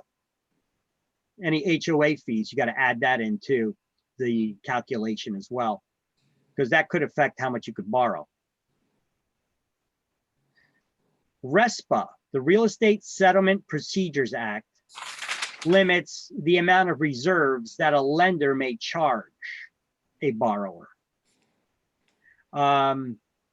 So often when you go to buy a house, and if you're including your property taxes and insurance in your mortgage payment, your closing costs are your lender building up a reserve of funds to pay for the coming year's taxes and insurance bill. So that's why your closing costs are much higher when you include property taxes and insurance in your mortgage payment. Once again, you do not have to include your taxes and insurance in your mortgage payment. How do lenders try to incentivize you to include taxes and insurance in your mortgage payment?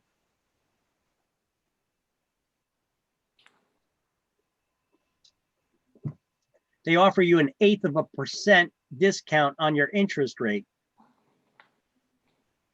It's a tiny, minuscule savings in exchange for including your taxes and insurance. But hey, it's an additional savings on a lower interest rate. So people usually go for it. All right, now reserves. What are reserves? It's an amount of money built up for the coming year's future expenses, like their property taxes and insurance. El perrito de Brianna's friend Anna. What's that? Are you talking to me? Turn your mic off. Yes, please. All right, so the mortgage factor chart. Here's what you see. We're going to back up. We're going to back up to the mortgage factor chart on page 241. I want you to write above this chart, mortgage factor chart, just like I have written here. I want you to write that on the above the chart here, because this is what this chart is. And I'm going to teach you how to read this chart in a moment. You're going to write mortgage factor chart above it. Here's actually the directions I wrote on the side here. Basically what you're going to do is you're going to take your finger, you take your index finger and put it on the interest rate. If you're getting a loan at a 4% interest, run your finger down to the 4% column. down the column till you hit 4%. That's 4 here. Now, if you're getting a 30-year loan, what is the mortgage factor? We'll run across to the column that says 30 years. So 4%, and now run your finger across. 4.78. Everybody get that? Yes. So what is 4.78? Well, here, see, I can give you instructions right here. 4.78 is $4.78. For every $1,000 you borrow, your monthly mortgage payment that goes towards the principal and the interest is $4.78 for every $1,000 borrowed. So how much would your mortgage payment be? Let's clear this canvas off here. How much would your mortgage payment be if you have a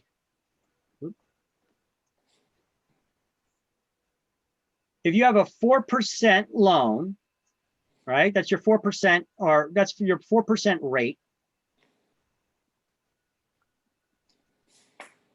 for a 30-year loan. If you had a $300,000 loan, what's your monthly mortgage payment going to be? This is how you calculate this. It's based on per $1,000 borrowed. So if you borrowed $300,000, how many thousands are there in 300,000? 300. We could do this. We could do this 2 ways. We could either divide it by 1,000, or you could just go like this, delete the 3, and boom, there's 300, right? Now, 300 times, what was the factor for a 4% 30-year loan? Was it 4.78? 78 cents. 4.78. So let me pull out my calculator because I suck at simple math and I'm not about to embarrass myself in front of you. So I'm going to do 300 times 4.78. And your monthly mortgage payment is $1,434. This is principal and interest. All right. So Now, this is just a chart, right? Obviously. yeah, but this is a math problem that you will get on exams. But you can get that without using the chart. No, No. you need the chart. They're going to give you the chart on exam. Oh, You need to know how to read this chart. Now, this is a chart that lenders use. We really don't use this in real life, but they want you to be able to figure out the things. We teach you a lot of stuff that you're not going to actually do in the real life, but we're going to teach you so that you know what's going on in the background, what other people are doing.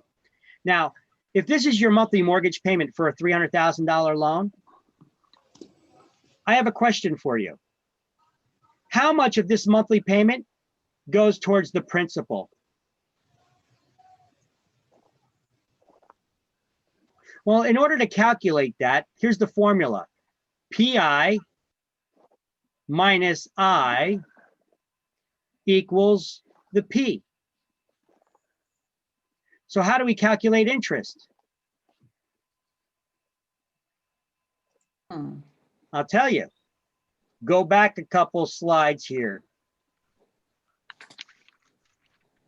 Couple pages. You see this? So how much are you going to pay in interest on this? How is interest calculated? It's calculated on an annual basis, right? Yeah. So and it's based off of the loan amount. What's the loan amount? $300,000. And what's the interest rate? 4%. So times 0.04. Just so you guys remember, if you have a 4% interest rate, how do you convert that to a whole number? You move the decimal point 2 places to the left. So it'd be 0.04, and then you cross out that. It comes to Just a reminder, for those that may have not been in school for a while and hated math. Okay, so $300,000 times 12,000. 4% is $12,000. Wait. Is that monthly or annually? That's That's annual. annual. That's That- annual. Annual Yeah. I. Sorry, I got my video here in the way. That's annual interest. Or annual I. Is I's for the interest.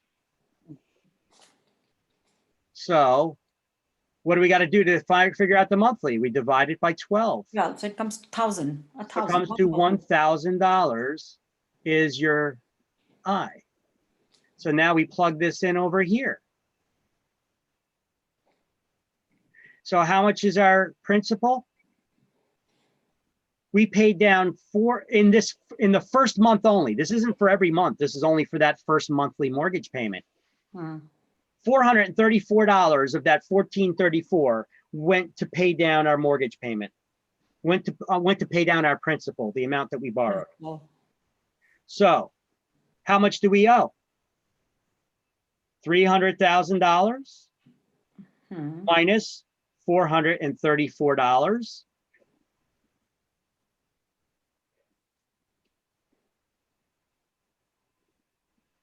And now our balance is $299,566. Let me ask you guys, is any of that hard? Especially with a calculator? No. Simple, No. right? Everybody agree that's simple? Yeah. Yeah. I'm glad that you agree. Because I'm going to clear this problem off the board and you're going to do one on your own. Yeah. All right, I'm gonna make one up here. Are we using the chart? Yes, you have You to have use to the use the mortgage chart. factor chart. The question is, Asking Victor, thanks. if you're borrowing $400,000, this is the loan, at 30 years at 4.5% interest rate, I want you to tell me what the monthly mortgage payment is, PI. And then I want you to tell me how much of that monthly mortgage payment goes towards paying down the principal. Don't shout it out. If you figure it out, let the class have some time to figure it out. You could send me a private text message by selecting my name in the chat window and sending me the message. But I don't know the answer yet because I didn't figure it out. But one thing we could do together here. What's the mortgage factor on this? Well, if it's 30 years at 4.5%, what's the factor? 5.07. 0.07. 5.07. 5.07, right? We go down to 4.5% and we go across and we see 5.07, right? So I'm going to help you out. At least we got that point there so we could write factor. So I taught you how to use the chart. You now know how to use that chart. The factor is 5.07. Oh, just do this myself.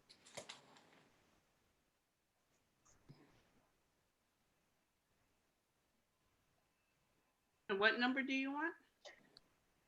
Right over here, you see, I want to know what the monthly mortgage payment is, the PI, and I want to know how much of that monthly mortgage payment goes to pay down the principal in your first month's mortgage payment.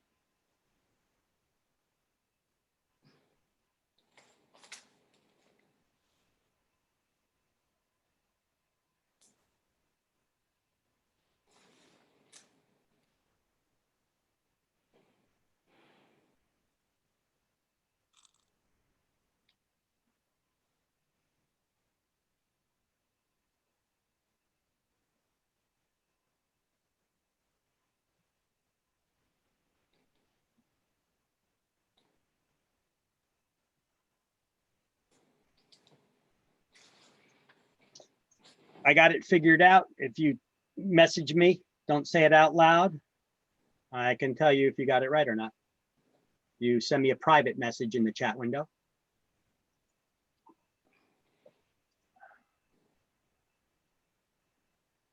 Yes, Jason.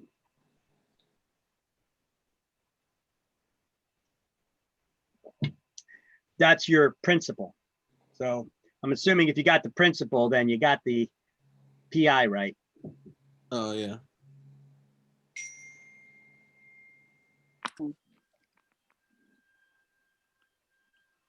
No. Nope.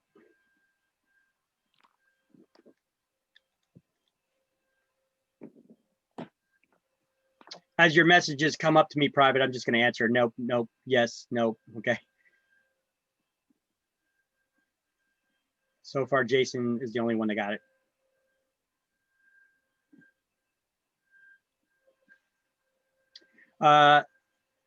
Giselle, you got half of it right. You got the PI.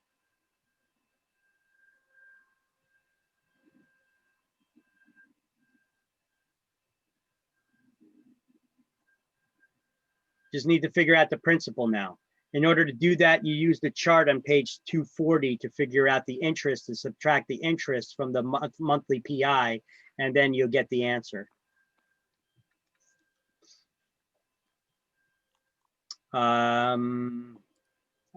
Allison, that's correct on the PI. Now I just need to know how much goes towards the principal, and that, yep, that's correct.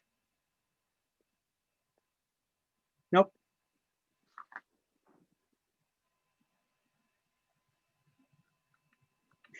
You're off a decimal point. Hold on, the last person that answered me was off a decimal point. Victoria, yes. Yes and yes.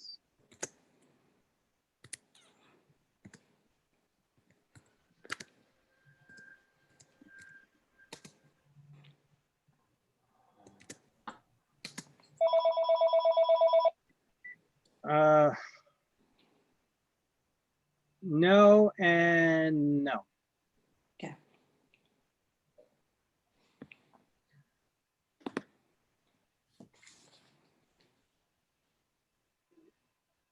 Nope. You're close though. Something's wrong there with the math.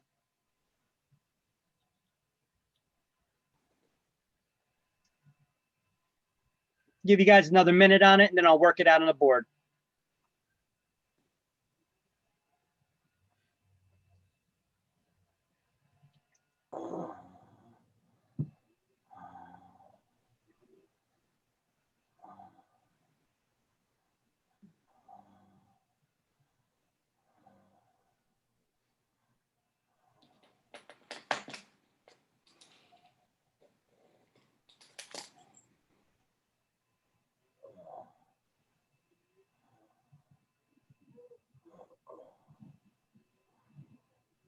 It's the first half, yes.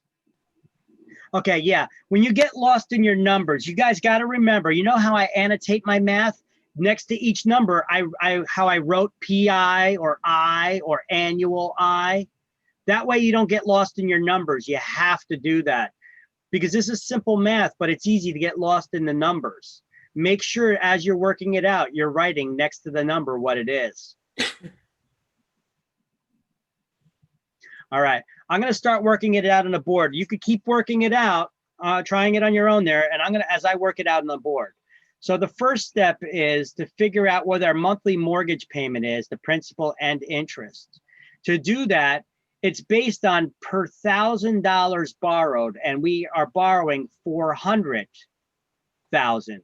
So we cross off the 1,000. Or a way to do this is you could also take 400,000 and divide it by 1,000 because it's per $1,000 borrowed, and to come up with 400. Or you could just cross out the thousands. Now that we have 400 here,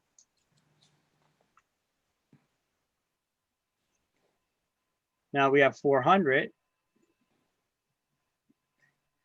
going to times that by the factor, which we all figured out was 5.07 is your mortgage factor. What is 5.07? That's the term. That's the term. This For is the 30 years, dollar amount Dollar amount.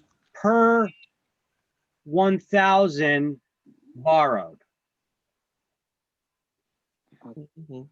right? So 400 times 5 point. I want to make sure I got this all right here again. I'm going to work it out with you. 400 times 5.07 is 2028. $2,028. What is this? That's your principal and interest. See how I'm writing next to the number what it is? I want you all to get in the habit of doing that, because some of these math problems can get, as we get deeper into it, you lose track of what the numbers are, and they're simple problems and you get it wrong even though you know what you're doing.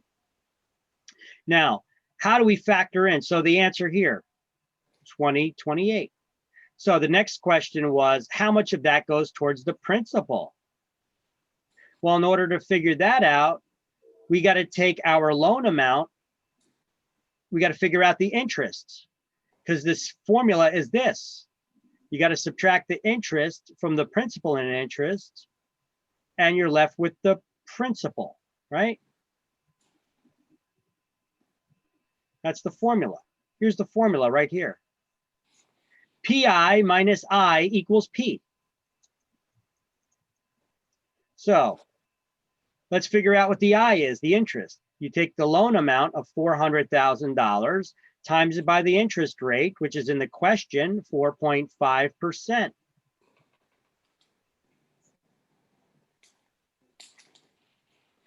$400,000 times 4.5%, or equals $18,000. Is that monthly? Yeah. No, that's annual. That's annual. That's annual. I. So now we got to divide it by 12. That's the number of payments or months. So you divide it by 12, and that's $1,500. $1,500 is your I, your interest. So now we put that here, 1,500, right?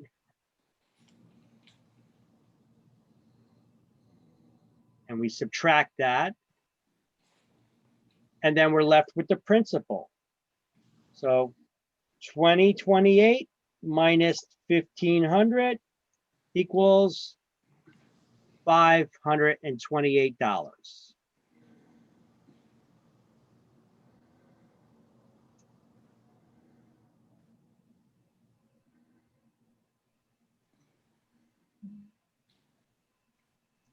We good? Yep. Yes.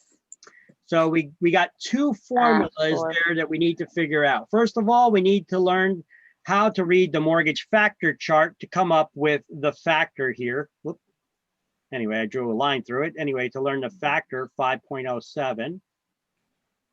And then we take the number of thousands borrowed times the factor. So this is the number of thousands borrowed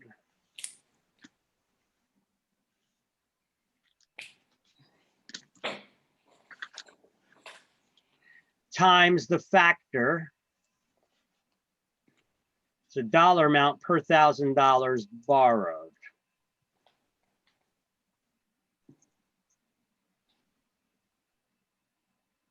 Factor.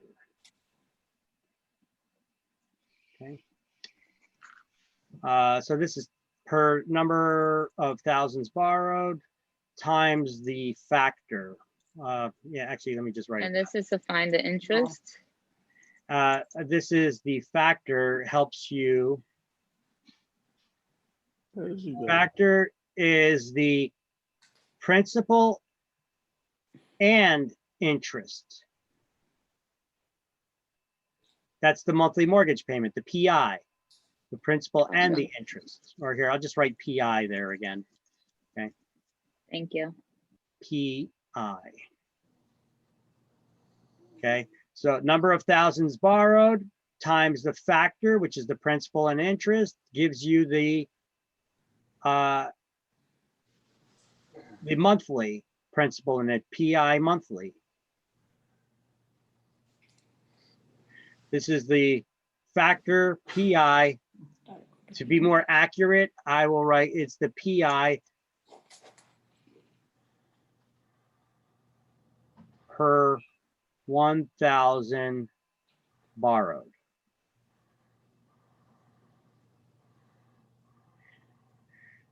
This is your monthly principal and interest, and this is your monthly interest equals your principal. That's not monthly. This is this principal here. All right, I got to move this over just a little bit. This is your principal here.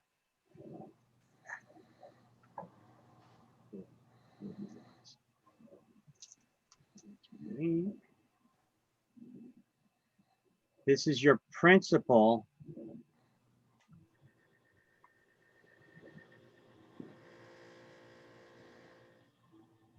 for first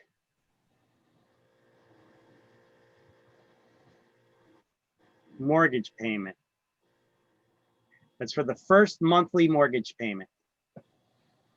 It'll be different for the next monthly mortgage payment. This is only the amount for the first monthly mortgage payment. No, they won't ask you any questions about how much would you have paid down principal for your third monthly mortgage payment. No, they would not ask you that, but it's easy enough to figure out. You'd have to do this whole process 3 times. Okay. And then how to calculate the interests But this is only for amortization mortgages, right? for fully amortized mortgage, correct? This is for, this is the loan amount.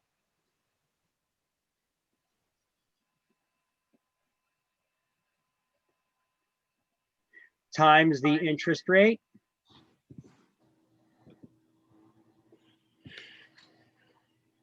Is the annual interest, divide that by 12 months, gives you the interest monthly.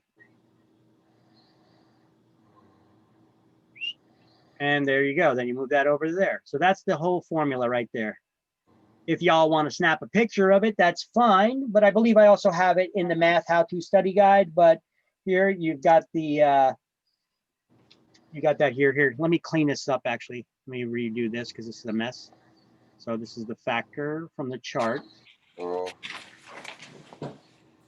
Was 5.07. Okay. This is from the chart. From chart. And I also have all of this on the slideshow. Okay. Oh, good. So going back to the slideshow here, here's your factor chart. I have problems like this built into the slideshow. How to calculate the monthly payment. Monthly amount per $1,000 borrowed times the mortgage factor equals the principal and interest.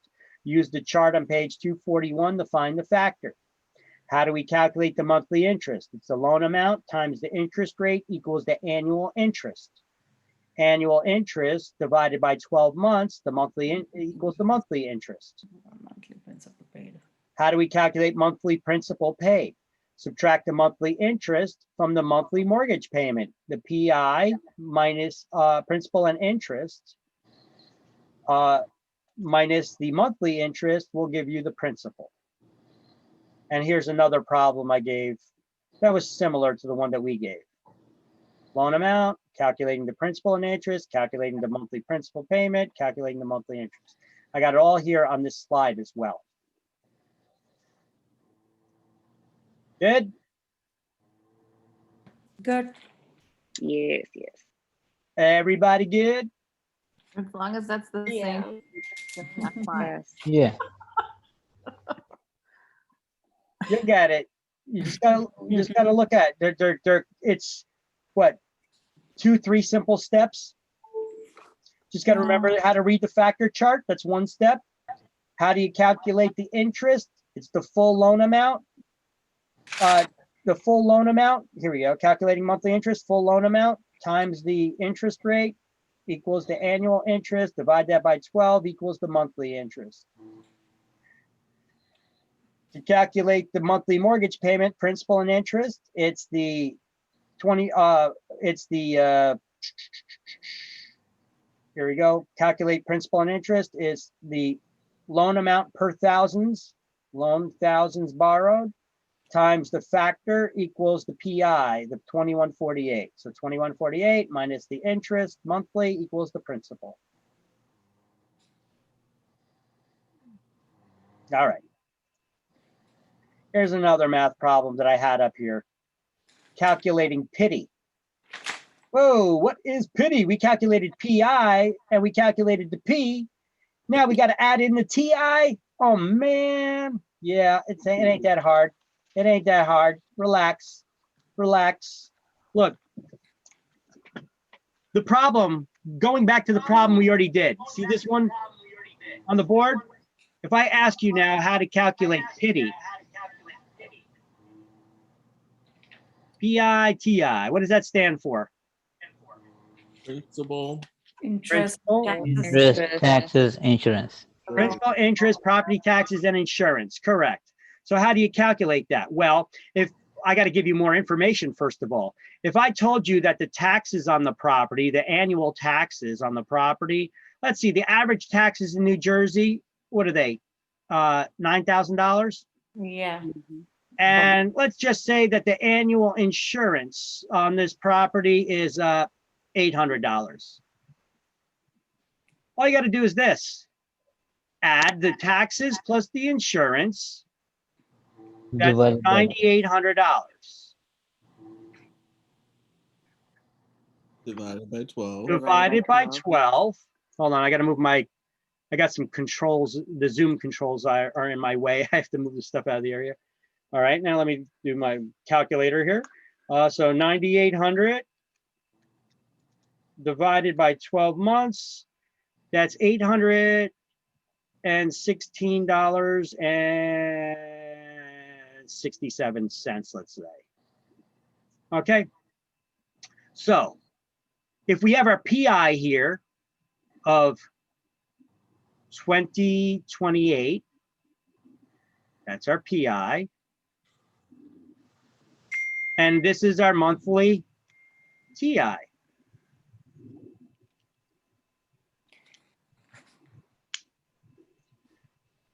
You add the PI to the TI and you shake it all about. And that's when you get your PITI.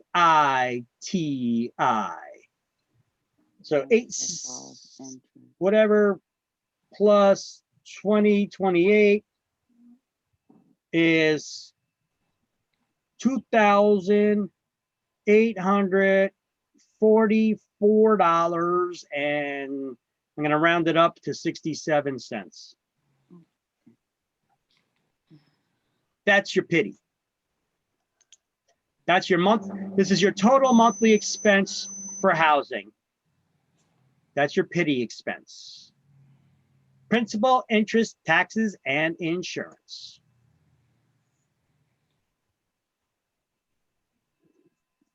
Boom.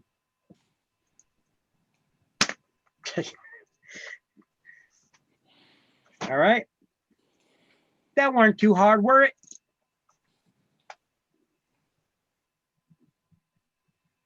Hello? It was great. All right. Well, look at the bright side. You only got 4 math problems on the school exam and 8 on the state. Oh, Why don't you tell me? wow. Perfect. Skip all the math problems and do them last because they're going to take you the longest. Unless you're good at math, then you don't got to worry about it. So don't sweat the math stuff. Don't let it hold you up for a long time. If you start perspiring when I say the word numbers or math, then skip the math problems and come back to them though. Don't leave any blank answers because a blank answer is wrong. right? All right, I'm gonna go back to the slideshow. You want to snap a picture of this? Anybody want to snap a picture of this or no? Got it. I got it. All right, can I move on? Yep. Yes, sir. All right. So here we go. So that was a pity problem, and I have one here built into the slideshow as well. Points. How do you calculate points? Ooh, what is a point? Come on, Vic. 1% of the loan amount, and each point is prepaid interest. And it's 1% of what? The loan amount. And this is a problem that you get on exams, guys. You get a problem just like this on school exam and probably will on state. If you have a purchase price that's $325,000 and the buyer has to put down 20% and pay 2 points in closing costs, and pay 2 points for the loan, and has to pay $5,000 in closing costs, how much money does the buyer need to purchase this property? Well, 325,000 times 20% is $65,000. That's your 20% down payment. So how does it calculate a point? Well, you got to subtract your down payment amount from the purchase price or the loan amount there in order to get the, or the purchase price in order to get the points. So 65,000 minus the 325 is 260 is your loan amount. So 325 subtracted by 65,000. And that'll give you your loan amount. Okay. 260 times the 2 points, the 2% is $5,200. And then there's 5,000 in closing costs. So you add up 65,000 plus the 5,000 plus the 5,200, and that gives you $75,200. Pretty straightforward, right? Yep. If you know how to calculate a point. If you end up going 325,000 times 2%, you're going to be off. You're also going to be paying interest on your own money. Right. So it is possible to get this problem wrong, especially if you tend to sweat when I say math. I know some people have panic attacks when I say math. Don't. Okay. So it could be worded, I could word that same exact problem in a different way, and I have right here. Purchase price is $325,000 with an LTV of 80%, and the buyer has to pay down 2 points. Well, what does LTV mean? That's how much Loan to value. loan to value. That means that the borrower has to put down 20%. I said the same exact thing as I did here, except I didn't say the buyer has to put down 20%. You need to figure that out because I said the LTV is 80%. So that means if the lender loans you 80%, how much do you got to put down? 20. You just have to figure out that additional thing if it's worded this way. But it's the same problem. Don't get fooled. Yeah, can you go back one slide? This one? Yep, that's it. I got what I needed. Okay. You know, snap a picture of it? Yeah, I did, but I don't know. You got it? Okay. Yeah, I got it. What about this one? Is this 71,300? This is the same slide. Just, this is the same question worded differently. Did you get that? Yeah, I got it. Well, you know what? You don't even need to snap a picture of it. You could actually look at the slideshow. You guys do have access to download these. Yeah. All right, comparing two mortgage loans. How do we compare two mortgage loans? There's another possible math problem that they give on state exam I'm positive of. Well, the question would be worded like this. You guys know how to read the mortgage factor chart now, don't you? Yep. If you got a question that says, how much would you save on the interest over the life of a loan on a 25-year mortgage versus a 30-year if the loan amount is $300,000 and the interest rate is 5%? Where do you start? we have to individually find the interest rate for both of them separately. Correct. So you're doing two separate math problems side by side, right? Yep. So what is the mortgage factor on a 30-year loan at 5%? And what is the mortgage factor on a 25-year loan at 5%? 5.85 for the 25. 5.57. So make two columns in your notes. Make two columns for a 30-year and a 25-year, and then put down the factor for each. Here's the trick for figuring this one out. Remember when we broke open the first day, when we cracked open the book, I gave you a formula here. That formula on the inside cover of the book shows you, oh shoot, I lost my page. What page were we on? 241. 241. 41, okay. It showed you how to figure this out. And the key to it is 5.85. you figure out what your monthly mortgage payment is, P&I, using the factors that you just figured out. So on a $300,000 loan, what do? Take the number borrowed per thousand, so 300 times the factor. Do that for each one. After you do it for each one, how many months are there in a 30-year loan? 360. 60. So multiply that by 360, and then how many months are there in a 25-year loan? 12 months times 25, 300. And I know I have another slide here that has it all broken down, so I'm going to show you. This is it right here. So if you have a 30-year loan at a 5% interest rate, here they are side by side. This is the way that you would write it on your scrap paper. 25-year loan column and the 30-year. The factor is 5.87 and 5.37. Is that correct? Is that what you guys had? Yeah. Now, there's in a 25-year loans, 25 times 12 months is 300 months. 30-year loan is 30 years times 12 months is 360 months. So you take the 300 for 300,000, the amount borrowed, times the factor will give you the monthly PI. And I did this on both of them. So here's the mortgage payment on a 25-year loan and a mortgage payment on a 30-year loan. Now, I take that monthly mortgage payment of PI and I times it by the number of months. So now I know that in a 25-year loan, you would have paid off $526,500 in principal and interest payments.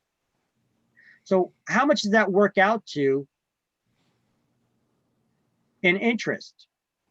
Well, we know that we borrowed 300, so subtract 300,000 from that figure and you're left with the interest. And if you do that on the other side, you see how much you paid in interest. Now, you could subtract the interest from this loan, from the interest on this loan to get the total savings, $53,460.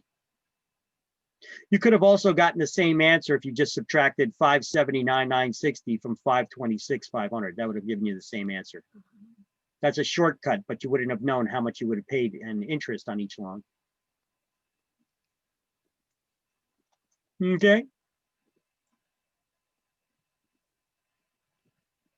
Your head still spinning, or how you doing over there? Okay. I'm sweating. Take a picture of this. This is telling you this. This is the step-by-step breakdown and comparing two loans. This is a math question. You're not going to get this on school exam, but you will often see this on state. The question worded just like I did on the previous page. Want me to go back and show you what the question was? I already screenshotted the whole thing. You already got it? Okay. Screenshot it. We'll replay the video today, your video. Yeah, like 100 times. That's what I was saying. All right. So let's see. Here's some more questions that I have here about calculating problems for you. I'm not going to sit here and go through all of them again, but here's multiple problems that I have for you, multiple examples, okay, in the slideshow. All right. So next, we're past the math. Breathe. Whew. Let's stop right here and we're gonna do some highlighting. Thank God. Oh, Pennsylvania. On page 241, above the mortgage factor chart, just highlight where it says how to use this chart. I put a highlighted box around that whole thing there, that whole statement.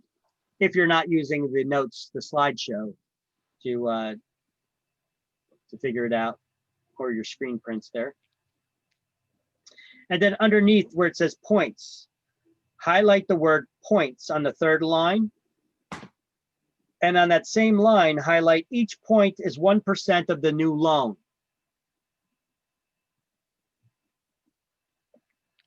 And underline the word loan. A point is based on the loan amount, not the purchase price. That's key, because if you try to figure out a point based on the purchase price, you're going to get it wrong. And that's a question that you'll get on school exam, I know. Turn to page 242.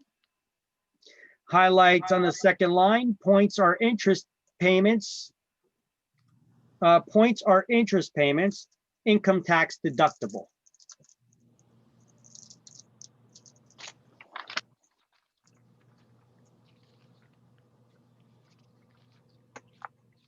Then highlight rate lock, the title for rate lock.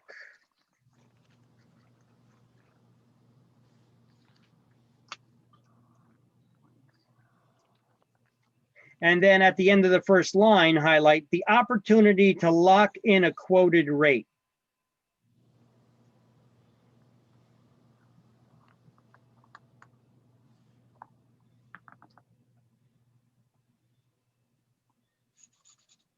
Oh, damn, actually, there's a better thing. On the next line, the same line at the end of the line, the lender agrees to hold the quoted rate for a certain period of time. Yeah, actually, that's better. The lender holds the quoted rate for a certain period of time.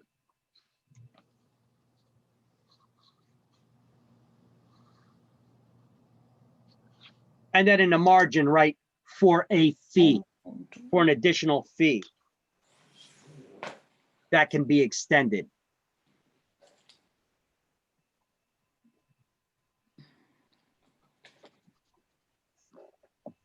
Now, the rate lock is just until they get the loan? Yep.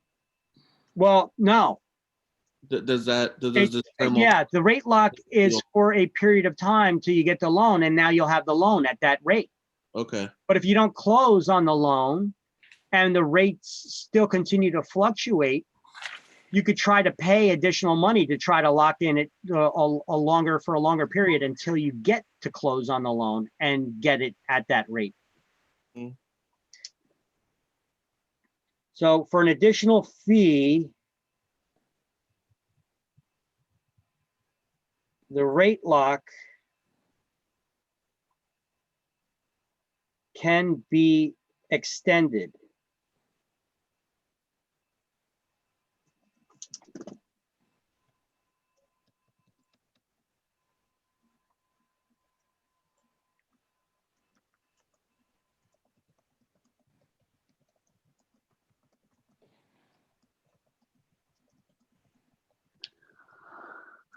Okay.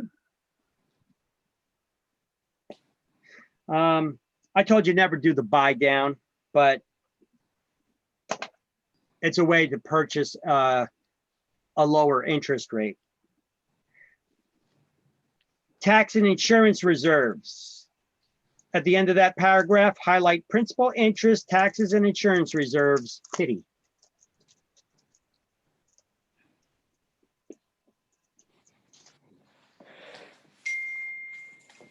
Everybody got that? Mm-hmm. Now, we're on the Your Home Loan Toolkit. We're going to highlight it in the book first. Highlight at the end of the first line, Your Home Loan Toolkit, a step-by-step guide. Stop the highlight. Let me read. It was created by the CFPB, The Consumer Financial Protection Bureau. Highlight, lenders are obligated to provide the booklet to borrowers within 3 business days of their completed loan application.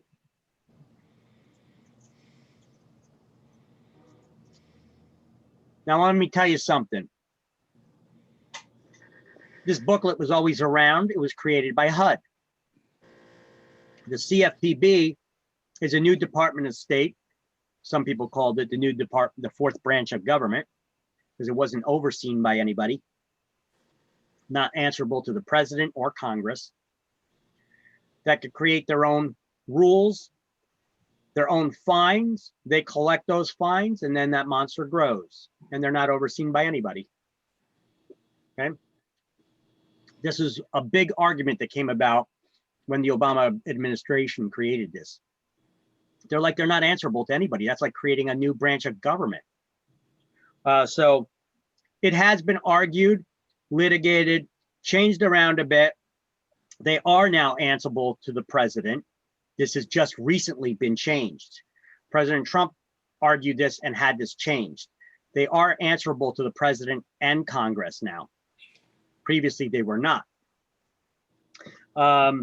Now you tell me, if you create a branch of government that can create their own rules, they could create their own fines if people violate those rules, and they're the very beneficiary of those rules. What is your incentive? What is your, what are you going to do? Create more rules and more fines so that you could get more money, right? Now, hopefully they were not going to be evil like that. That's putting a lot of trust in somebody with no oversight. You trust government that much?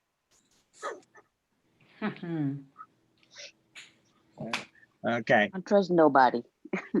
Now, It's plain and simple. I understand what the CFPB was created for, but it gave them too much of a broad sweeping authority.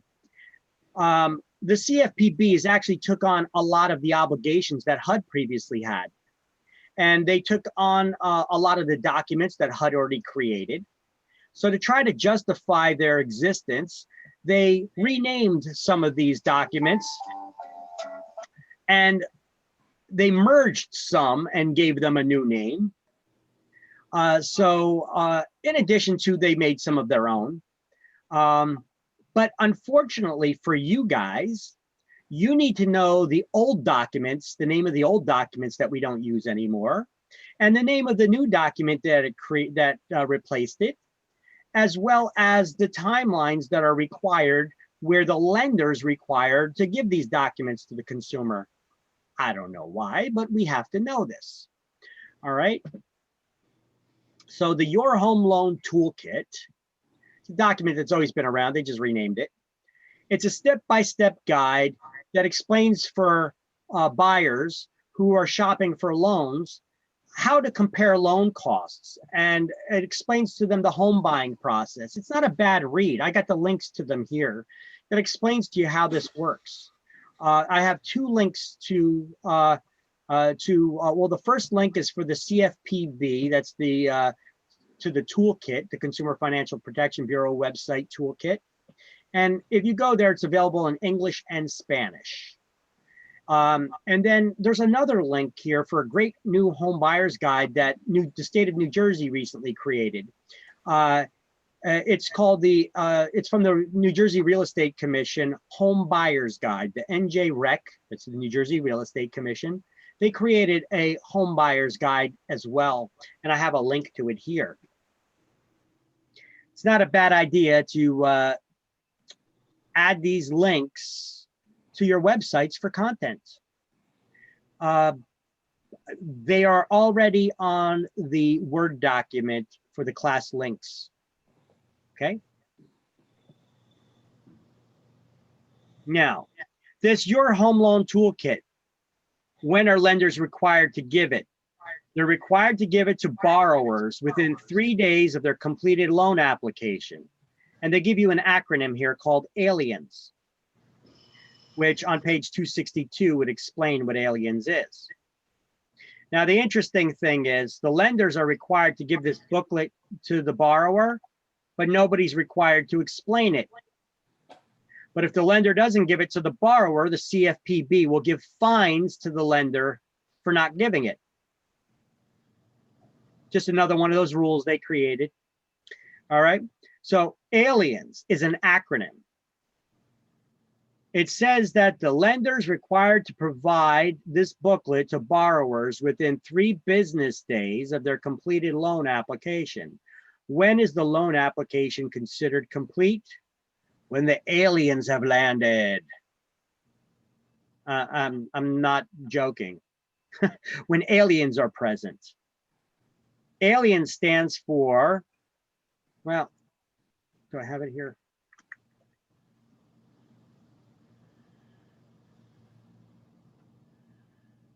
Yeah, here we go. Alien stands for this. This is what's on page 262, I believe. There's an acronym, aliens. When the borrower has provided to the lender the address of the property they want to purchase, the loan amount requested, the income of all the borrowers, they provided an estimate of value of the property, and the names of all the borrowers, and their social security numbers. That's when a loan application is considered complete. Now, this stuff is spread all over the book. So I got a couple slides where I kind of pack it in together here. But we'd be highlighting this stuff all over the book. Let's back up a little bit. So that your home loan toolkit is required to be given within 3 days of aliens, 3 business days. So on page 262, let's go there and do some highlighting.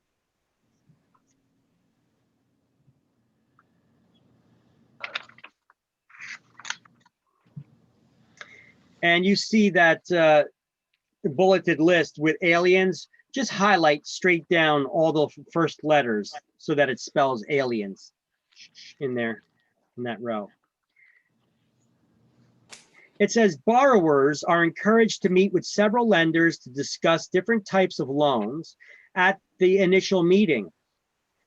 Lenders may require a reasonable credit report fee. At this time, the borrower is neither approved nor denied for the loan yet. The lender may charge additional fees such as an application fee and appraisal fees. Only after the consumer indicates an intent to proceed can they charge those fees. The borrower must acknowledge the receipt of the LE, the loan estimate. A loan application is considered complete when the borrower provides the lender with all the information in that acronym, aliens. Okay. So what is an LE?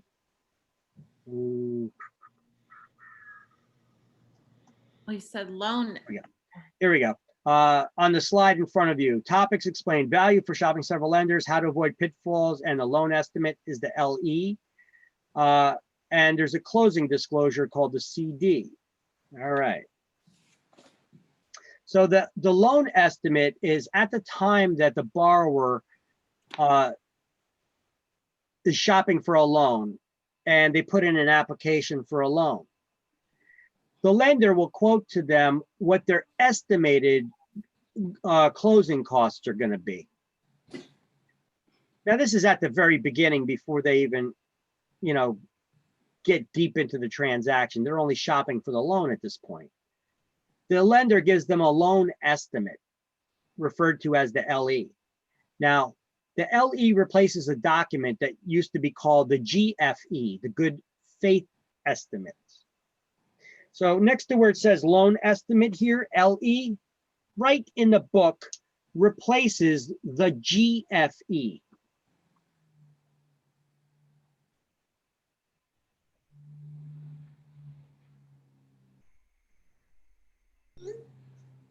Which stands for good faith estimate.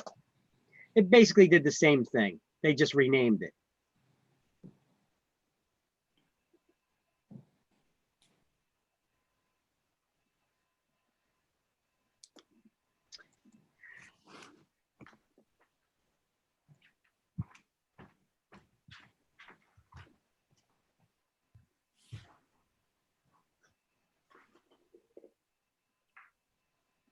Now you see the last paragraph or the third paragraph under the loan estimate. It says under the TRID rule, TRID is something we'll learn about. Under TRID rule, the lenders are held to a good faith standard in disclosing fees and changes to the loan estimate. If the borrower or the lender makes certain changes throughout the transaction, changes that the lender might, certain changes would require the lender to reissue the loan estimate. And that would trigger another 3-day waiting period before the borrower can close. Those changes that would require the lender to reissue the loan estimate would be if the consumer requested a change in the loan. Do I have this list here? Yeah, I'll have it up here on the slide. Consumer requests a change in the loan program. The appraisal came in higher or lower than expected. There's changes in the borrower's credit score or their debts. Let me stop there. Very important for you as their real estate agent when you're coaching a buyer and you're consulting with them at the beginning of the transaction. I cannot stress enough, you must tell them, do not go making any large purchases. Do not make charges on your credit card. Don't go buying or leasing a new car. Don't go putting furniture on layaway or purchasing any furniture for the house that you're going to be buying. Don't do any of that because that could affect your debt to income ratio. That could affect how much money you could qualify to borrow. And I've had people that we started shopping for a home. We found a home. They start the real estate transaction process. And during that process, before we closed, they went out and they bought something big. And then the lender comes back and says, your buyer no longer qualifies for the loan. Tell them to hold off until after the closing before doing any large purchases or leases or anything that would go to their credit report, because it could and it will affect their ability to purchase. Okay, that's our job there, to explain that to them. Because if you don't explain it to them, I'm telling you, you're going to be killing your own transactions when they run out and they start buying furniture for a house they don't own yet. And then they find out that they got no place to put it because they can't get the loan now. Okay, now the lender could not document the borrower's pay or overtime bonuses, tips, or other income. This is important for people who are self-employed or for waitresses, bartenders, or strippers, you know, people who rely on tips and bonuses and pay that can't be as easily documented. Costs are that change the services the borrower could not shop for. Interest rate changed because the borrower didn't opt for a rate lock or the rate lock had expired. Now they have a tolerable limits down here on what those interest rate changes can be. For adjustable rate mortgage, if it increased beyond allowable limits, that would be 0.25% on an ARM or up to 1/8% on a fixed rate mortgage. Prepayment penalty was added, even though I told you, and we need to know for exams, no prepayment penalties are allowed by institutional lenders. Or the loan product was changed. They decided to get a different loan. Now you see up here, I have a lot of pages referenced where this LE is. We're going to go to all these pages and highlight all this crap now, get it out of the way, because I'm going to explain it once to you. And when we see it over and over again in this chapter and the next chapter, we don't got to keep beating that dog. Okay. So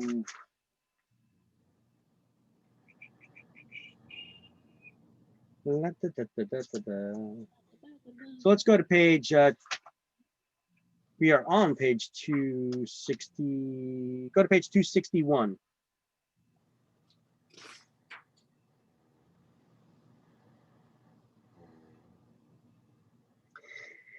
And we're going to highlight TRID. We're going to go down to where it says TRID. The TILA RESPA Integrated Disclosure Statement, or TRID. That's what that TRID stands for, the TILA RESPA Integrated Disclosure. It also stands for the reason I drink. We're going to go, let's see, it says the Consumer Financial Protection Bureau merged forms that were previously required by the Real Estate Settlement Procedures Act, RESPA, and the Truth in Lending Act, TILA, into the new TILA RESPA Integrated Disclosure, TRID. TRID requirements became effective for most residential loans after October 3rd, 2015. Lenders are responsible for the delivery of documents to consumers within specific timeframes.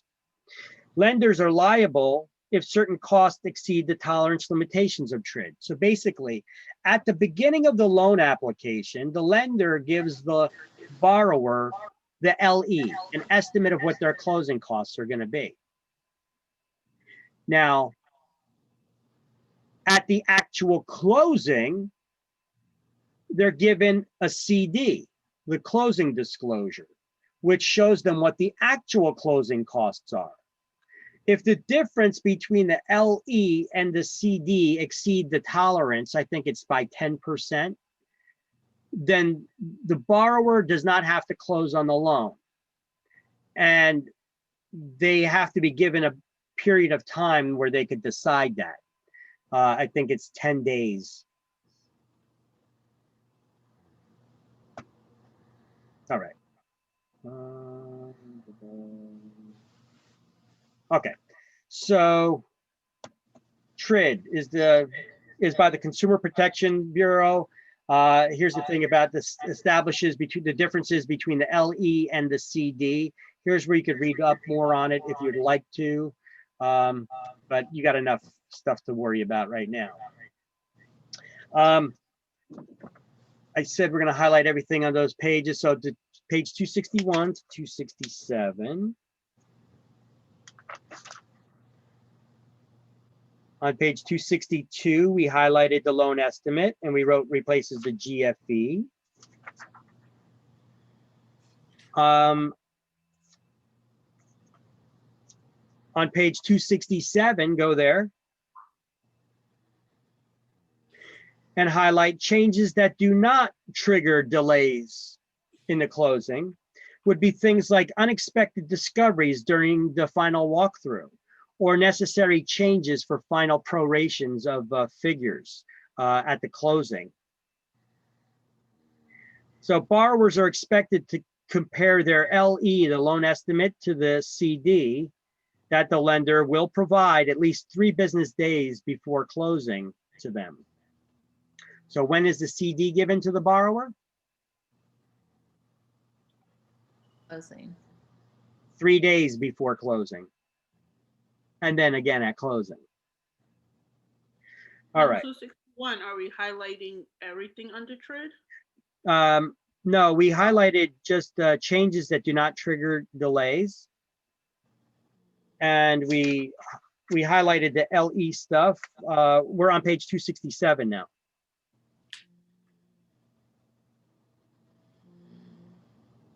On page 267, you see where it says loan estimate? Just write LE above that. The loan estimate is the LE. LE is short for loan estimate.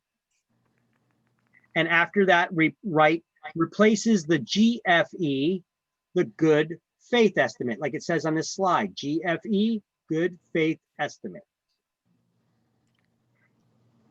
So LE replaces the GFE, the good faith estimate. Let me know when you're done writing that. On page 267, where it says loan estimate.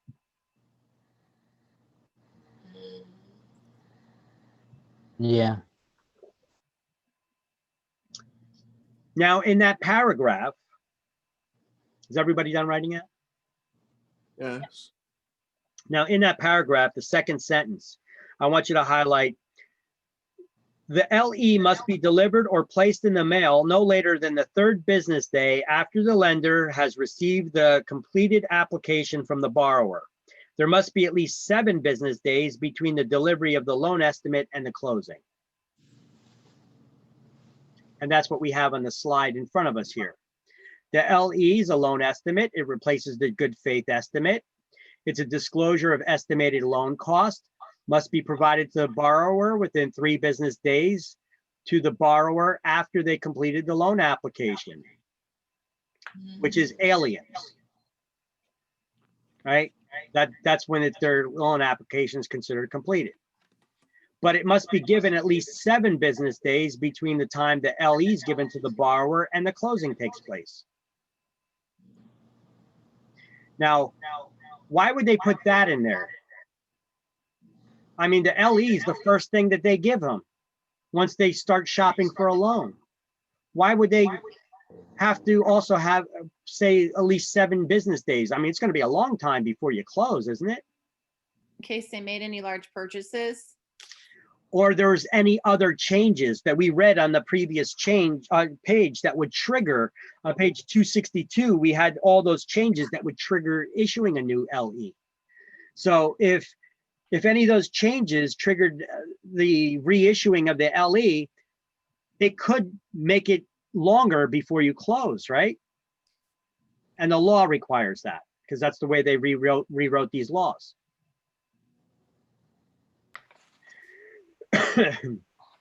All right. So the CD now, let's explain the CD, which is right here on page 267 as well. Above where it says closing disclosure, I want you to write CD in capital letters. And then right after that replaces the HUD1. And HUD1 is written like this. Look on the screen. HUD dash the number 1. The CD replaces the HUD1.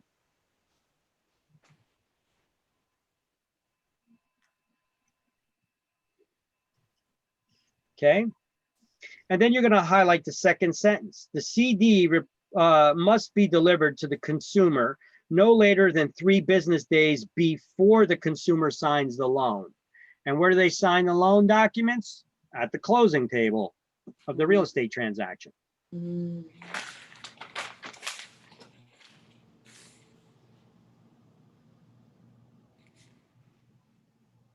So when's the LE got to be given to the borrower?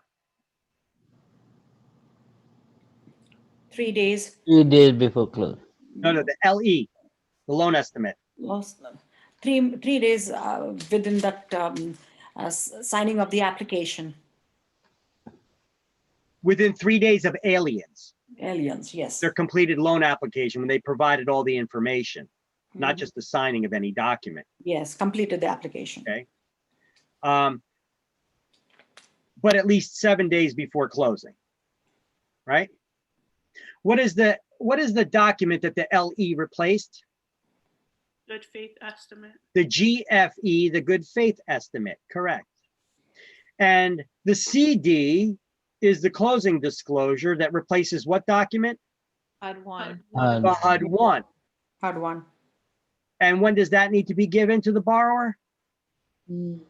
At least 3 days before closing. 3 days before the closing.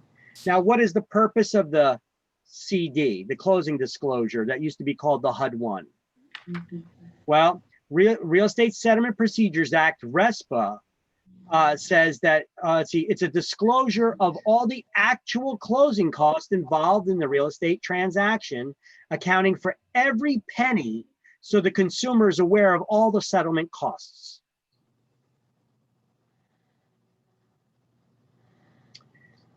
All right. Okay.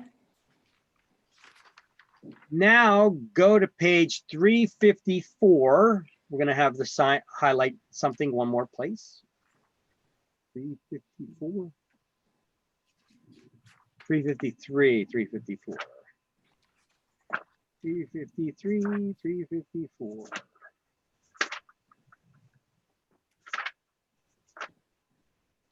Okay, page 353. Everybody there? Mhm. So on page 353, it says RESPA requirements. Let's highlight what RESPA is. We're going to highlight the Federal Real Estate Settlement Procedures Act, RESPA, formerly administered by HUD, is now administered by the CFPB, was created to ensure that the buyer and seller in residential real estate transactions have knowledge of all settlement costs. So when does the CD have to be used, the closing disclosure, for what kind of transactions?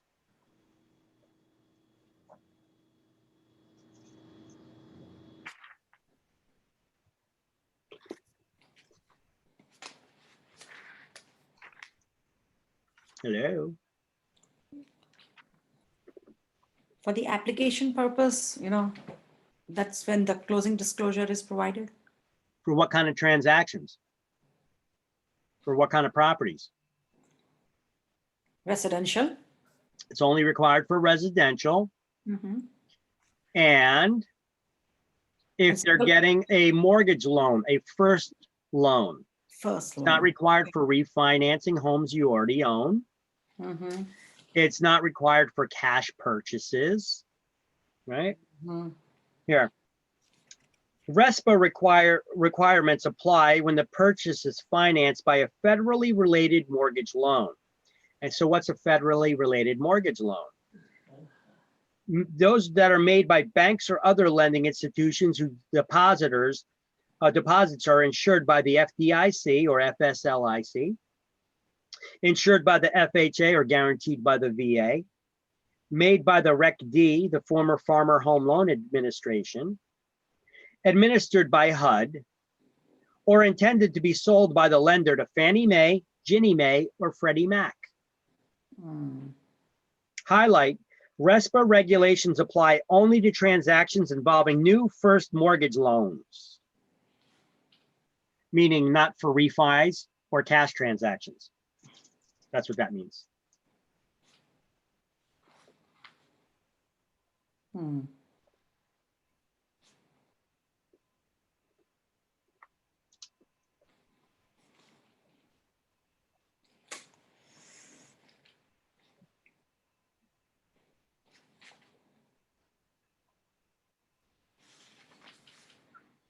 Now, a transaction financed solely by a purchase money mortgage taken back by a seller, land contracts, or the buyer's assumption of the seller's existing loan would not be covered by RESPA unless the terms of the assumed loan are modified or the lender charges more than $50 for the taking over of the loan, the assumption. When a transaction is covered by RESPA, the following requirements must be met. Highlight Section 8, prohibition against kickbacks. Now, this is not Section 8, the kind of Section 8 for renting. So not to get confused about that, just right above where it says Section 8, RESPA. This is RESPA Section 8. You'll need to know this for exam. What is RESPA Section 8? Oh, okay, this is much later. So we'll see this in that other chapter when we get to it. But this right, RESPA Section 8 over there, it prohibits kickbacks. It basically says that nobody can get paid in a real estate transaction if it's not stated on the closing disclosure and you had to actually do the work to get paid for it. Why? Well, it's to prevent kickbacks. What is a kickback? It's a paying of a fee to somebody who was not involved in the transaction, or unearned fees. Now, we as real estate agents, we used to be able to earn money. We used to get paid by insurance companies by offering home warranties to buyers and sellers. So basically, we'd put a sign rider on a real estate sign that says a home warranty is available with this property. And whenever somebody bought a home warranty, they would pay us a fee. They'd pay us like $7,500 or whatever. But we didn't have to do anything with that. We just tell them about the insurance. Now, how is that legal? We're not licensed insurance salespeople. How are we getting paid a fee for selling insurance when we're not licensed to sell insurance? Ooh, well, because we did not sell the insurance. We actually signed an agreement with the insurance company that was called a co-marketing agreement, where they would pay us a marketing fee for putting the sign rider up and telling people about it. And we did that for years until the federal government and the real estate commission caught on to it. And they said, no, you can't do that. You can't do that, because if it really was a co-marketing fee, you'd be getting paid it whether somebody bought a warranty or not. We only got paid that fee if somebody bought a warranty. Can't get paid it no more. But that used to be an extra couple bucks in our pocket if somebody bought it. You know, it's not a bad deal. Way to make a couple extra bucks, right? Well, can't do it. Now, Section 9 of RESPA prohibits lenders and sellers from requiring that a buyer use a particular title insurance provider. They used to do that. And Section 10, highlight Section 10.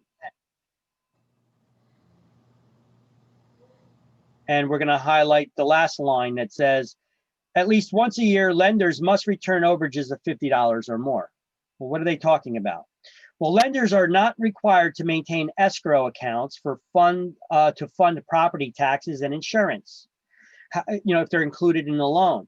However, if the lender does require an escrow account, RESPA limits the amount of escrow reserves required by any lender to pay the property taxes and insurance and other charges. So they have to do periodic accounting. And if they charge you, they have too much money in the reserve account for you, they can't just keep it. They have to return overages of $50 or more to you. And they got to do that at least once a year. Anybody here have a mortgage and the lender ever sends you a statement that said your reserve amount is too low and you have to pay more money this month? Your mortgage payment went up more, is going up by so much money? Mhm. Yeah. Well, that could be because your insurance went up or your property taxes went up and they need more money to put in the reserves to get caught up for the coming year's expenses. And then a couple of months later, you get a rebate from them. You get a check because they overcharged you. They had too much money. This is what happened. They overcharged you too much money in the reserves. They had to do the accounting and they have to rebate it. It's part of federal law. Turn the page. TRID,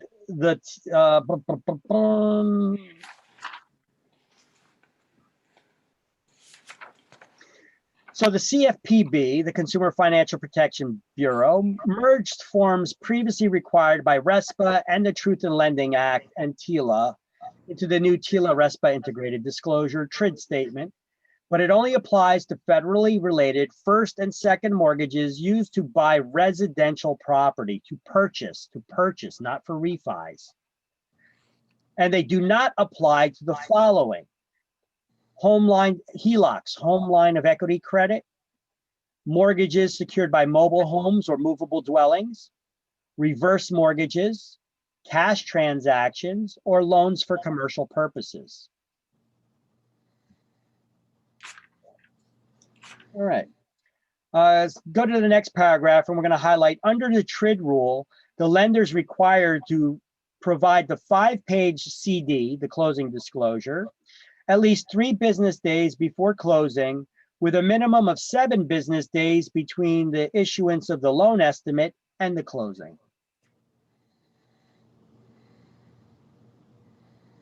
You see, they go over this stuff time and time again in this book. there's so much information that they keep repeating it after a while, especially with these requirements. All right. Go back to page 243. 243.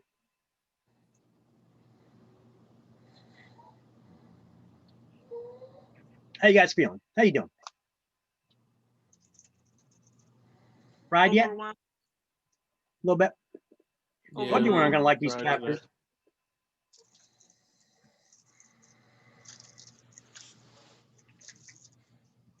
Good thing there's some questions from these chapters, but not a boatload.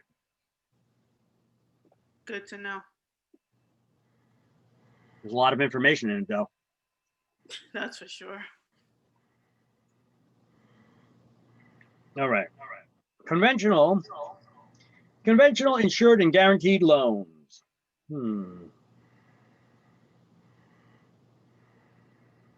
Okay, conventional insured and guaranteed loans. Before we get into all this stuff, let's just do a recap. What is the, here, let's do a little recap. Are you ready for a little recap? Nope. Oh, come on, be a good sport. All right, so here's a little recap.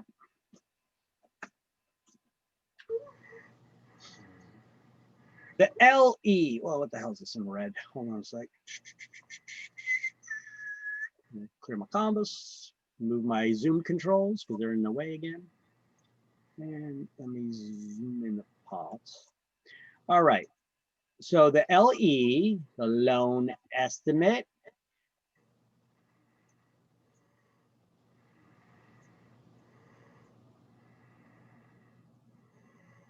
this has to be given when?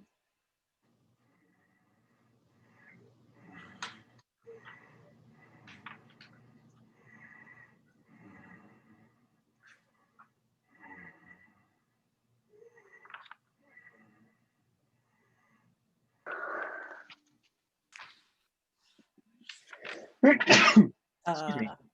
Bless you. Thank you. Within 3 biz days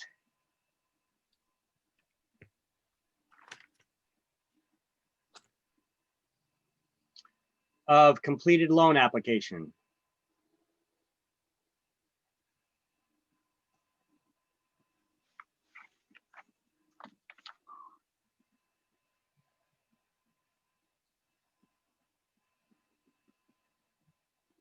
I need a timeline of when everything is due. But at least 7 days before closing.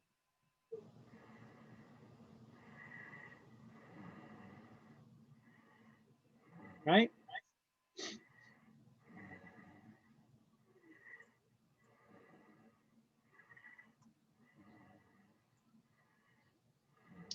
The CD, oh, and the LE replaces the GFE, right? And that is the good faith estimate.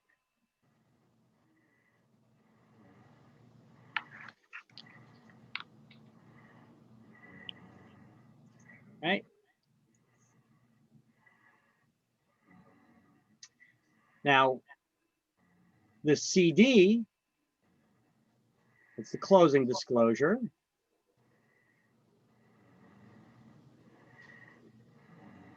This replaces the HUD-1.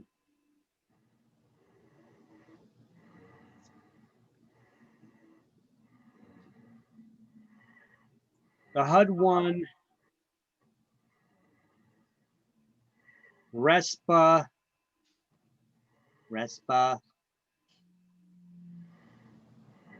settlement statement.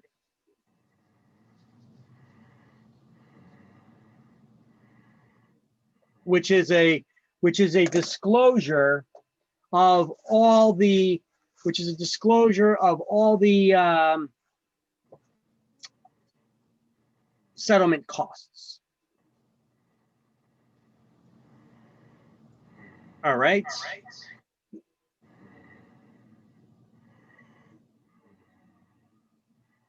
Must be given when? 3 business days before we sign a loan.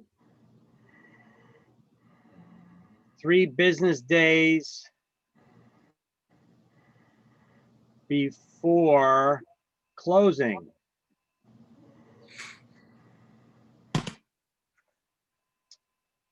Right?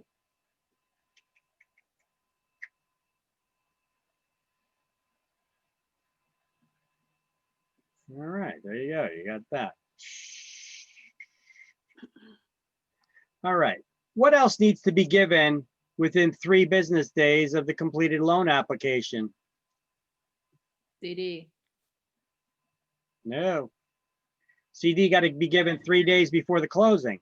What needs to be given within 3? The LE needs to be given within 3 days of the completed loan application. Aliens. Aliens is when the loan application is considered complete. Okay, what was the question again? I'm sorry that I missed. What does the lender have to give to the borrower within 3 business days of the completed loan application, other than the LE?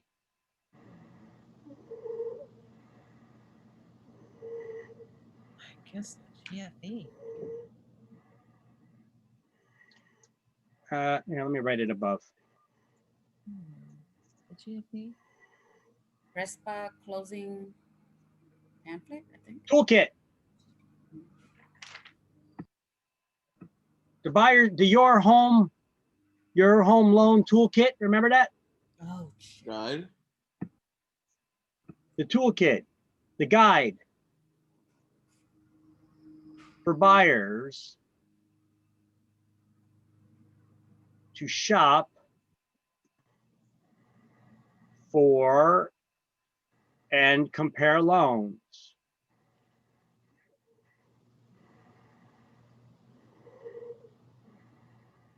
Must be given within 3 biz days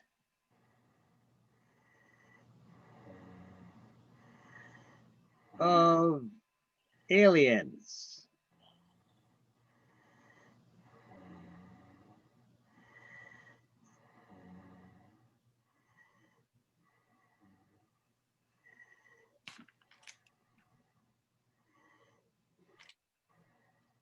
A loan application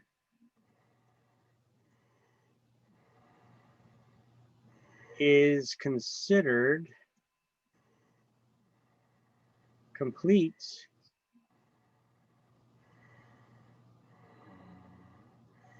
when consumer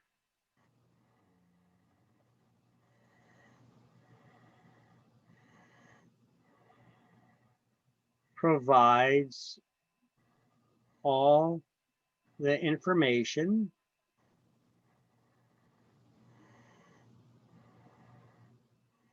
aliens. What does that stand for?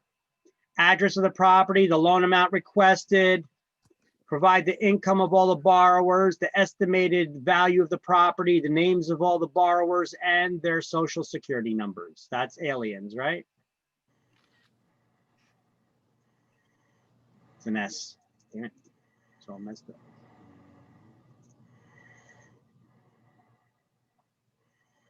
Right?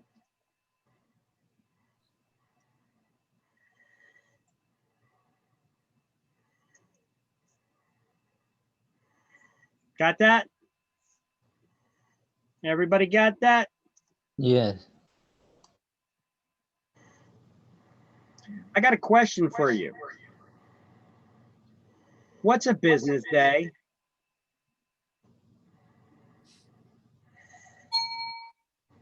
It's any day, Monday, not holiday and not holiday. Sunday, I believe. You know what? I forgot to have you highlight this. Now I gotta try to figure out what page it's on. Let's see. I want to say it's Monday through Friday, no holidays. What's the thing?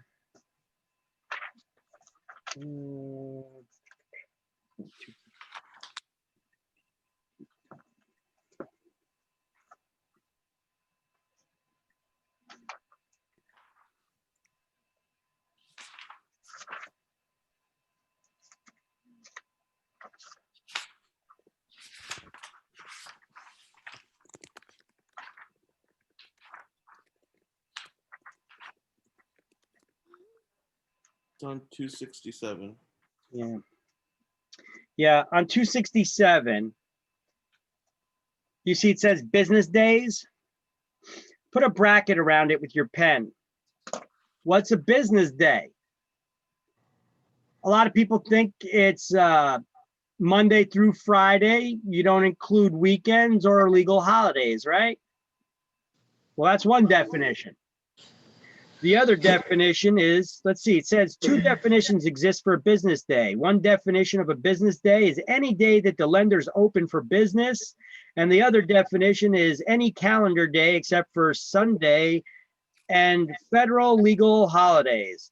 Thus, depending on the lender, the creditor, Saturdays might or might not be included. There you go, clear as mud.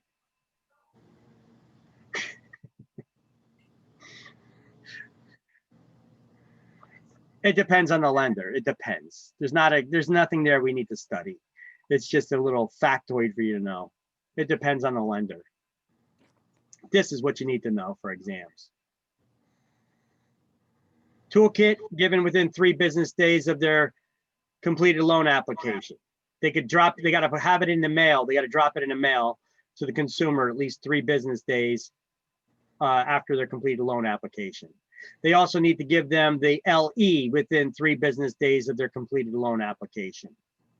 A loan application is not considered complete until the consumer provides all the information of aliens. And then the CD, the closing disclosure, replaces the HUD-1. RESPA settlement statement, it must be given at least 3 business days before closing. Good? Yep. Hot diggity. All right.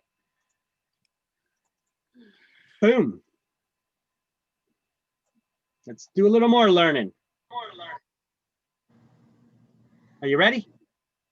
No. Oh my God, no.